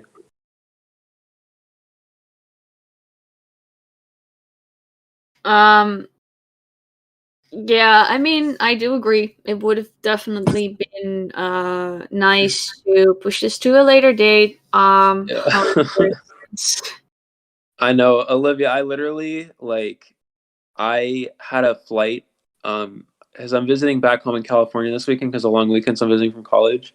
And I had a flight I leave at 5 a.m. this morning to catch my flight. And I didn't go to bed till 1 because I'm stupid. So I literally slept about 4 hours last night. And then also we've been here for 3 hours or so. No, wait. Yeah, about 3 hours for one match. 3.5 hours. 3 hours for one match, dude. That's ridiculous. It's kind of crazy. Gem! Wow! Thank you for the $50. That's insane. Wow! I cannot believe that. Thank you so much. Oh my god, I didn't even see that. What's up? Thank you, James, so much for that. Yeah, that's actually incredible. That's the biggest donation I think we had we'd already raised 200. That's literally we're trying to reach 300. That pushes us almost there. That's actually insane. Thank you so much. Yeah, no, definitely. That's ridiculous. That puts us definitely.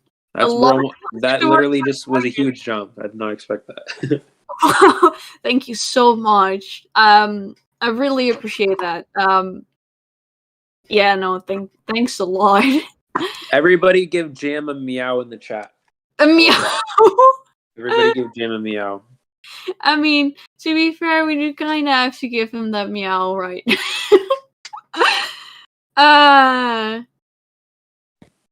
This is for you, Jam. You're welcome. Thank you, Jam. Though we really appreciate it. That's very nice of you. That actually means a lot. That's incredible. We should make I want to make a channel where we can put donations and stuff, or people that support it a lot or whatever. You know how they do that where they have the what do they call the Patreon or whatever the frick, where they have a lot of they a thing where that, because that's actually a huge amount. So thank you, Jam, again. Really appreciate it. I know it feels like if teams knew they were playing, they should be prepared, but human error is a thing, so you never know. Let's get a bunch of meows. Yes, sir. Let's go. Dang, we got a lot of meows. I might have to do that. I might have to do that sometimes, guys, where I'll just be like, yo, let's get a meow. And we're just going to drop all the meows in the chat. All right. So,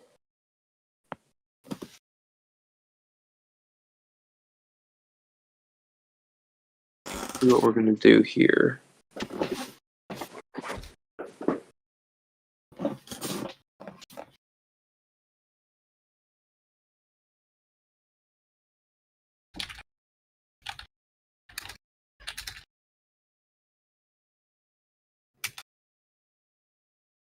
Okay. I think I guess we're gonna play this match off stream, I guess, and start the next one. Is that what we're doing? Yeah, no, we are kind of considering just playing this off stream. Then we'll be uploading this later on. Maybe tomorrow, maybe throughout the week, whenever I probably have time to upload it. Yeah. But yeah, we're gonna try and see if we can just put this off stream and then just continue with the next matchup. Also, Eli, I think you will be stepping out for the next matchup. Yeah, I have to get going. Yeah. It was really fun commentating with you again. I wish it would have been under better circumstances. And oh my lord, Jeff just donated another $20. Damn, I wish I was that rich. What is this carry? I wish I was that rich. Single-handedly carrying all of ICL right now. Dude, I have like no money. What the heck? How'd you do that? That's crazy. That's insane. Thank you so much. Man's like Bill Gates or something. I don't know. Bill Gates himself. That's funny.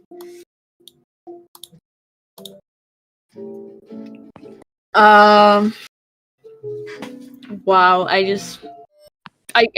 cannot believe that. Jam, thank you so much. I don't know what you're talking about. Yeah, no, definitely coincidence.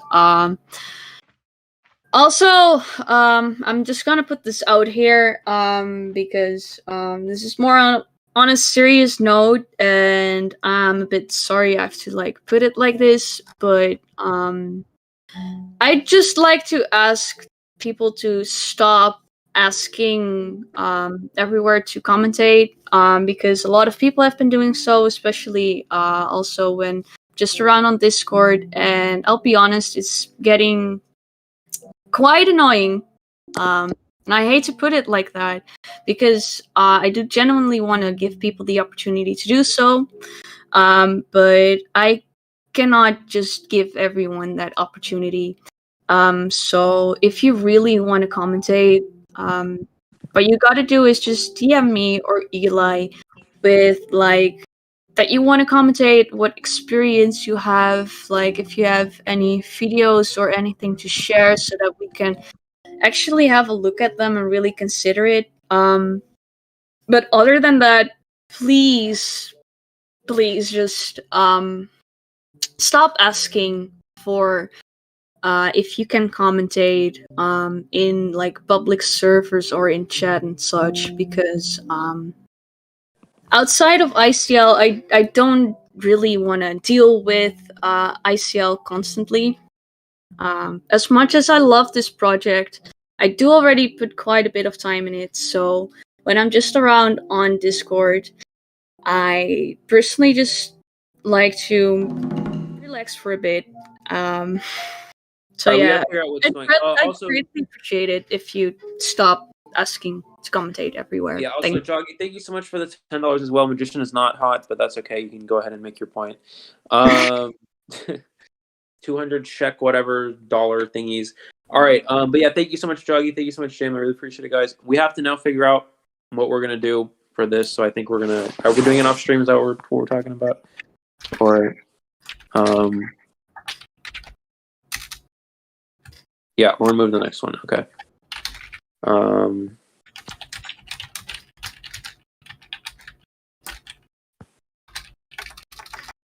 Also, I did not say it, but thank you very much as well, Joggy. I will say Magician is hot. I'll just go out there and say Magician is hot.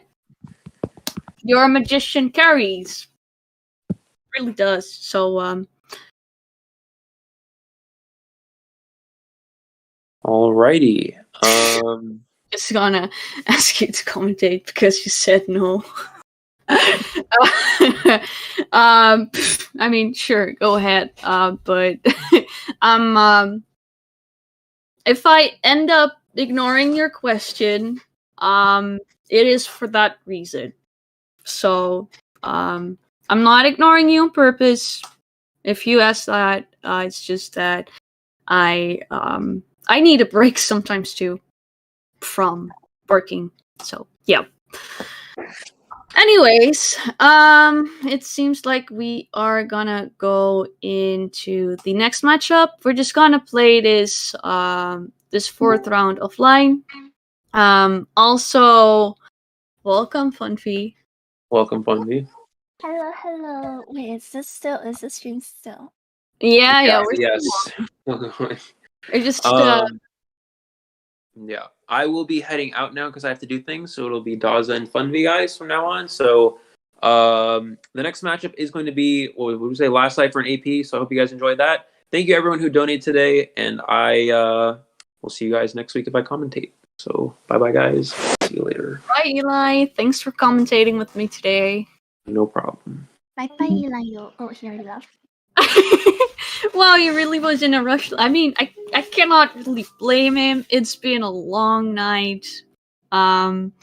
So I get it. And especially since he had his flight only at 4 hours of sleep. He definitely needs his rest too. So I can definitely get that he just wants to get out. Other than that, welcome. It's been so long since we commentated together. Oh my lord. Months. It's been so long, but I'm so happy to commentate with you again. Oh my lord. I'm looking forward to this. It's gonna be fun. Like, I love Eli, and it was really fun to bring back like somewhat of the original duo because we commentated a lot last season. And it's just really fun. But it's also fun to have you back. It's been a lot of fun commentating with you too. That one time we commentated together last season. So I am glad we're getting a second chance to commentate again. Definitely, for sure. In that light, my headphones.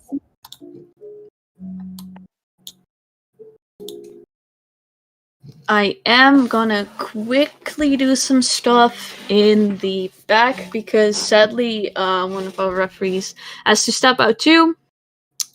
So with that, I kind of got to take over as well.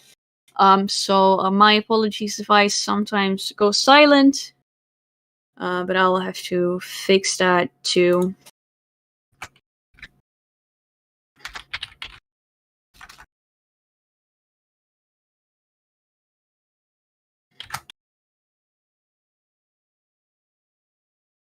Bye. Is there still echoing right now? What did you say? There's a little bit of echoing. Is it from my end? You're not echoing for me. That might be from my end. Okay. Hold up. This should probably be better. Should I turn down my microphone? I can turn down the input volume. Oh. This should be better, I think. Is it better now? Test, test, test, test. It's fixed. Yes.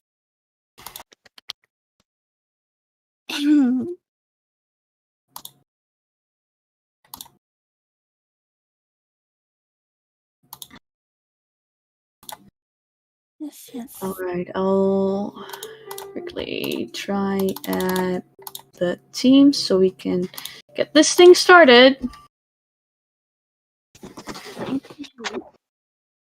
Everyone's looking forward to the next game.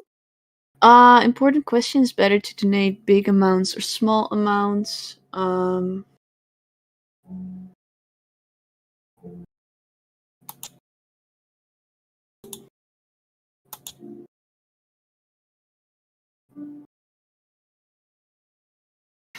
I actually don't know. I'm not quite sure actually. I would have to figure that out.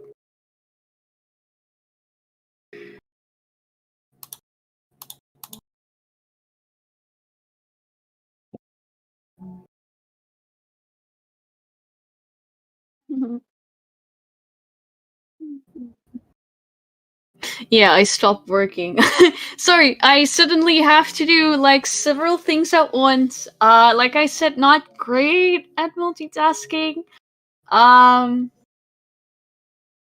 Yeah, not great at it. So, let me see because I have to see what I have to do right now.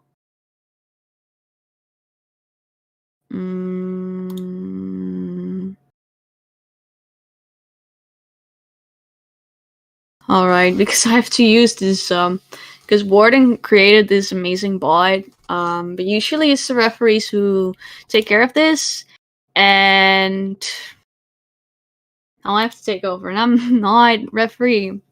So that's why I have to wing this on stream. Let's go. So yeah, if it goes silent, I'm sorry, but I'll try and make this work. Because I have done coin tosses in the past.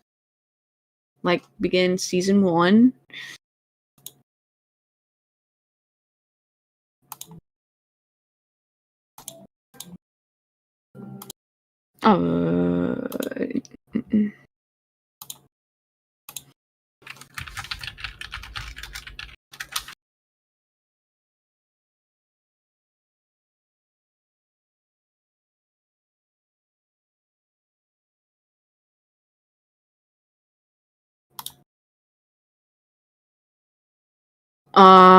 Okay.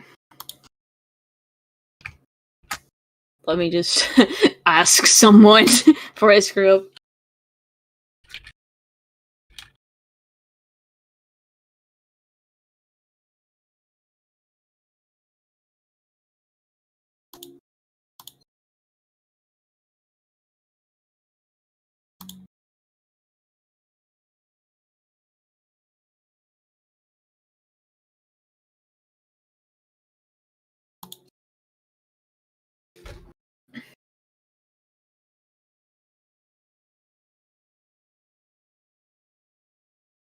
Also, Jogi, I'll check for you and let you know as soon as I figure it out. I cannot promise I'll do it anytime soon because there is a bunch of stuff I still have to do. So yeah, sorry for that. I will try to get to that as quickly as possible.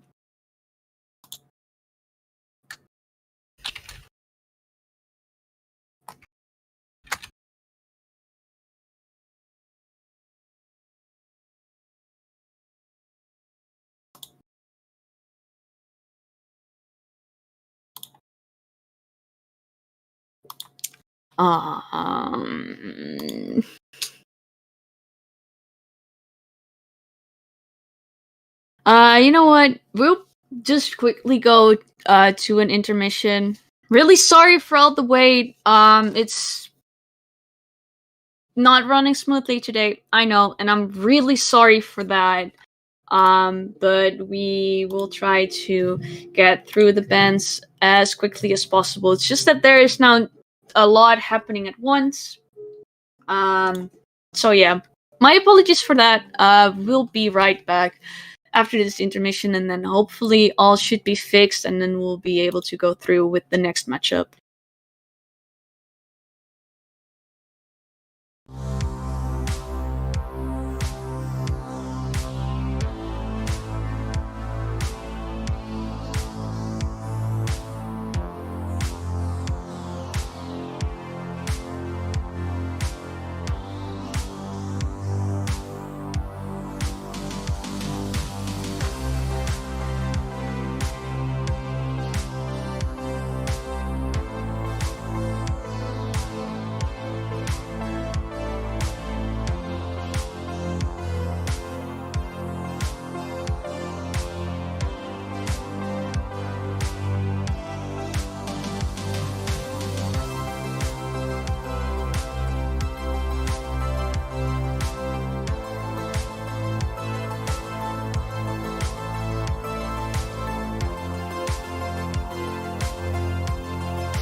All right. So we are finally back. We are gonna head just straight into the next matchup. So the next matchup will be Lost Cipher versus Apple Pie, which is gonna be a really interesting matchup. For the fact that these are the number 3 and 4 in the division right now. So that means that this is really competitive for that final playoff spot.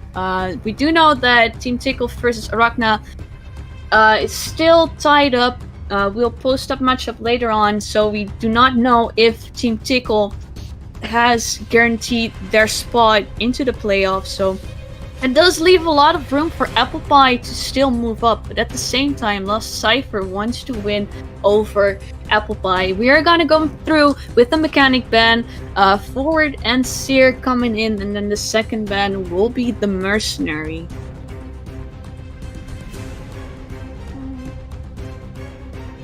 Also, a little mistake on the stream, I think, because it still says Lakeside, but the map will actually be Moonlit River Park.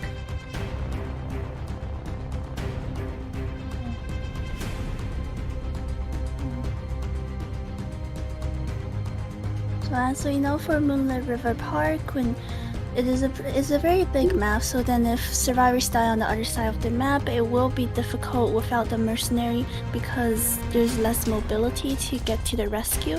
So then we'd have to see how the survivors play this out. They will have to go in early for their rescues, and as we can see, I think they've locked in forward and unsure about Gravekeeper, but these characters do have a certain amount of mobility. Let's hope that they will go in for the rescues early to seeing what the last survivor they're picking. Yeah, they are expecting a breaking wheel. You cannot convince me otherwise. You cannot come up with this team comp and tell me you're not expecting a breaking wheel. Oh, and there the breaking wheel is despite this anti-breaking wheel team comp. Make the prediction on that part. So as we know that the breaking wheel chasing a perfumer, it will be difficult because she's going to be able to perfume the spike off, and then if you're going to chase the seer, it will mean that he'll be able to owl farm during his kite, almost guaranteeing a second owl if the kite lasts for a bit longer, or if he's kiting in the open. Because as we know from Moonlit River Park, a lot of the palaces actually have lower walls, meaning that it's easier for a seer to farm owl. So we'd have to see about who he actually spawns on for this game, see how the game plays out.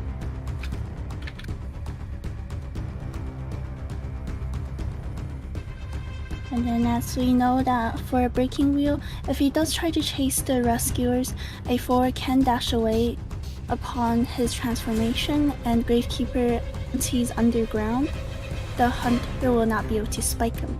But then he will have to use his shovel early because when he's underground, he can get snapped out of the ground. So the Gravekeeper will have to be careful of that in case that the breaking wheel decides to chase him. Yeah, no, it's definitely something you have to keep in mind with that Gravekeeper. I mean, they might be hard counters, but they're still not 100% foolproof. Breaking Wheel is a fairly strong hunter, and he can definitely work his way around certain abilities, such as that shuffle. So if you're not careful enough, you just get snapped right out of it. Sure, for sure. I mean, we've even seen it last weekend against Wildling. Wildling considered a strong survivor, very good at clutching gates or dungeons. But we've seen a Wildling go down within the first, I think, 40 seconds of the game, because this breaking wheel was able to work his way around the big so well. It will mean that the survivors will have to be very careful of the breaking wheel skill and have to keep, even if they do make it to endgame against breaking wheel, they still have to keep their eye and stay calm for finishing the game up. And know that the breaking wheel do depend on a good first fight for survivors to get a chance to victory. So you have to see how the first kite is. So spawning a working carousel, we know that there's a tent and a bridge person that he can offer to chase. The tent person is a gravekeeper, so let's see if the gravekeeper decides to shovel early or waits out until later on. Yeah, This so is a Cipher did walk up to the stage, which is somewhat of a surprising choice, I would say.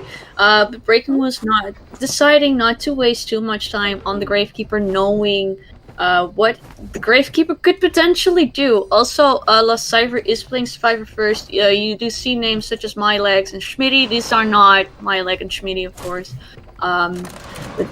because they are not on Lost Cipher. But yeah, now Seer being the next target, Seer, another was very survivor that's very juicy, capable of dealing with the Breaking Wool, and he's doing a beautiful job Flowers spitting around first the hunter. spike. And it seems like the Breaking Wheel decides to come out of form after the first spike. Uses the owl early to prevent getting a hit. And it seems like the Seer is owl farming, and he might be getting his next owl soon. And yes, we do see it now. He will have the cooldown ready for his next owl, so he has to be careful not to get trapped. And he's just gonna go ahead and use an owl right away, not gonna risk getting trapped here. Or even to get blinked on. It seems like he made a blink prediction, but the hunter might have predicted that and decided to look for his blink. Oh, uses the blink now. I slowed down, but it seems like the perfumer might Very want to good job from the Seer. Bought a lot of time for his team. One Cipher popped. Other two Ciphers have been worked on. Surprisingly, it seems the perfumer is gonna take up this Cipher. And the forward is gonna come in too. And knowing that the hunter used blink, the perfumer isn't quite scared of starting the Cipher right here. The Seer will have to die at... Okay, it seems like the perfumer's died to going for that rescue right now.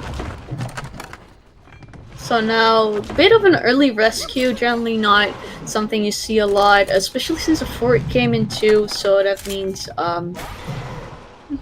that there's two survivors essentially after Ciphers. Not entirely though, because the perfumer was decoding a Cipher right there. Seer is gonna go down, and there we have forward once again.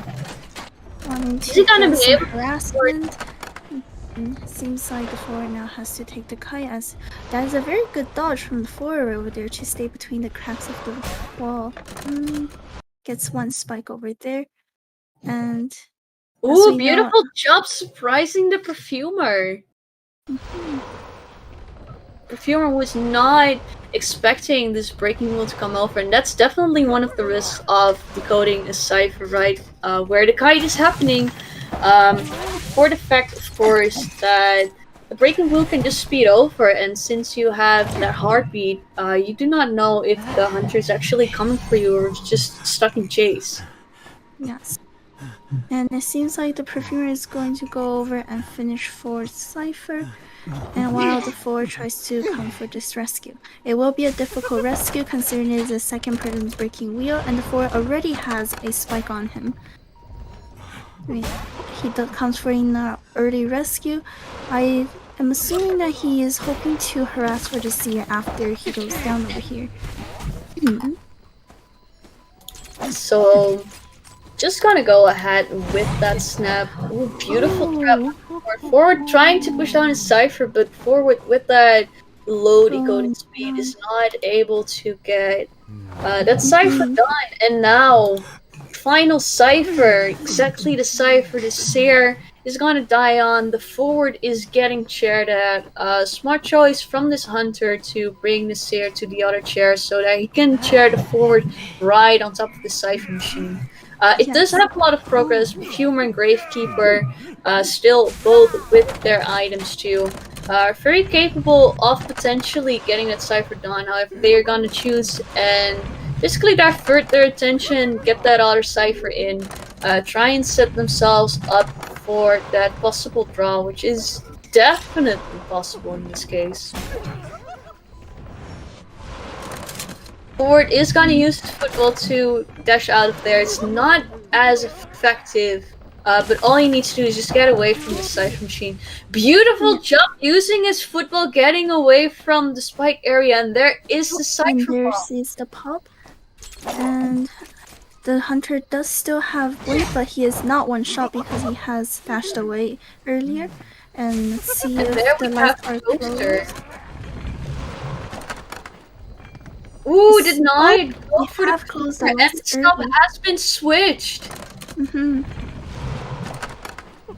And as we know, the Graveyard does still have tides, so that means that if the forward dies close to the gate, he is able to. The Graveyard is going to be able to make this rescue. So is you going to prepare him basement, or I assume that he is going to be able to struggle off, knowing that it is a forward right here. Yeah, no, basement, and especially since this is a Gravekeeper, basement not necessarily where you need to go to. However, Gravekeeper is just saying, I'm gonna take the draw. First round draw is good enough. It's all you need. I mean, usually in first rounds in NA, you see a lot of rounds end in a 4-man elimination. So, for Last Cipher, getting in that draw here isn't bad at all. Sometimes it's better to just play it safe, to say, alright, this hunter is essentially, it's a peak tier hunter, they know what they are doing, we're not gonna take any necessary risks, we're just gonna take this draw, get, a little bit of a head start, let our hunter finish this game, and possibly get this round done in the later rounds. We still have 2 more rounds to go, of course. So there's a lot that can potentially happen. So playing it safe might definitely pay off later on. Yes, for sure. And especially, like Daza mentioned, it is only the first round. Getting a tie is a very good start for the survivors, because the points are the same at this moment. So we'd have to see about next round for what will happen, which team will either team take the lead for first round, or will they proceed with another tie, and we will see from more bans and changing up game for the next round. I'll just in the meantime quickly implement these the bans again. So sorry if I'm being silent once again. But we'll just try and rush this down basically. Mm-hmm. Thank you very much to Daza for doing all the technical parts of this running ICL. Thank you very much. I'm trying my best. Usually one of the referees takes care of this, but as they're all from Europe and it's running pretty late, they sadly could not do so for this matchup. Which means that I'll take over. Is it ideal? Not really. But sometimes it is what it is. Yes, it is what it is. And yeah, thank you very much for staying with us, Daza, despite the time zone difference. Thank you very much. Applauses to you. Thank you very much. Thank you. I mean, I do have to give it to Apple Pie and Lost Cipher. They are quick to respond too. They definitely came in saying, you know what, it's been taking long enough. You're gonna rush the bans. We're gonna do that too. We're just gonna get them in as quickly as possible so we can actually already go into the banning for the second part of the first round, and we're gonna once again see a mechanic ban. Mm-hmm. So with the mechanic ban, the hunter is trying to limit the Cipher rush. So let's see what hunters survivors are going to locking. So a forward locking and a priest is locking. So forward and priestess, one can harass for the teammates and turn the game around. Expect, like, if let's say the first person does not do a good kite, or the person does a good kite and the forward comes into does a good harassing, it will give the survivors a greater chance for a better game result. And as we know for Priestess, setting up the portal for her teammate for transitioning will guarantee a longer kite if the teammates are able to kite towards those portals. And a Merc ban from the Hunter again, like we mentioned earlier for the last match, a Merc has a high mobility for his rescues on this. Okay. And then it seems like, I think it was the last Apple Pie survivors decided to pick Coordinator. Coming in, huh? As we know from Coordinator, she is a very good kite. She is more of a secondary rescue character. Her flare gun will be able to secure a safe rescue if the hunter does not have excitement on. And she is also a very good kiter with her 10% speed boost while kiting. She's going to be able to drop the pallets faster and vault windows faster. So she is a good kiter and a secondary rescue, but as we know, her as a hunter. Yeah, no, this team comp is definitely I mean, it can work, but it's kind of risky. I'll be honest, I think it is quite a bit of a risky team comp for the fact it's kind of like you said, Coordinator makes a good secondary rescuer, but Forward is not necessarily first rescuer. And for that reason, a Forward and Coordinator duo, especially in the first round and against the Sculptor 2, it can work. I can see it work, but then as soon as the Hunter's second presence, neither of them will be able to secure a safe rescue, so it might mean that they will only be able to rescue once for the next game. Yeah, no, indeed. I agree. I do think, on the other hand, of course, that against the Sculptor, rescuing as little as possible, it's definitely smart. I would say it's smart. It depends on the situation, of course. We've gone through the entire game sense talk earlier. It depends on the situation that you're in. Sometimes you do need that second rescue. The flare gun might come in handy. Forward being able to do a stun and chair and that kind of stuff, that might also be possible. It is, once again, quite risky. There's definitely an opportunity for the Sculptor here to secure some kills on that chair, but at the same time, these are, like you said, pretty strong survivors. It's just that not having that first rescuer, such as a mercenary, it always puts the survivor team at quite a risk, especially because they do not have a decoder as well. Because that's also something you have to keep in mind. The mechanic got banned. They're not opting to go with the prisoner. It's a big map. Might not work out through the long distance. So that's probably why they opted not to go for the prisoner. But you do sacrifice a bit of Cipher progression. I do say a bit because Seer doesn't have debuff. Coordinator doesn't have a debuff as long as someone is on chair. So the only people with a debuff would be the Priestess and the Forward, which isn't too bad. Especially considering the amount of support that Priestess can do with her portals. You have the Seer's Owl coming in. So, like I said, there's definitely some opportunities. But in itself, the Steam comp might also be a bit of a risk. It's kind of a make or break kind of team comp, I would say. But in itself, a character such as Forward is already a make or break character, and for Coordinator, the flare gun is really important. Definitely agree. And then we just have to see what it like.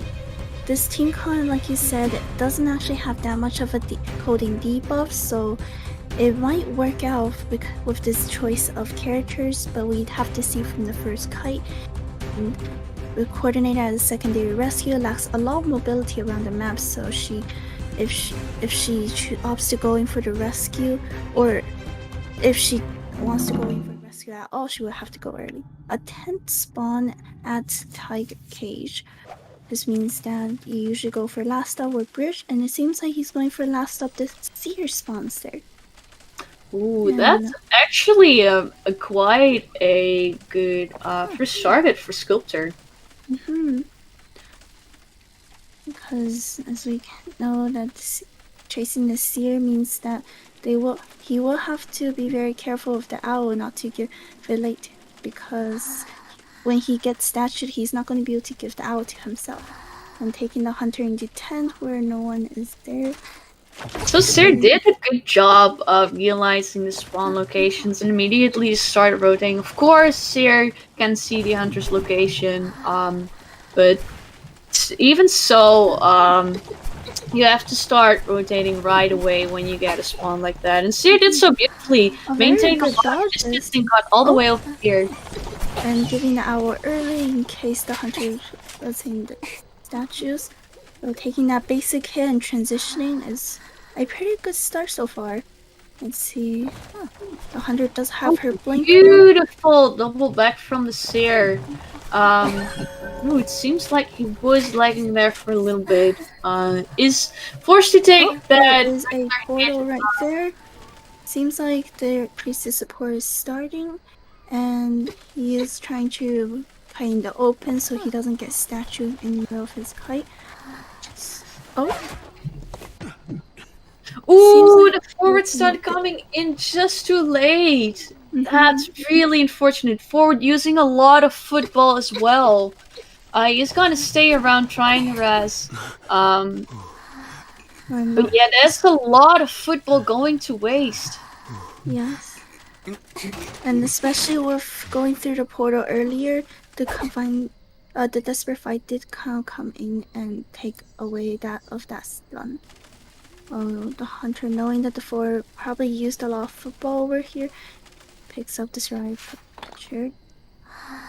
And seems like the forward is still going for the first save.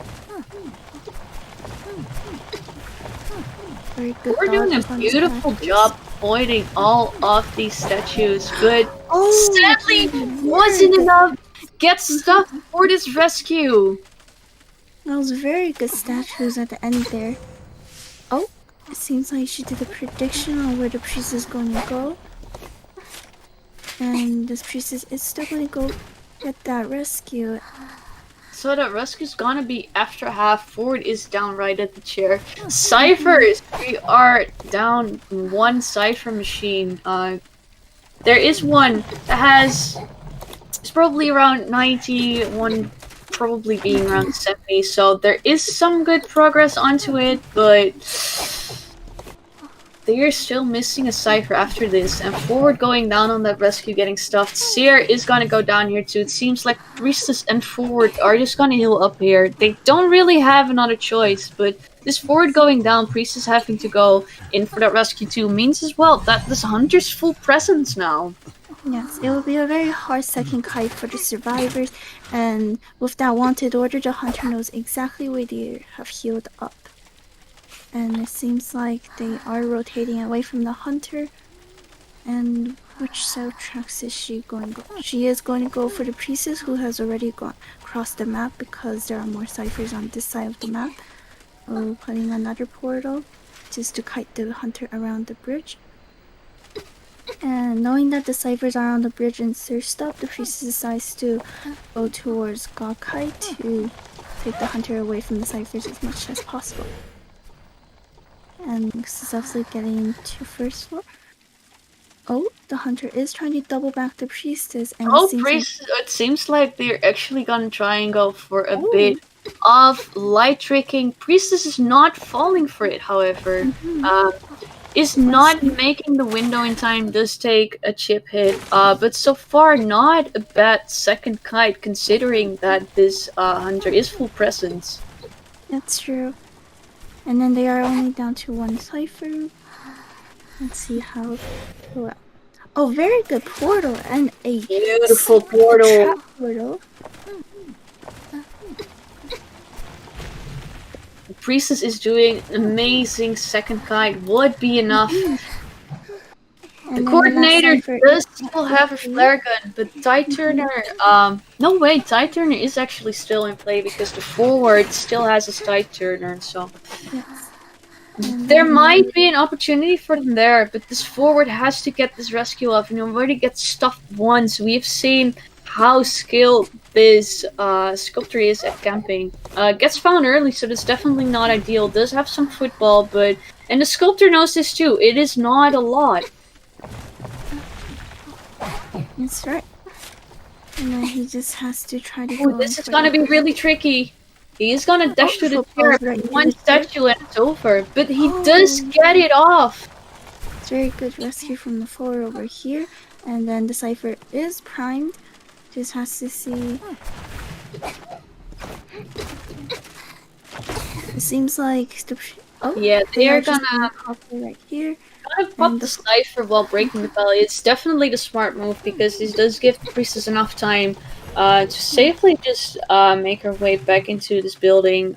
Priestess sadly does not have any portals to work with, but all she needs to do is kite long enough for her teammates to escape. They need a draw here. All they need is a draw. Hunter does have teleport available, so that does definitely put the team at a risk. But this priestess is doing such a beautiful job containing the hunter. And the both gates are open, so then the survivors have secured a tie for apple pie. So we are back to, so we are 2-4-4 with the teams. The first round it is a draw. And Another draw today. I can barely believe it. A beautiful job from both sides. We've seen some really nice kites, beautiful stuff from the sculptor, but in the end, still resulted in a tie. Especially gotta give it to the priestess, who also got best deduction in this matchup for that beautiful second kite. Almost 150 seconds. And considering it was a full presence sculptor, that's really impressive. Even as a priestess on Moonlit. For sure. And especially that portal at God Palace, putting it right under the palace, so then guaranteeing a talus stun. That was a very quick decision made by the priestess, and a very beautiful decision made over there to prolong her kite.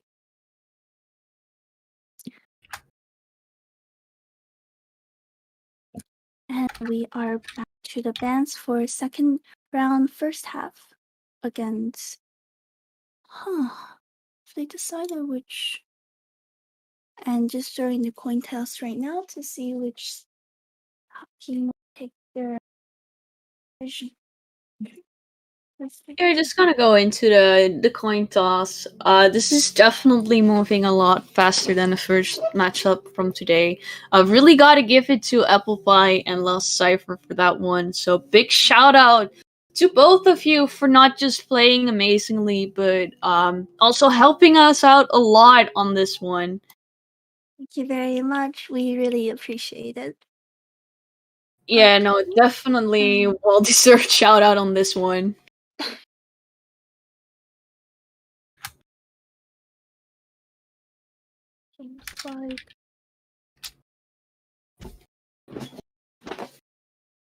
Seeing Gem say the priestess went crazy, yeah, definitely. That priestess gotta give up a kiting guide. They really should just a sculptor guide, just how to kite against sculptor. That would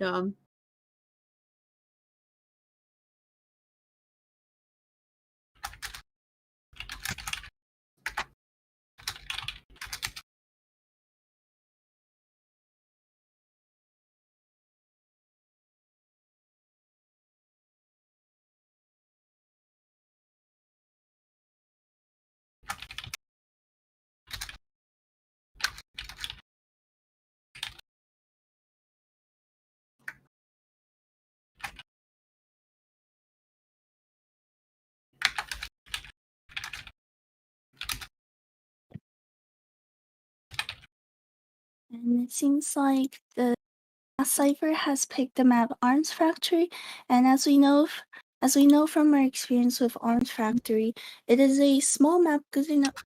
It's a very good small map for a more leaning to survivor side, because you can choose to die in either of the corners on this map, and it will not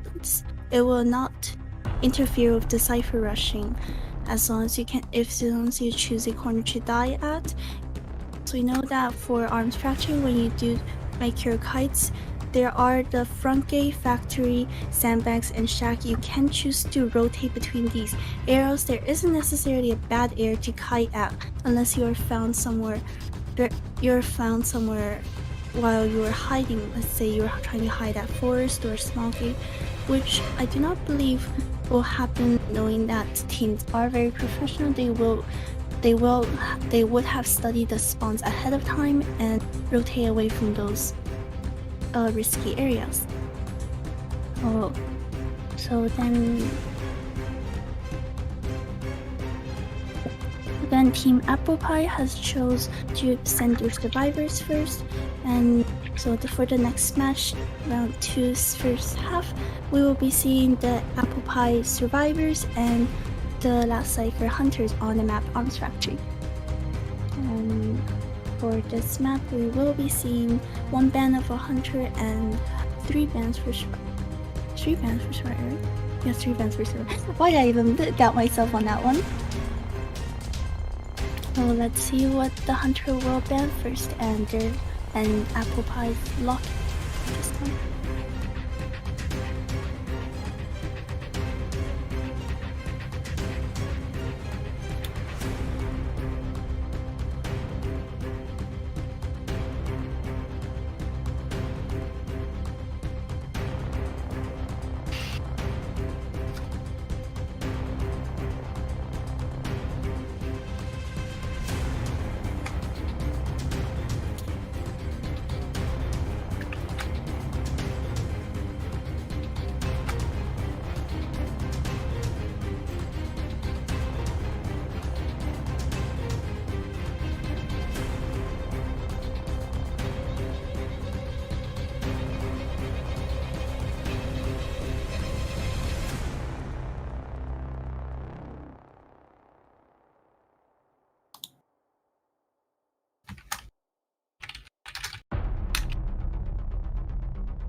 My apologies for the silence on stream. Still trying to work my way around the banning system, because I did not work with it before. I had a quick rundown a few weeks ago, but I'll be honest, I kind of forgot about some stuff. So, yeah. Our apologies for the wait, and thank you everyone for being so patient with us while we are sorting out the band picks right now. So, last Cipher's Hunter has joined. Okay.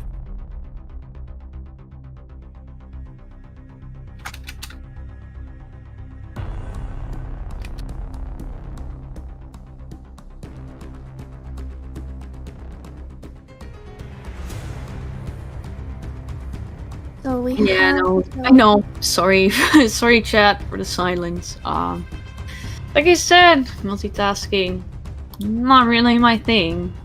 But I think it should be running now. So I was just waiting for the update on their bands. I'm just checking the chat. So currently we have the Hunter joining in, just waiting for Apple Pie Survivors and their bands, so we can get first match started.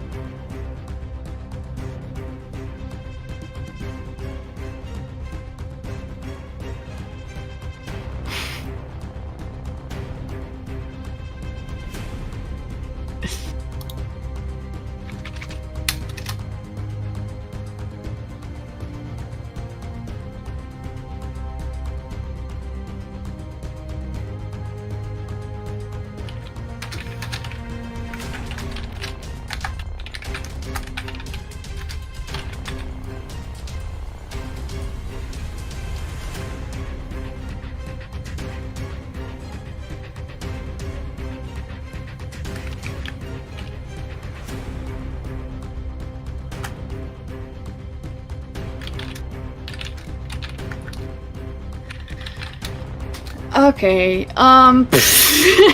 this bandbot is having somewhat of a stroke. Yeah, no, Apologies for the technical issue. I am so sorry. Yeah, sorry. I know I'm laughing.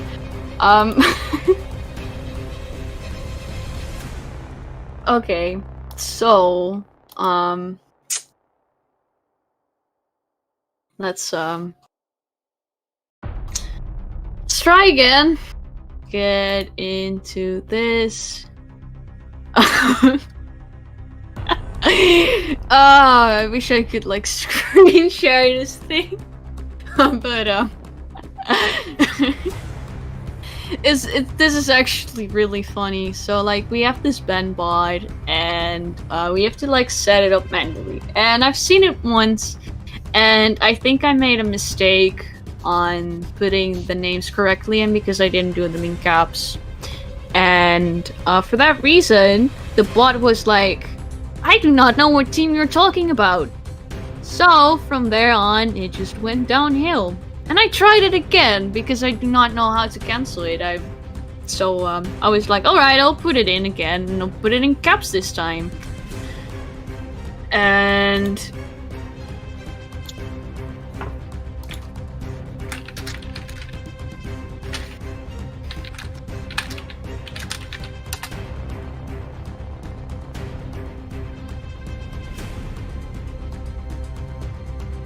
but yeah, so basically everyone is putting in like random text and emotes, so yeah, it's not really working, but we'll get there, hopefully. This is why we need our referees, because I think I'm fairly decent with technology, but having to wing it like this, all of a sudden, it's not ideal. I'll be honest. It's not working out for me. But we will get there, and it seems like our first survivor bands are gonna be Forward and Seer. Oh, a Forward and Seer band.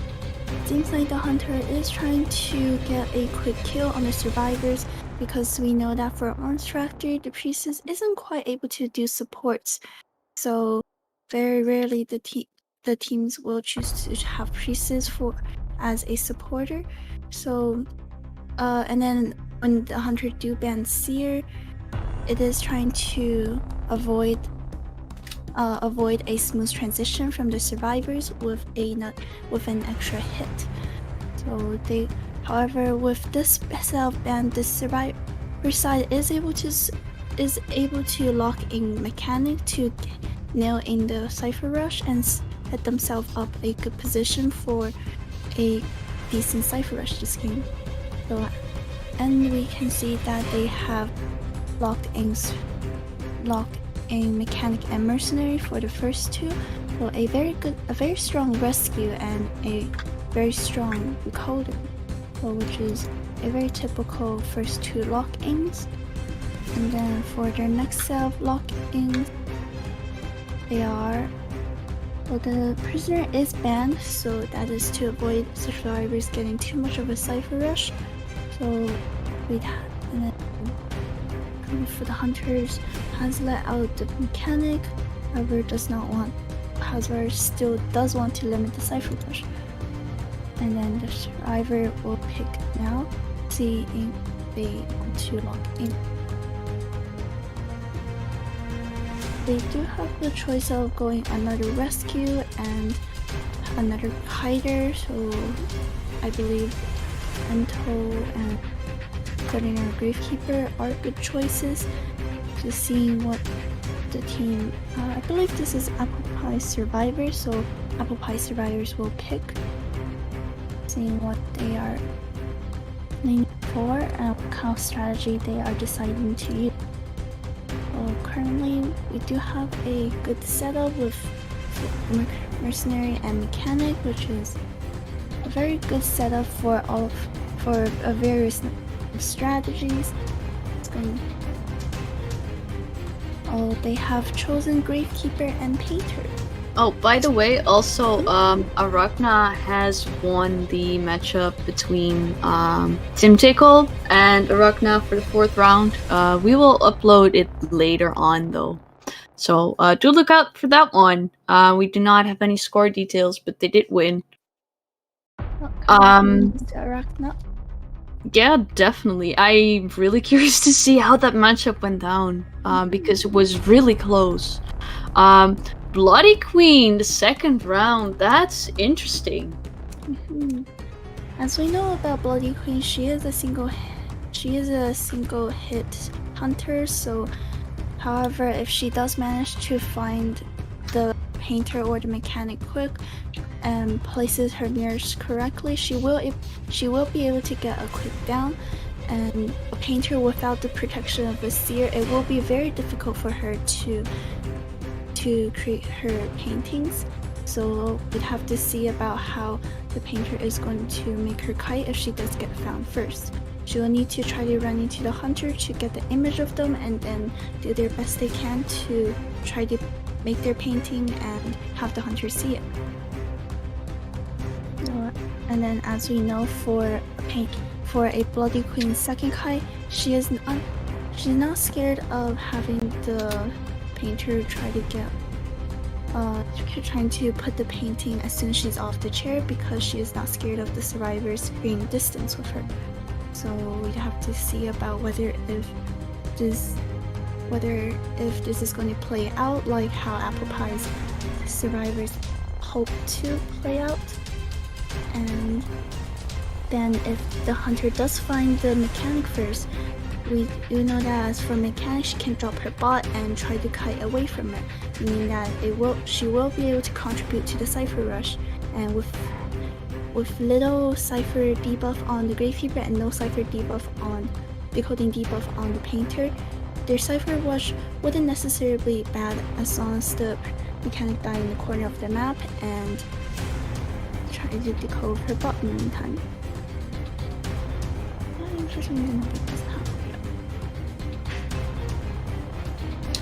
Alright, let's go into the 2nd round. So currently, score is tied. We will have Lost Cipher hunting first.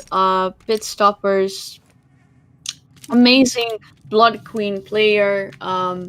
So yeah, really curious to see if he can actually manage a win out of this match. And as a Shackley spawn, as we know, there are usually two survivors at Forest. It seems like It seems like Pitstopper is predicting a double back towards Shaq, holding the mirror there, and knowing that the Sarai is already rotated to front gate, she decides to go for factory to try to see if she can find the person she wants to find. A very sneaky slow vault from the survivors, not giving the a very good mirror. Beautiful job getting that bot down. So now knows the location of the mechanic. Mechanic immediately going in, deploying that second bot, and going to hide. It seems like it has lagged out. Oh, now he's back into the game. I was about to pause it. Oh, there. It actually goes in with the pause. Just wait for them to let us know what is going on.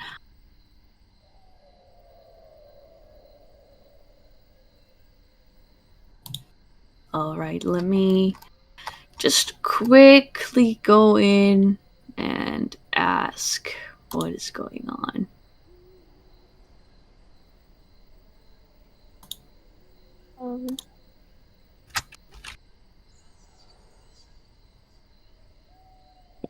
Just as a quick overview of what happened in the match right so far. So with the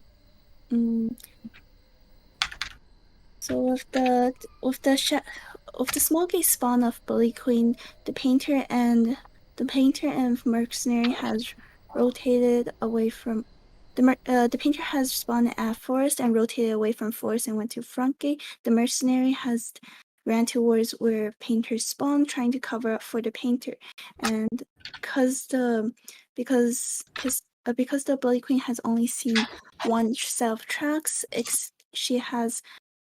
she made a prediction that the survivors might have double backed and rotated towards Shaq while she is checking forest. However, with no sight of tinnitus and no sight of tracks, she immediately determines that the survivors has rotated to front gate and gained a lot of distance with her. So then she immediately mirrors towards factory, expecting to find someone better to chase over there. There's inside the factory, predicting that they are waiting for them, which is a very good prediction because the mechanic spot has just vaulted in towards factory, is decided to run towards the Cipher. And very, very sharp mirror from the Bully Queen has taken down the bot. So with the mechanic's main body dropping around front gate, she drops another bot. She deploys another bot at front gate and moves herself into front gate rooms. In the meantime, the Bully Queen, after she downs the bot, moves herself towards front gate. We wouldn't necessarily say it is a very good situation for the survivors because, as we know earlier on, the painter has rotated into front gate room. That if the mechanic has to kite over here, she will have to kite on the painter's Cipher, or the Bully Queen might just decide to switch on to the painter. And as we know, a painter without the protection of Zero will have a difficult time trying to get her first painting. And especially going against a Bully Queen, she does not have to go close to the painter. So the painter will have to deploy the painting up close to the hunter. But in the meantime, she will have to be careful of that blink from the hunter because if the hunter does put the mirror out and for the first hit, so with the painter rotating away from the Bully Queen, her painting, the Bully Queen will be able to catch up with the painter and might be able to blink onto her while she deploys that painting. So we will have to see about how this match rolls out, or if Pitstopper decides I think this is still within the first minute of the game. So this is still within the first minute. So basically, what's happening is that Pitstoppers is asking for a rematch. Yeah, because it is flagged out. So we're right now discussing whether they are actually gonna get that. And like I analyzed earlier while doing the recap, we don't actually see this game on the side of the hunter or the survivor because no one is injured. But however, the mechanic does lose half her bot, meaning that she will not be able to pop a cipher at this moment, especially when the cipher spawned in front gate runes and the painter is working on that cipher. So it doesn't necessarily lean onto the survivors, even though no one's hurt, because of the lack of bot power remainance. I think that's a way to say it. For the mechanic, and as we mentioned, for painter, she will have a difficult fight against a Bloody Queen, especially her blink is ready from this point on. Just seeing whether if they are going to get the rematch or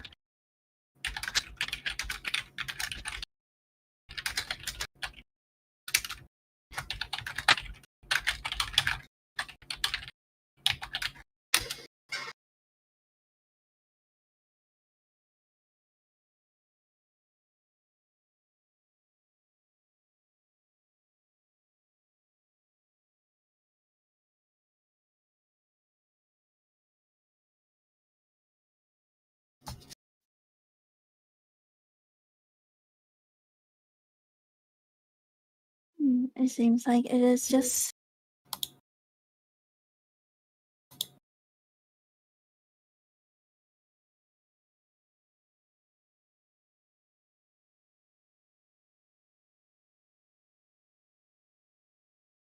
seems like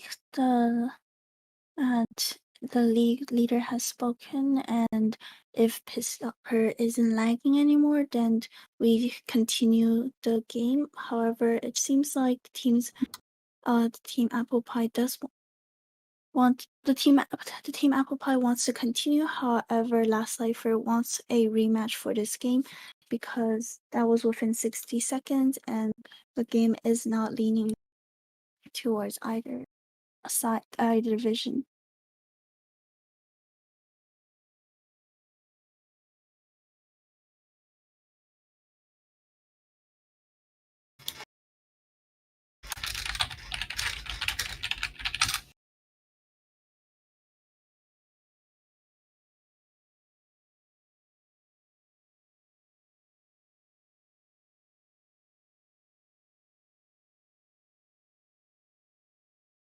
Like it seems like the teams and the moderators of ICL is just debating whether if the game is going to continue or the game has to restart, because Pitstopper did before 60 seconds, and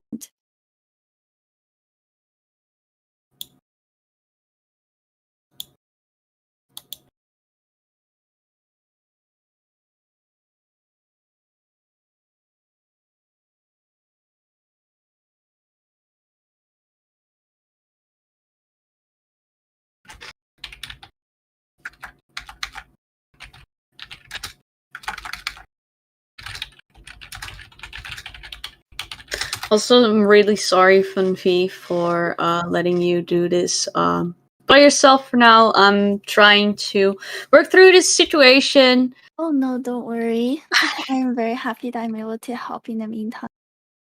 Just see what is going to happen right now. So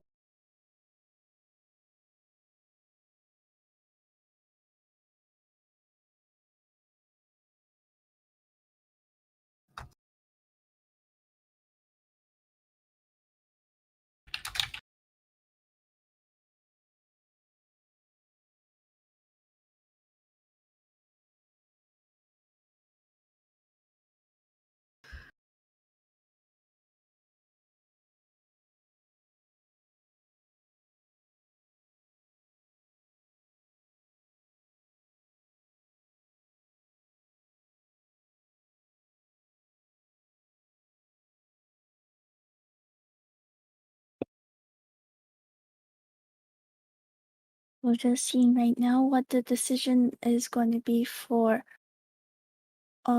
there if the game is Yeah, going there's to some continue slight or discussion restart. going on, and Mainly, we are just waiting for pit stoppers because he had to restart his device, which is why it's taking a little bit. We're hoping for him to get back in game as quickly as possible so we can resume. But it's we just have to wait for pit stoppers to get back into the game. Yes. And thank you to everyone for waiting patiently for a slight issue on the technical side.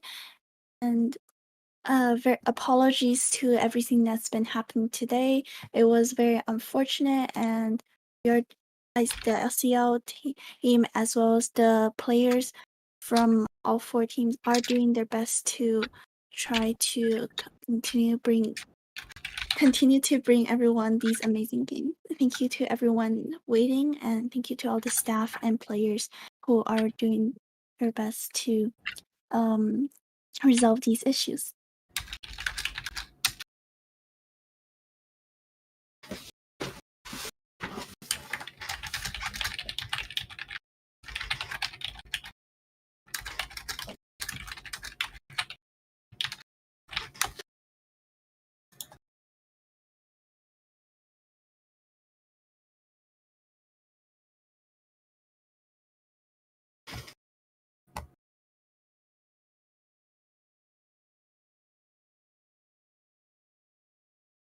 Yeah, once again, apologies for the delay. We're just waiting for pit stoppers to resume the game once he's back in. And then we can just continue the matchup. We will likely just continue playing this match unless pit stoppers continues to lag. Oh, there we go, finally.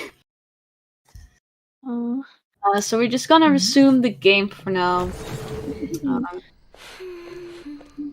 So he does find the mechanic right here. Ooh, very good power stone from the mechanic, and breaks free from their position. Mechanic. It seems like he's just gonna go ahead and surrender. I'm not sure if that means he's like continuing to lag. Alright, we're just gonna go ahead and set up this matchup again. And wait for whatever we decide on doing once again.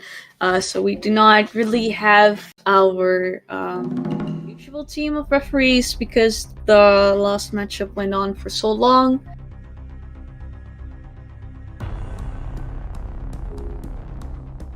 It seems like Pitstopper still had above average ping.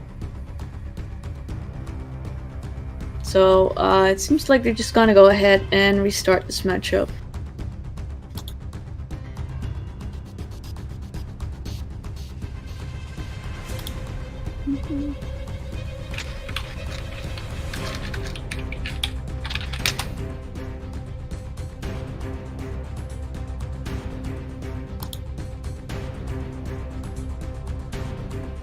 Again, apologies for all the issues that's been happening today. Thank you to everyone for sticking with ICL and looking at these amazing matches.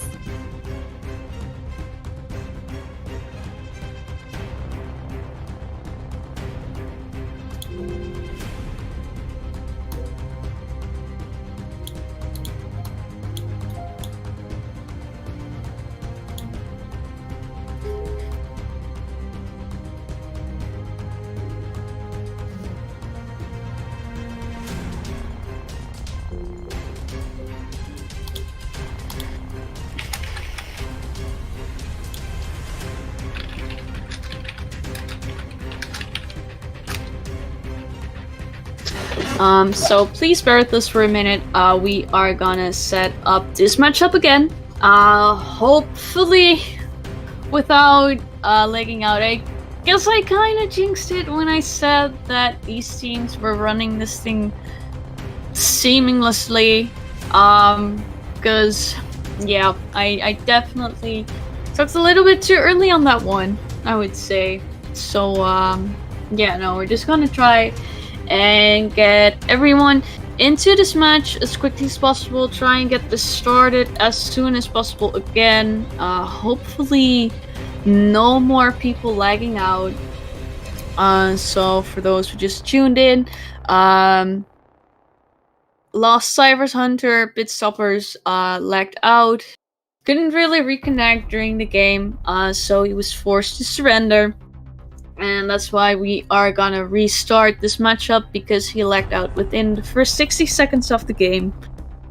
And since it was still kind of anyone's game, yeah, we're just gonna restart.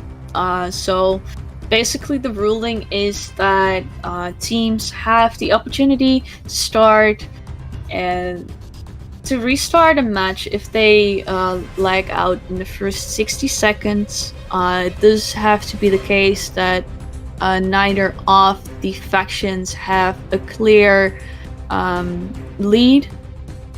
So, for example, if the first 30 seconds of the match, the hunter already got someone down and on chair, and the survivors decide after that they want a restart, then of course that's not gonna happen, for the fact that the hunter would have too much of a head start already. However, like we saw, the bot did get eliminated. Apple Pie was doing great on rotations, so it was kind of in the middle still. They did have a good head start, but at the same time, Bitstoppers did manage to eliminate the bot too, with that beautiful mirror. So it's still pretty much in the middle. Still, a lot could have happened from that start, which is why we're just gonna go ahead and restart this game.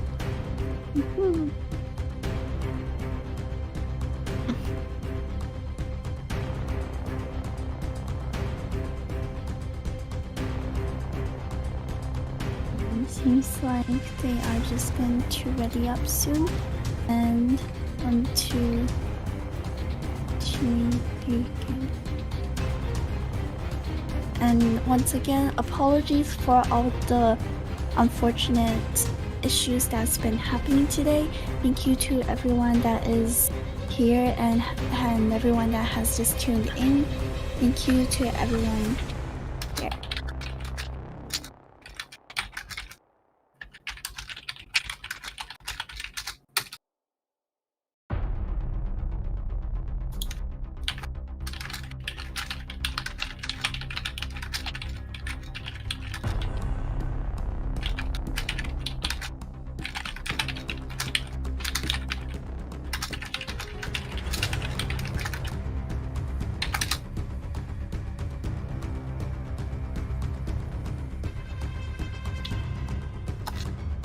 So we're just waiting for the survivors to ready up, so that we can start.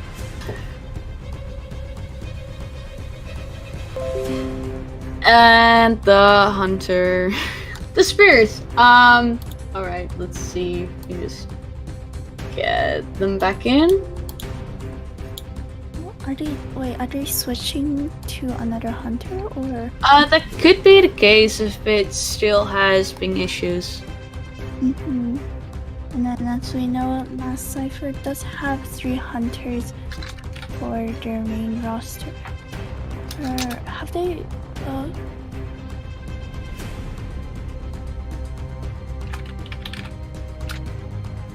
Their roster for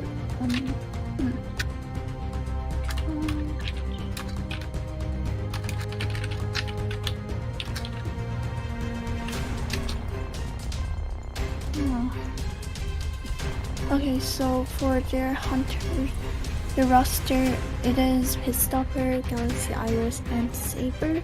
Just has to see whether if they are going to switch to another hunter for their team, if Pitstopper still has lag issues, or they are going to continue with Pitstopper if the either of the other 2 hunters are unavailable for today's tournament.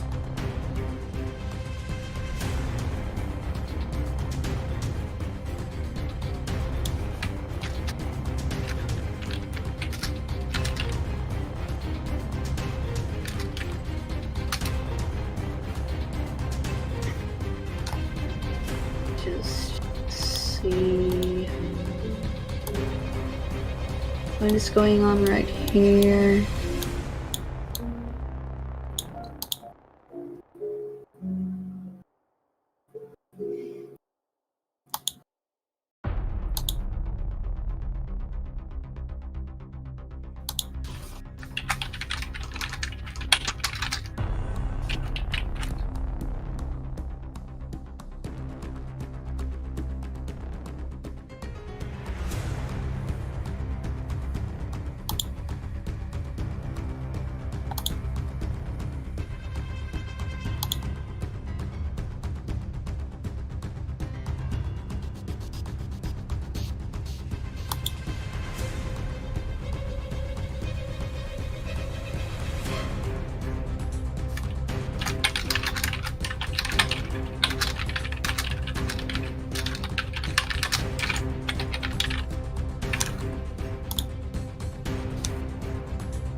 It seems like Pitstopper is saying that his payment. Why not?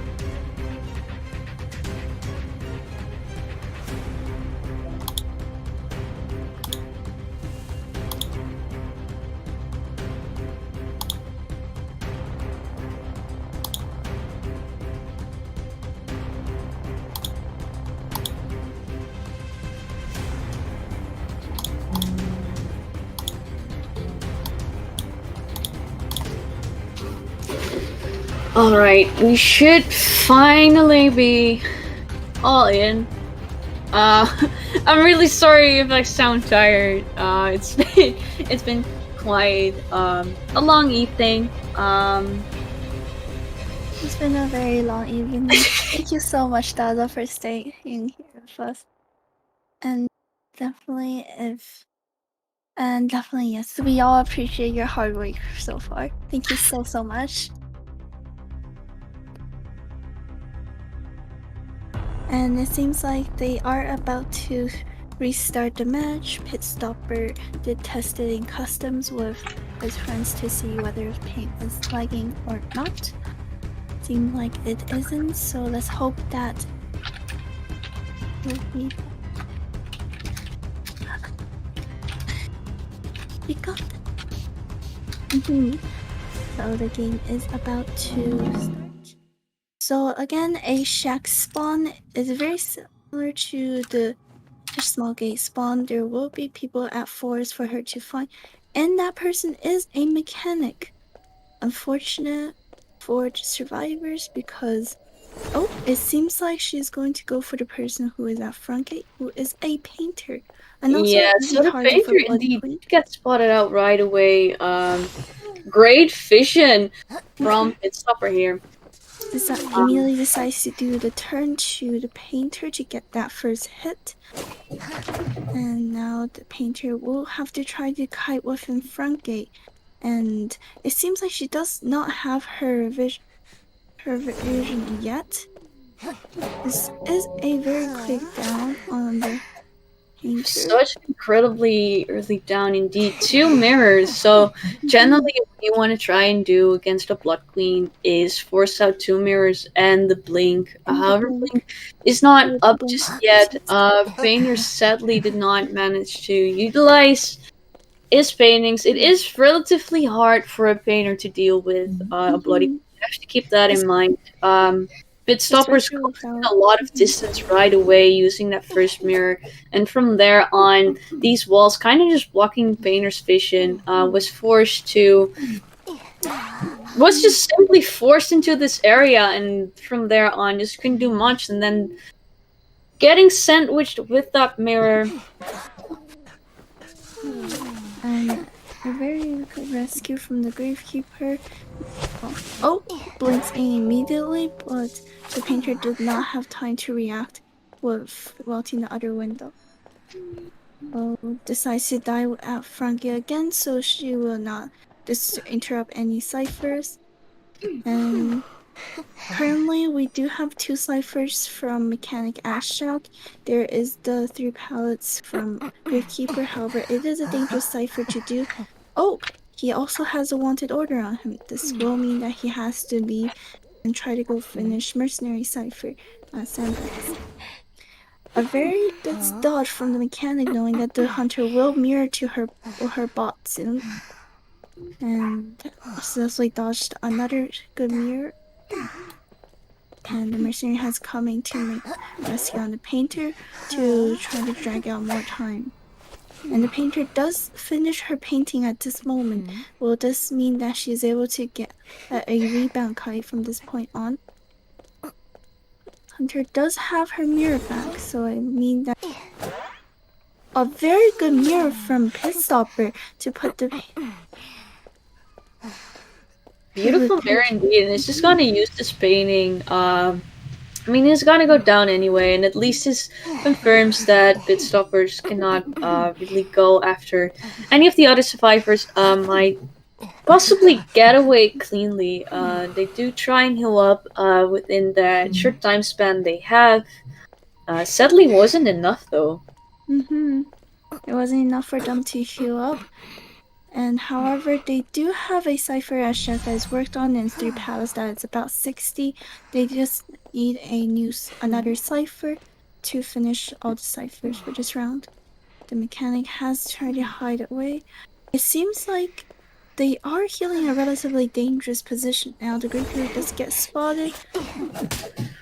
Amazing shot. Gets the shovel up just in time!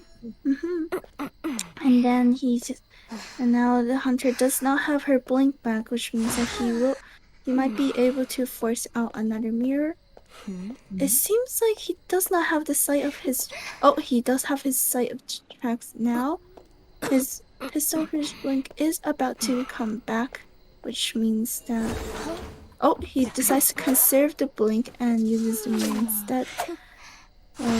At this moment right now, the survivor has not started on another side. Oh, no, they have started on the middle cipher after the mercenary finished up 3 pallets. However, the Gravekeeper is chaired near the box. Near the mechanic cipher, so this is definitely, it's actually the bot cipher, but a very really smart play. So the game was already kind of tipping into Pitstopper's favor. Got that painter eliminated early on. Now has the Gravekeeper on chair. But that abnormal coming in kind of just settles the game totally into Pitstopper's favor. This buys a lot of time for him. Like Funfi already said, they just started on that middle cipher too. So they are behind quite a bit now. Yes, and now it is very. And now the survivors should hope for that they will not get 4-man this round. The mechanic should try to do the chest, and while the mercenary gets off the cipher. Oh, beautiful mirror! A beautiful mirror from the. Well, you think this will mean that the mercenary will be down for the duration that mechanic does not have other items to kite with. This might mean a 4-man for the hunt for this round, and potentially very well turn into 4-man. It's gonna destroy the bot. There was not a lot left on the bot, but it is enough to spot out this mechanic. So in this case, the bot being over there works into Pitstopper's favor.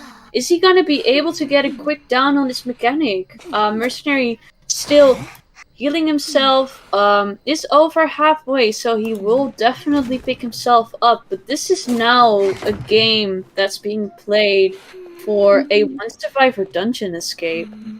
Because keep in mind, Abnormal is still in play, and the first 3 times the hunter abnormals the cipher, it's still somewhat effective.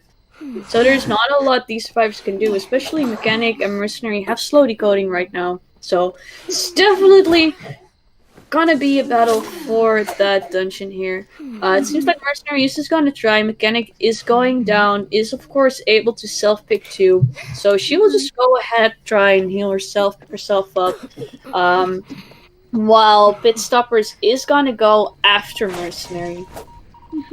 However, with only one elbow pad, the Mercenary will not be able to last long, so which means that not long enough for the mechanic to pop both ciphers, which means that this might as well result into a 4-man. Unfortunate for the survivors, has not decided to go for that one-man escape earlier on to search for chests and ensure that they have enough items to get that 4-man. So it seems like the hunter does not have clue of where the mercenary is right now because the tinnitus has come into play, and knowing the mercenary is probably around shack. Misses the mirror again. It seems like the mercenary is able to transition back to front gate. Will the mercenary be able to contain the hunter long enough for the mechanic to bleed out in time? I mean, the mechanic still has self-pick, so she's just gonna wait for the right moment to pick herself up, in this case. However, the mechanic cannot kite after she picks herself up, so that means that if the mercenary goes down before the mechanic bleeds out, it will 100% result in a 4-man. Unfortunately. Yeah, no, definitely.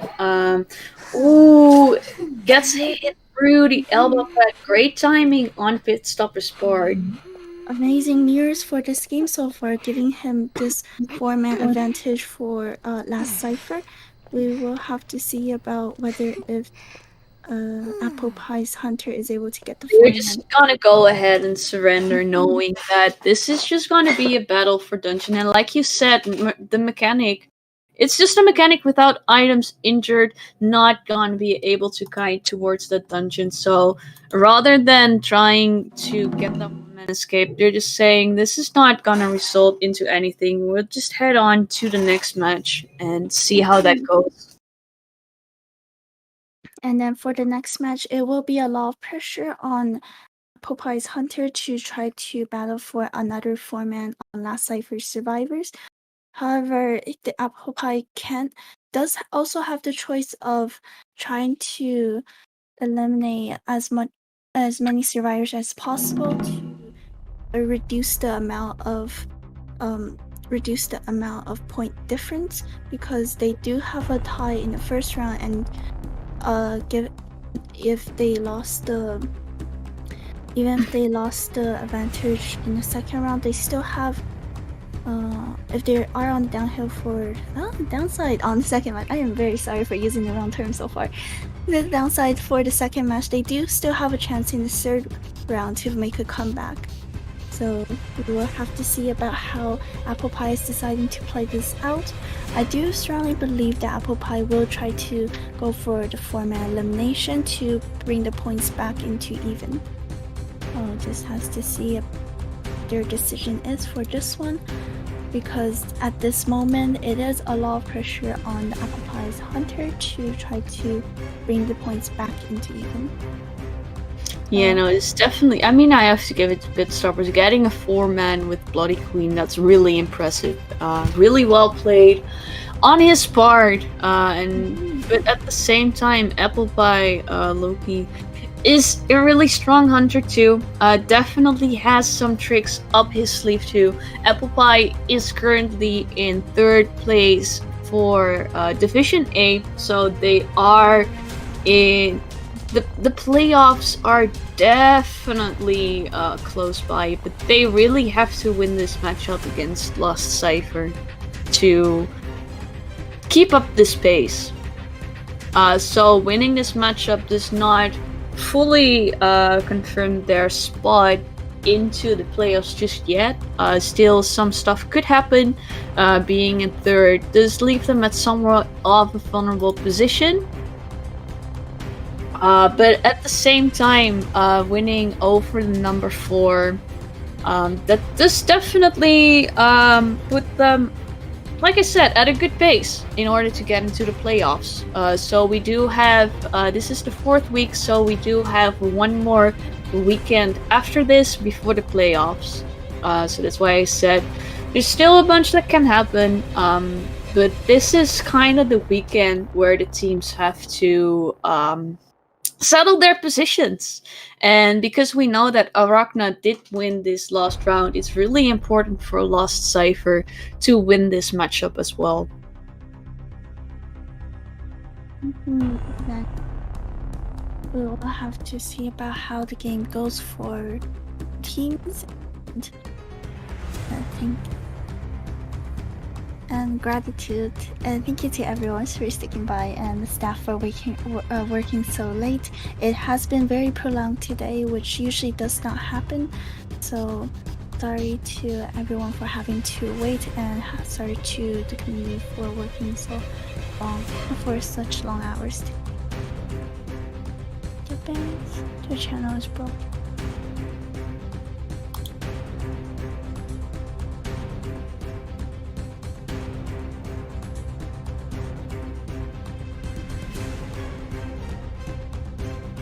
So we are just gonna head into the banning phase once again. We're gonna see Forward and Seer being banned. Forward, in my opinion, in this case, really smart ban. If you need a 4-man elimination, you definitely don't want survivors such as Forward, who could potentially harass quite a bit. This, on the other hand, does leave the mechanic open, and that's a little bit of a risk, I would say. And that's exactly also what's gonna be picked together with that mercenary, giving that little bit of insurance, making sure that the survivors could potentially get a first rescue off. And as we know from the as we all have analyzed earlier, this is a very a safe pick from the survivors to go rescue and mercenary. So currently for the last Cipher survivors, they really only need the tie to secure their advantage on the second round. So Apple Pie's Hunter will have to try to get the 4-man, and under the pressures of having the mechanic and mercenary with 2 very strong meta survivors. And we'll have to see about what they pick next.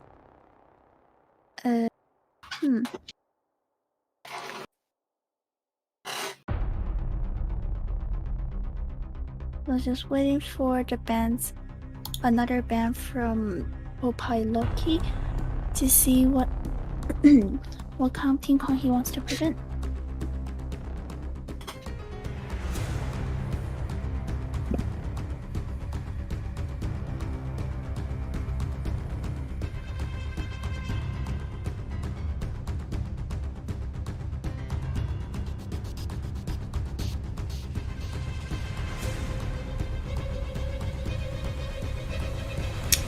Also, we are gonna see a sculptor ban from these survivors. Once again, we know Sculptor. We've seen Sculptor a lot of times, and even though we said last round that probably a lot of teams kind of got used to playing around Sculptor, it's still a huge risk to just keep her in. So you definitely do not want to do that.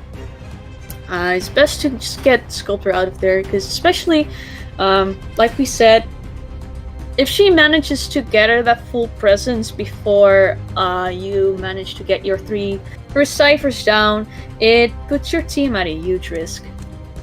And you can still make it work. We have seen it happen last round, that you can still make it work, but once again, it is a risk, because Sculptor is one of the strongest hunters within the game right now, for a reason.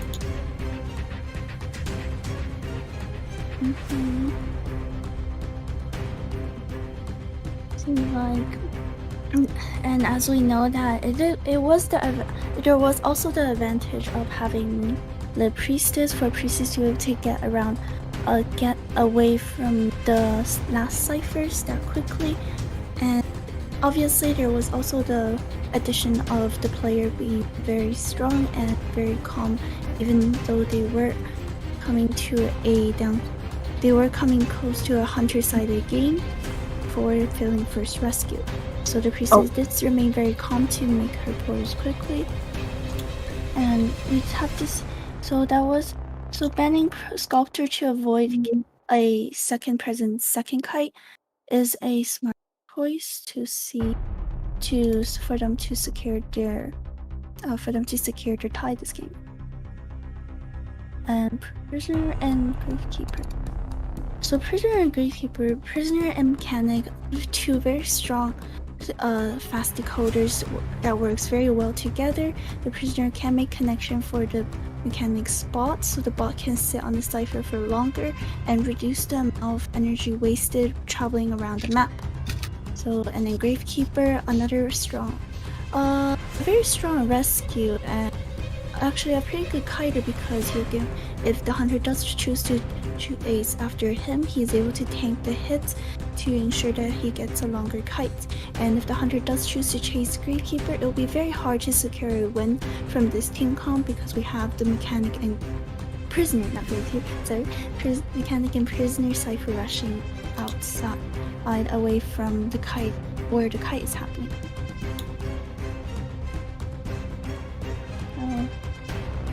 This team comp will be a very fast decoding team comp. However, Popeye Loki does still have a chance to win against this team comp if he managed to get a quick kill. And as we know from a fast decoder team comp, if you manage to get a quick kill and find the next decoder immediately, you are able to secure a win for yourself. And however, if you fail to get a quick kill on the survivor, the Cipher Rush will push the game to more survivor-sided and give them a chance to win or secure a tie, which really is all they need. Or even if they get one man out, the last Cipher is still able to gain a point advantage on the small points and take down the second round for your team. So it is also a very good team comp. They really only one survivor out.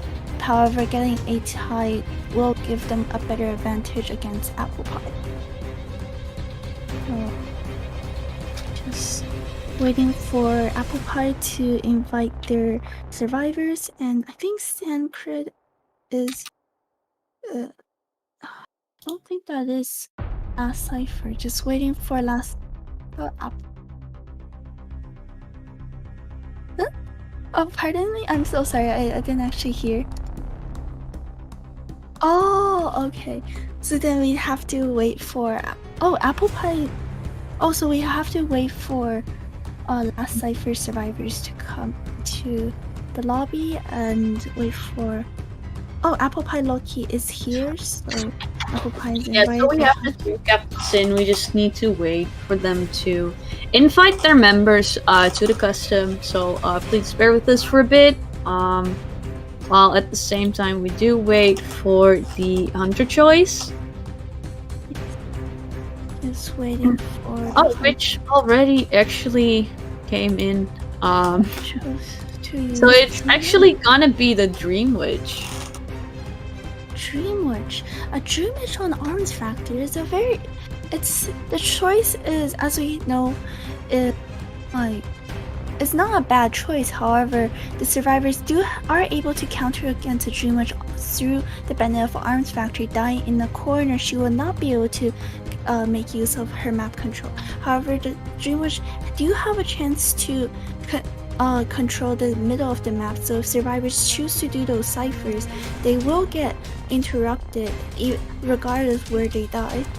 So then if they want to avoid that, they have to try to go in for a rescue earlier to avoid that, or they can choose to sacrifice the progress on that one and take the tie and start another cipher in the meantime. So slows down their cipher rush, however does secure a tie for the survivors.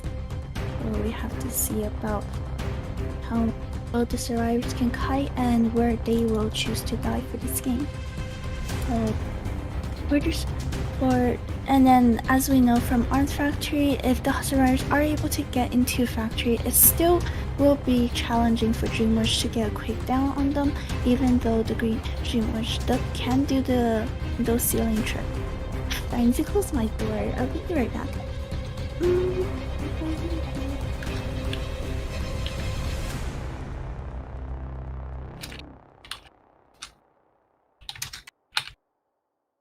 I'm back. I just realized one of my family members just picked up the call, so I needed to close the door very quickly.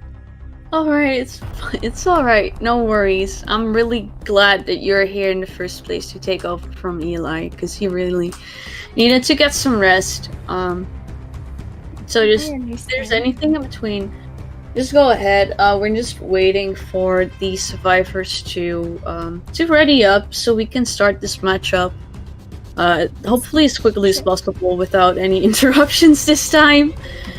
Because it's this entire stream has already taken quite a bit, and I'm really grateful for everyone who stayed until now. I know it's been a really long day, way longer than usual. So for those who have just stayed around with us, thank you very much. It is really appreciated. And again, apologies from the community side for all the interruptions. And it is definitely not it was definitely not up to our will for these issues to happen, and we have tried our best to fix them. Thank you to everyone for bearing with us in time, and thank you to all the staff that has been working so long to run ICL today. Yeah, no, definitely also a shout out to all of the moderators, because do keep in mind all of the chat mods and the VC mods have been sticking around for the entire stream as well. So they have been putting in a lot of work too today. So definitely a shout out to them as well. For sure. And the match is starting right now. So a deep sandbag spawn from the Dreamwish. There will be two people around middle, one person at Shack, and another person at Factory. It seems like she is going for the Factory route. Misses the mechanic. That means that the mechanic getting onto the just a little bit lucky, because you could see them passing by from the corner of your eye, but Dreamwitch missing out on that, and Mechanic doing a beautiful job rotating into the Hunter spawn. Now the Dreamwitch has missed where the Mechanic is. Now needs to waste time trying to look for the next person to chase. So seems like she is going to go towards the prisoner. I'm so sorry, I almost said patient. So at Shack, and now he should be having the witch mark now, transitioning away from trying to transition away from Shack. If he might need to choose to stay around Shack, because we know that the mechanic is at Sandbags. Chooses to work at the 3 pallets here. Is transitioning towards Sandbags still, but seems like Sadly did not manage to bait out his own leech hit, so that's not a great start, but especially with the Mechanic's counter rotation, did have a good start regardless. Yes, and if he chooses to die away from Shack, there will be 2 ciphers open to code at Shack. We will have to see whether the Who gets all of this in time? And it seems like the prisoner will have to go down over here to his leech. He will get leeched again and probably force the mechanic away from her cipher. Yeah, so that's definitely not ideal. Good job from Loki putting that leech right onto Mechanic Cipher, but dying on Mechanic Cipher is definitely not what you want here.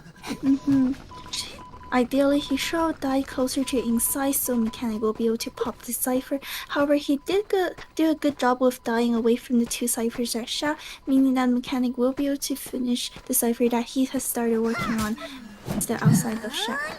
And with the Gravekeeper still waiting with the chair time so he does not do an early rescue. and just mind gaming with a very good mind game from Gravekeeper to secure this rescue over here.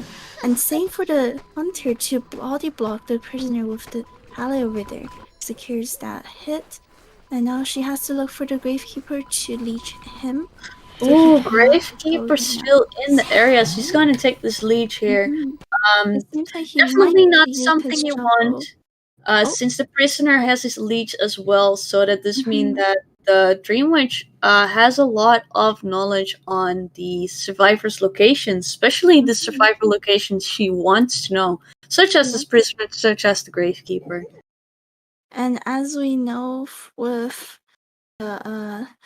with the advantage that Pitstopper is brought for last Cipher, they really only need a 1 man.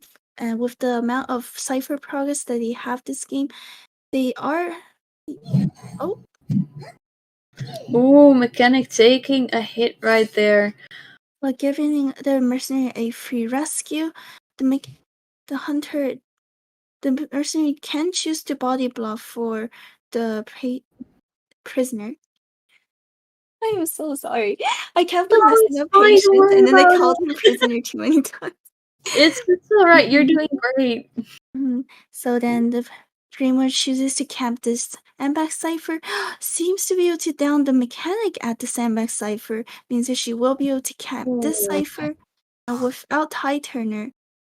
The mechanic So will not be able essentially, to this wasn't bring. actually a huge problem since they had a lot of ciphers that needed to be worked on. But right now, 2 ciphers remaining. Bot cipher is really close to popping, so that means that the sandbag cipher will be the last cipher.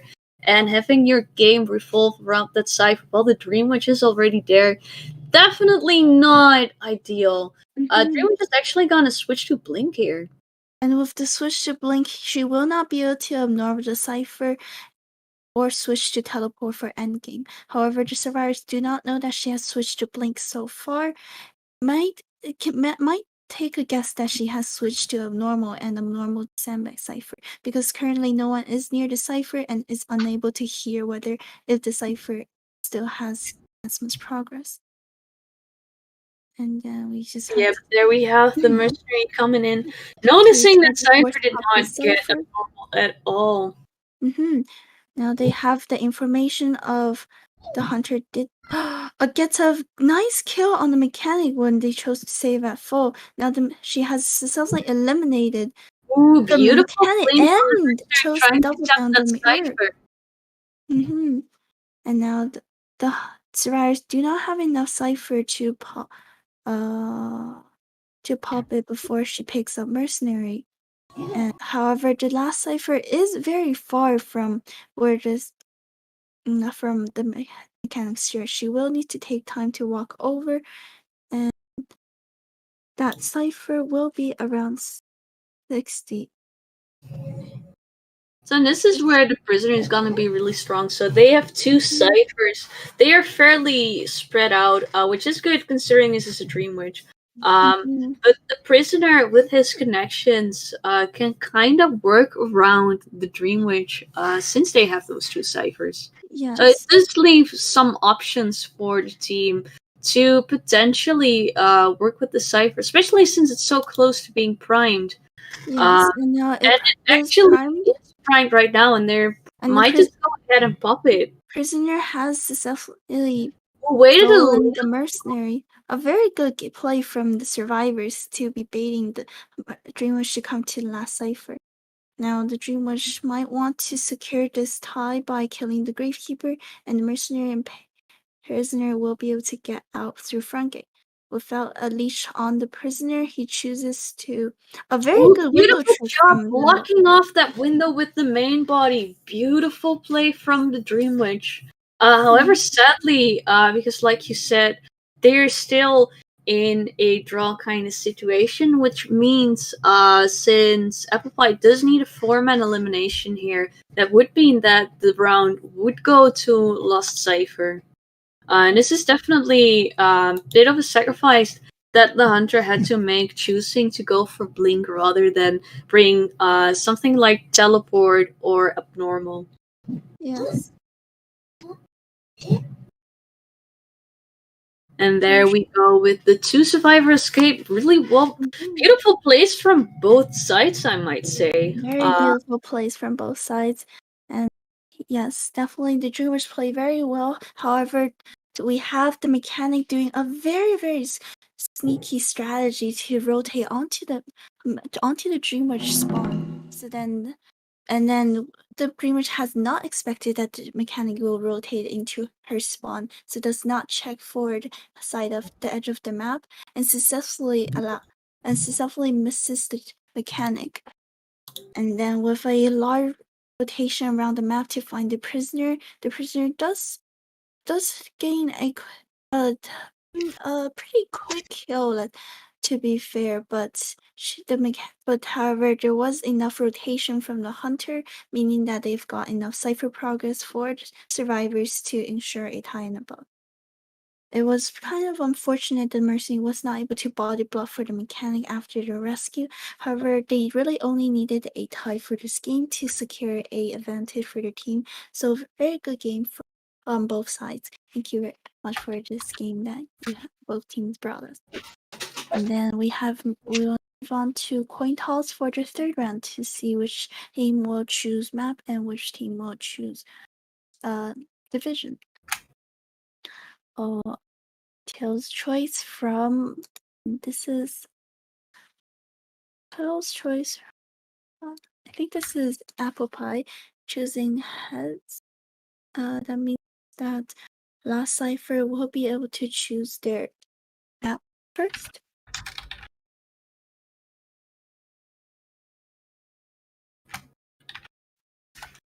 I believe that is the thing. Oh, so then the Apple Pie will be able to ban a map first, and after their ban, last cipher will be able to choose their map. So, seeing their disadvantage to the second round, they still have a chance for a comeback because they have a 3-point difference at the moment. So, if they wanted, definitely anything can still happen. So the fact that they got 2 survivors, or that they got a draw, rather than having a survivor win, definitely has not put Apple Pie out of this game at all. There is still some opportunities to make it work, but the game is definitely in Lost Cyber's favor at this moment. For sure. And then it will be up to Apple Pie to see which division of their team will take on the pressure to choose to ban a survivor side map or a hunter side map. So Apple Pie has chosen to ban Lake side, or are they suggesting to ban Lake side? I think they are still considering their ban. Anyways, let's just wait around for a bit. So the fact that his second round did not end in a draw does mean likely we're not gonna see a fourth round once again today, which honestly kind of nice. I'll be honest. It's almost It's been a very long day. So thank you so much, Daza, for staying with us, and thank you for being the commentator and the referee today. It's been a very long day. So, pats on the shoulder for you and claps from my side. Thank you very much. Thank you. Thank you too for being here. I'm really glad to be here with you. It's my honor to be able to help. It's been really nice working with you again, I'll be honest. It was fun last time, so I'm really glad that we got the opportunity to commentate again, and I hope we get it in the future too, under better circumstances. Oh, for sure. So they have decided on a church ban, which is quite surprising to consider that a church ban actually is a rather more balanced map than bigger maps where might be more obviously hunter side or survivor side. However, church ban will be kind of hunter side, so that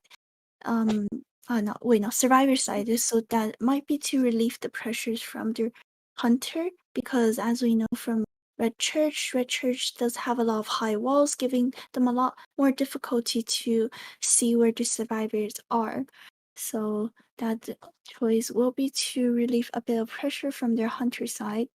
And then we'll have to see about what map Cipher chooses for them to secure the advantage, to whether give themselves the advantage of a survivor-sided map or a hunter-sided map. It will mean that the other division will have to take on more pressures to not lose that advantage for their team.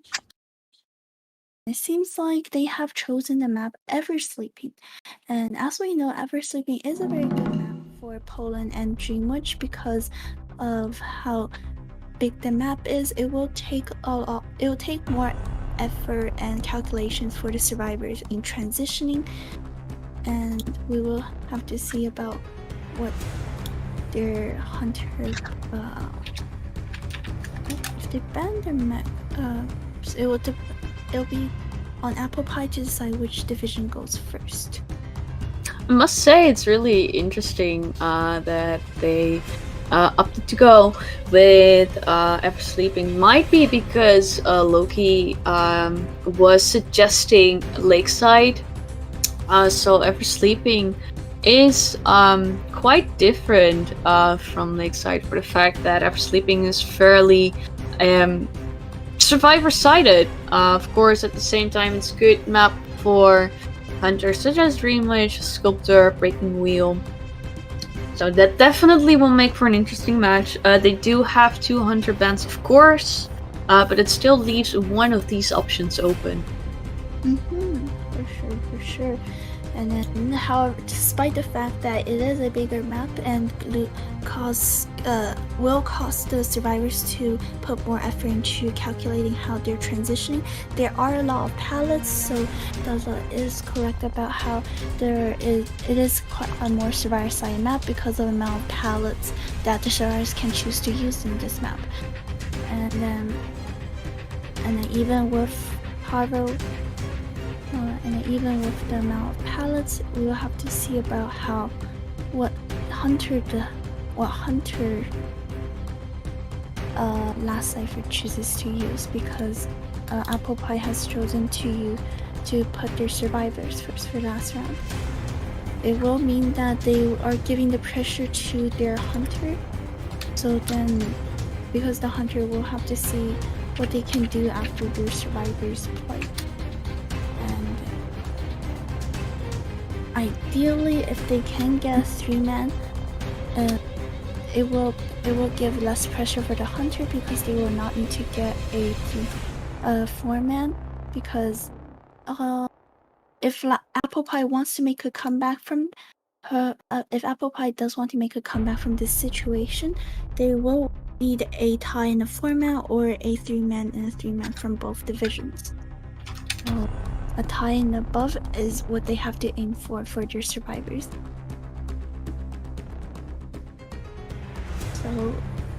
So time to go into the bans for the teams. Also, because I saw some people in chat about emoting. Yeah, no, it's definitely forbidden. However,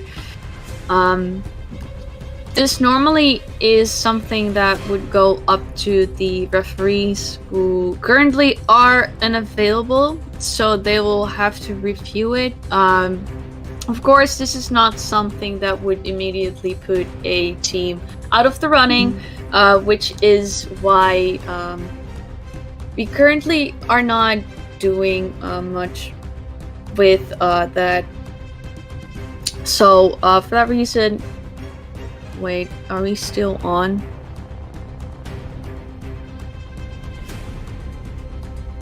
Because I saw Olive's on account just disappearing. I don't know if we're still on. If we're not, then I'm talking to no one. Alright, okay, we're still on. What was I saying again? I forgot. I genuinely forgot. what I was talking about. It's alright. It's been a very long day, we can understand.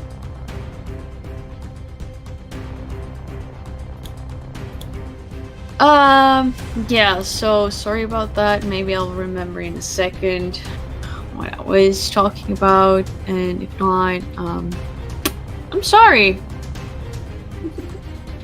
Oh yeah, no, wait, I remember. Yeah, no, so normally emoting, it's up to the referees. The teams will get warned for such actions, and if they end up with several warnings, then of course we will take action. Other than that, for now, we're not gonna do much with it because they're unavailable, because it's not something that we immediately have to stop a match over, because we just want to keep going for now. It's been a long day and we don't want to drag it out unnecessarily, so this is something that will definitely be looked at after the matches for today. So tomorrow they will look into it, but for now we're just gonna keep going. It seems like this is last Cipher, I believe. Last Cipher has chosen to have Saber come in for their last round, and with a Merc, Seer, and Priestess band, who are strong rescues, two strong supporters for Kites. Especially Priestess are never sleeping, as we know she is able to make very long portals on this map throughout the map. So the Apple Pie Apple Pie chooses to lock in Mech and Forward while banning Sculptor and Blood Queen. So Mechanic and Forward, as we have said this a billion times already, Mechanic is a very strong decoder. Even if she fails to contain the hunter for a very long time, having the bot out is sufficient for keeping up the team's coding process. And Forward it will be able to change the game around depending on whether if the hunter paired excitement or not, or even and however, to take a step back, if the hunter does carry excitement for the Forward, it will mean that the Forward's existence has come into play. It will take the hunter away from getting a quick kill if the survivor, the first kiter, is found in a relatively good position. Oh.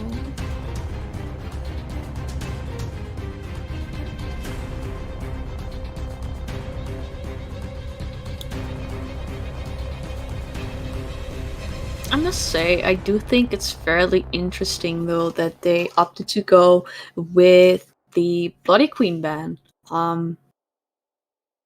It might be, of course, more of a respect ban. We did just see a 4-man elimination from Blood Queen, but ever sleeping, it's not necessarily a bad map for the survivors, like we said earlier.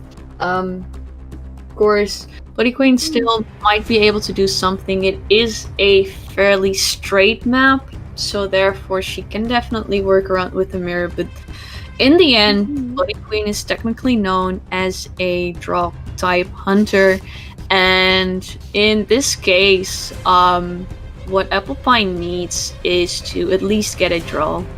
Like, they wanna win this matchup, or not this matchup, of course they wanna win this matchup, but they need to win this match in order to win the matchup. Also point-wise, if they manage to get a draw, and their hunter manages to get a 4-man elimination, that would put them that would put them at a draw point-wise, and just point-wise in general, so like completely tied up, kind of the same situation as we had in the last matchup with Arachna and Team Tickle. So, for that reason, they definitely do want a win out of this matchup. And having the Mechanic and the Forward being locked in here, that's gonna be huge for Apple Pie. We do know that Apple Pie has a very capable Forward, and Forward is definitely the man you want in here if you want to get a win out of the match, and then as for the mechanic can just solidify a draw with that Cipher Rush, especially with the doll. Just the fact that she can decode from that chair, it can do a whole lot. So you can potentially get situations where you can just leave the mechanic to decode on the chair until after half, and then have your forward harass to basically make up for that lost time. That's something that could potentially happen. So we're gonna see an Explorer ban, which is fairly interesting because that does leave the prisoner open potentially, which is exactly what they're gonna be choosing. However, I do think it's very interesting to see a cowboy coming in. They're really gonna go heavy on that harassing. Mm-hmm. With a prisoner mechanic, like we mentioned before, a very strong decoding combination, and 2 harassers, it will mean that the Sarais have a chance to make a comeback if the harassers successfully harass for their teammates. However, as we know from Cowboy's nerf, it will be more difficult for him to harass if he's near the kiter. However, with a Cowboy, despite his harassing ability, he is a very strong kiter with his ability to lasso onto the pallets and ciphers. And as we mentioned earlier, there are a lot of ciphers on this map, so the Cowboy will not be an easy target to chase. So it'll be still up to the decoders to take on that kiting role for this game. And against a Naiad, it will mean that they will have to find ways to transition away from the walls, and that mean that it will also depend on whether if Saber is going to wait to take his harpoon back to force them to avoid them from transitioning, or to wait and force out their broken window and knee jerks. So we'll have to see about how the match plays out at this point. Yeah, I'm very excited to see another Naiad coming in. So we did see one last round on Lakeside. I will be honest, I have no clue how Naiad on Ever Sleeping is gonna turn out. I think personally I would say that Naiad is gonna be pretty hard to pull off, since you do have, like, you cannot really round the building, so you're kind of stuck rounding certain areas. So I think that might be a bit hard for a Naiad to deal with. However, on the other hand, I'm no expert on Naiad, so I don't exactly know, and I'll have to see how that's gonna play out. But I'm really interested to see if Saber is gonna make this work, because he does definitely need to get a 3-man elimination to ensure that Lost Cipher is gonna win this matchup. Yes. A corner house spawn goes into middle, a very typical routing for the hunters. She will be able to see the situation the most over here, sees the connection, but knows that the tonight hasn't reached, so it misses the mechanic. It'll mean the Cowboy is going to be able to take this first fight. A very good mind game at the pallet over here to take that early first. Oh, the stun Naiad hitting onto something, so that's both the Cowboy and the forward injured. Yes, and with that first presence, the Naiad will be able to quickly catch up to the Cowboy. And as we can see, the hunter is going to have her teleport back soon. Unsure if the Cowboy is going to be able to make his basement is there too, and corner house is gonna be. It is a bit of a secluded area. However, Cowboy is doing a beautiful job moving away from the area. He's definitely using the lasso to the best of his ability to gather distance on this Naiad, making sure that he's not gonna get caught up. A very good lasso right there. Beautiful. Cowboy kind of hesitating for a second. He was gonna fault the window. Was trying to see if he could potentially, probably could go for the pallet stun, but Naiad was not actually right there. He does not choose to give his stun over there, which might be the decision, which might be a call out to avoid Naya getting to second presence too early, because as we know, when the Naya gets to second presence, she will be able to get 50% with her Abyss. And that will not be good for a second kite. So forward gets a free Nice save. job from the forward. Mm-hmm. Realizing that Saber was distracted for a second and deciding to use that moment to go in for that rescue. Cowboy is getting his lasso cancelled here. And there we have the full presence coming in. Mm-hmm. So the downside to this is that the Cowboy did die on Prisoner Cipher. It's not a huge deal, but it's a very it's good ball from the forward, however, still gets that hit over here. And as we know, with the early hits from forward and Cowboy, the mechanic Cipher was slowed because of that. Because she has gone into the Golden Dew early on to the game. Oh, wow! Beautiful stun from the forward. Did try to blink out of that stun, but the forward seemed to be kind of another beautiful stun to ensure that the Cowboy has a chance to make this rebound. However, unfortunately, the Cowboy has chosen to transition to a relatively more dangerous area. He will get watered at this point, and without a much football from the forward, he chooses to stop harassing. And it was really unfortunate that a lot of the forward's football went to waste early game, but that support from forward just yet, predicting that blink and getting the stun off regardless, and then that little stun as a support to follow up, beautifully played. It is really unfortunate that Cowboy could not do a lot with it, but it did still buy some time for the team, and this is only the Cowboys' second chance, so they might still be able to do a thing here. There's 2 ciphers remaining. Prisoner is in a bit of a tricky spot. Does have that 80% onto him. Is already injured too, so he cannot make that rescue, meaning that the Cowboy will be eliminated. And this is putting Saber at a really good pace. There's 1 cipher remaining. Prisoner is gonna go down. Cipher is far from primed. Originally, of course, Graveyard Cipher was the Prisoner Cipher, so this would essentially have been the last cipher, but they cannot really decode this one as they keep getting shared onto it. So we do see that the forward is decoding another cipher machine here.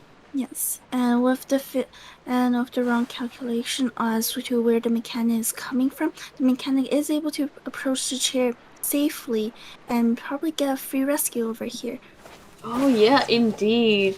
Saber not spotting the mechanic, so that's actually really good for the team. Prisoners now trying to get away from Graveyard area, however, mechanic does not actually have Tide Turner, meaning that Prisoner could not get a lot of distance. However, Saber is deciding to chair the Prisoner away from Graveyard, kind of more around middle to basically ensure a little more map control. It's not going to do much though, because the other cipher is at the far other corner, and it is going to be primed by the time mechanic is going to make this rescue. So that's definitely setting themselves up for a draw. And the cipher is primed. It seems like the survivors are going to be able to secure a tie. So it will mean that this pressure is going to be on Apple Pie's Hunter to try to get a 4-man in the next game for them to actually make a rebound on this for this last match. It will be difficult, however, it is not impossible. Oh, there we go with the trade switch. It's in time. It is just in time. The gate is not open. Saber the gate just got opened. Oh, and a trade. Will this mean that Apple Pie has a chance to make a rebound from this situation? Because the mechanic's position is unknown. Unfortunately, the Prisoner is not able to get up at this time. The Naiad's swimming ability is very fast and is able to get her across the map very fast. So successfully chairs the Prisoner and eliminates him, which giving her the security of this tie. I cannot help but imagine what would have happened if the Hunter did not get stunned by the train at that moment. I do have to say, we do see a lot of tram stunts today. Not just this round, but I think the other two ever sleeping matches we had the tram coming in too. But this definitely was a huge deal for Saber because it means that the forward you saw was able to just freely run to the gate, and the mechanic was able to gain a lot of distance too, making it so that Saber just went to prisoner to just get the time. That's true. This does mean that from the top of my head, Apple Pie's Hunter Loki does need a 4-man elimination here. If they want to win point-wise, a 3-man would still means that Lost Cipher wins this round, but I think they will be behind 1 point. As of course, if they get a draw out of this match, that means it would automatically go to Lost Cipher. True. So then it will be the pressure on Lost Cipher. Well, not exactly pressure because they really only need one person out for them to actually secure their win on this round. And then because even if they get 3-man eliminate, then they will have a 2-point advantage, I believe, to Apple Pie and giving them the win to this for the second matchup of today.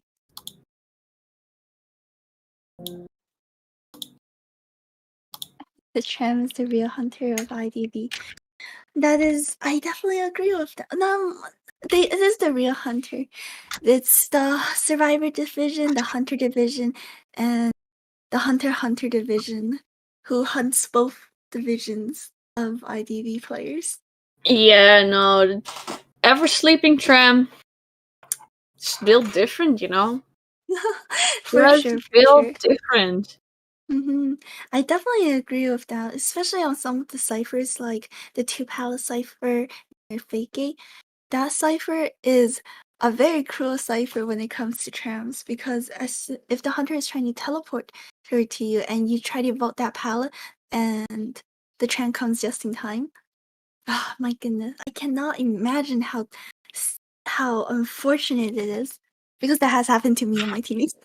Oh no! It was. Oh, that's painful. Yes, for the tram to come just in time to block them off. I don't think it was in an actual matchup, which is fortunate, but it was in one of our practice matches where we have our very unfortunate Seer player who was decoding 2 pallets at 2-pallet Fake Gate cipher. The hunter teleports to him and the tram came just in time to block him off and stun him right in front of the hunter. That was hilarious. I should really make up bloopers for my team's practice games. I bet my team will love it. Very sarcastically speaking. And we see their ban picks right now. The Apple Pie will need to ban 3 survivors first. Their ban is Seer, Mechanic, and Priestess. So Seer Mechanic ban, I can agree with that. That ensures that the survivors are not going to be able to get a longer kite by tanking the hit. The Mechanic to slow down the decoding, and Priestess to eliminate that support. And like we said earlier, Priestess on Never Sleeping is a quite a monster, because she's going to be able to put the portals between her teammates transitional routes to transition to give them a smoother transition. So I believe these are some good choices to limiting that ability for the survivors to get longer kite. If Apple Pie wants to get a win for the second matchup today, they will need to try to eliminate this as much as possible. So now it's up to last Cipher to lock in 2 survivors. Oh, and last Cipher has already banned 2 hunters, Wheel and Naiad. So these are hunters that do have a chance to get the format, especially for Breaking Wheel. If you unsuccessfully contain the hunter in their first kite, it is very easy for Breaking Wheel to map control by just spiking people and snapping them to get them down, and they don't have to chair it because they can just go around the map, and if they use their self heal, they're able to come back and down them again. And for Naian, she is kind of like a upgraded version of Wu Chang in map control, but a much stronger chase in her chases. It seems like they have locked in Forward and Mercenary, 2 very strong rescues. So at this moment, last Cipher really only needs a 1 man to secure their advantage and give the road team their win bring home the win for today. So using Forward and Mercenary will mean that they will have a very strong rescue strategy. So Mercenary and Forward, very hard to down them, and it was actually, and with end game for Mercenary, he will be able to take a hit and have a 30 seconds of spite. A final survivor ban with Prisoner to completely seal off the Cipher rush. So yeah, it does seem like the only somewhat meta decoding pick that is being left open would be Explorer. Explorer could potentially work in a triple rescue team comp, but it's not as popular as it was last ICL season, so we haven't seen it a lot actually, but still a potential option for them, but yes. Once again, somewhat of a risk. It is the existence Explorer is really there to avoid quenching thirst. He does give a little bit of decoding buff, but because of the nature of him having to hide at the beginning, it will counter that decoding buff that he gives to the team. However, it will, if they do choose to use Explorer, it will mean that even if they leave a 3 Cipher at the end, the hunter will not be able to camp it because of Explorer using his page. And it seems like last Cipher has chosen to use Painter and Dancer. Dancer, a very strong kiter, however.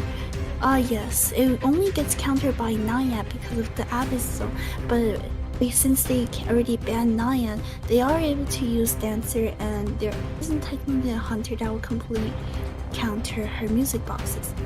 However, with Painter, she will need to try to kite towards Forward or try to make use of Dancer's music boxes if Dancer has set that up for her earlier to ensure that she can get her first painting. And a Hell Ember from... Wow, you're gonna get a Lost Round Hell Ember?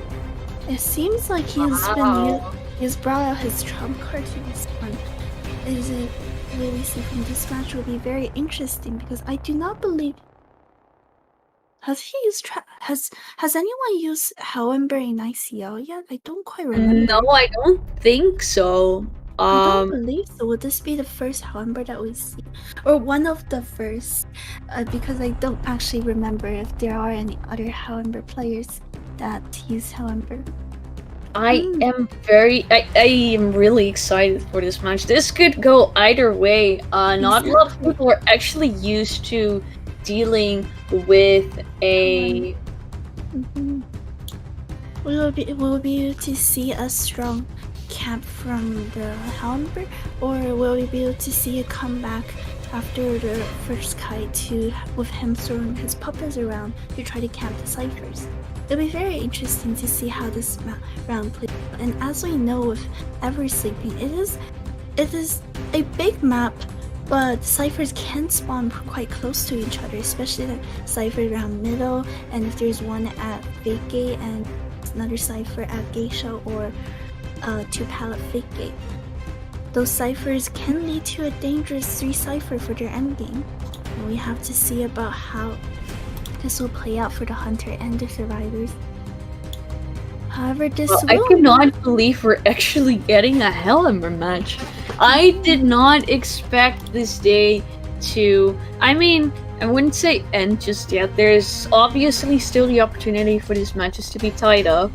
However, getting a 4-man elimination with Hellember is definitely gonna be rough. It's not gonna be easy. And even though I said earlier that the dancer's music boxes only really gets countered by Naya, but if the Hellember uses his Phantom on the music box, it might guarantee him getting a hit over there. However, the music box with the dancer's palette stun, it will give her distance after the hit. However, it will guarantee the painter has an easier chance to get her painting up, because unlike the Queen, where she can give her a hit from far, the Hellember will have to come close with the painter to get that first hit. A geisha spawn will mean that the hunter drives a strong straight line from middle, and it seems like he's going straight towards corner house, and that person is a forward who He spotted out that the hunter was gonna be forward, nearly got hit by the train too. That would have been a great start. But gonna run into the Painter here. Painter, actually a rather decent character. It's one of these characters that relies on stuns, and against the Hellember is not that strong because, of course, you gain some distance, but that does mean he's gonna get some flames up too.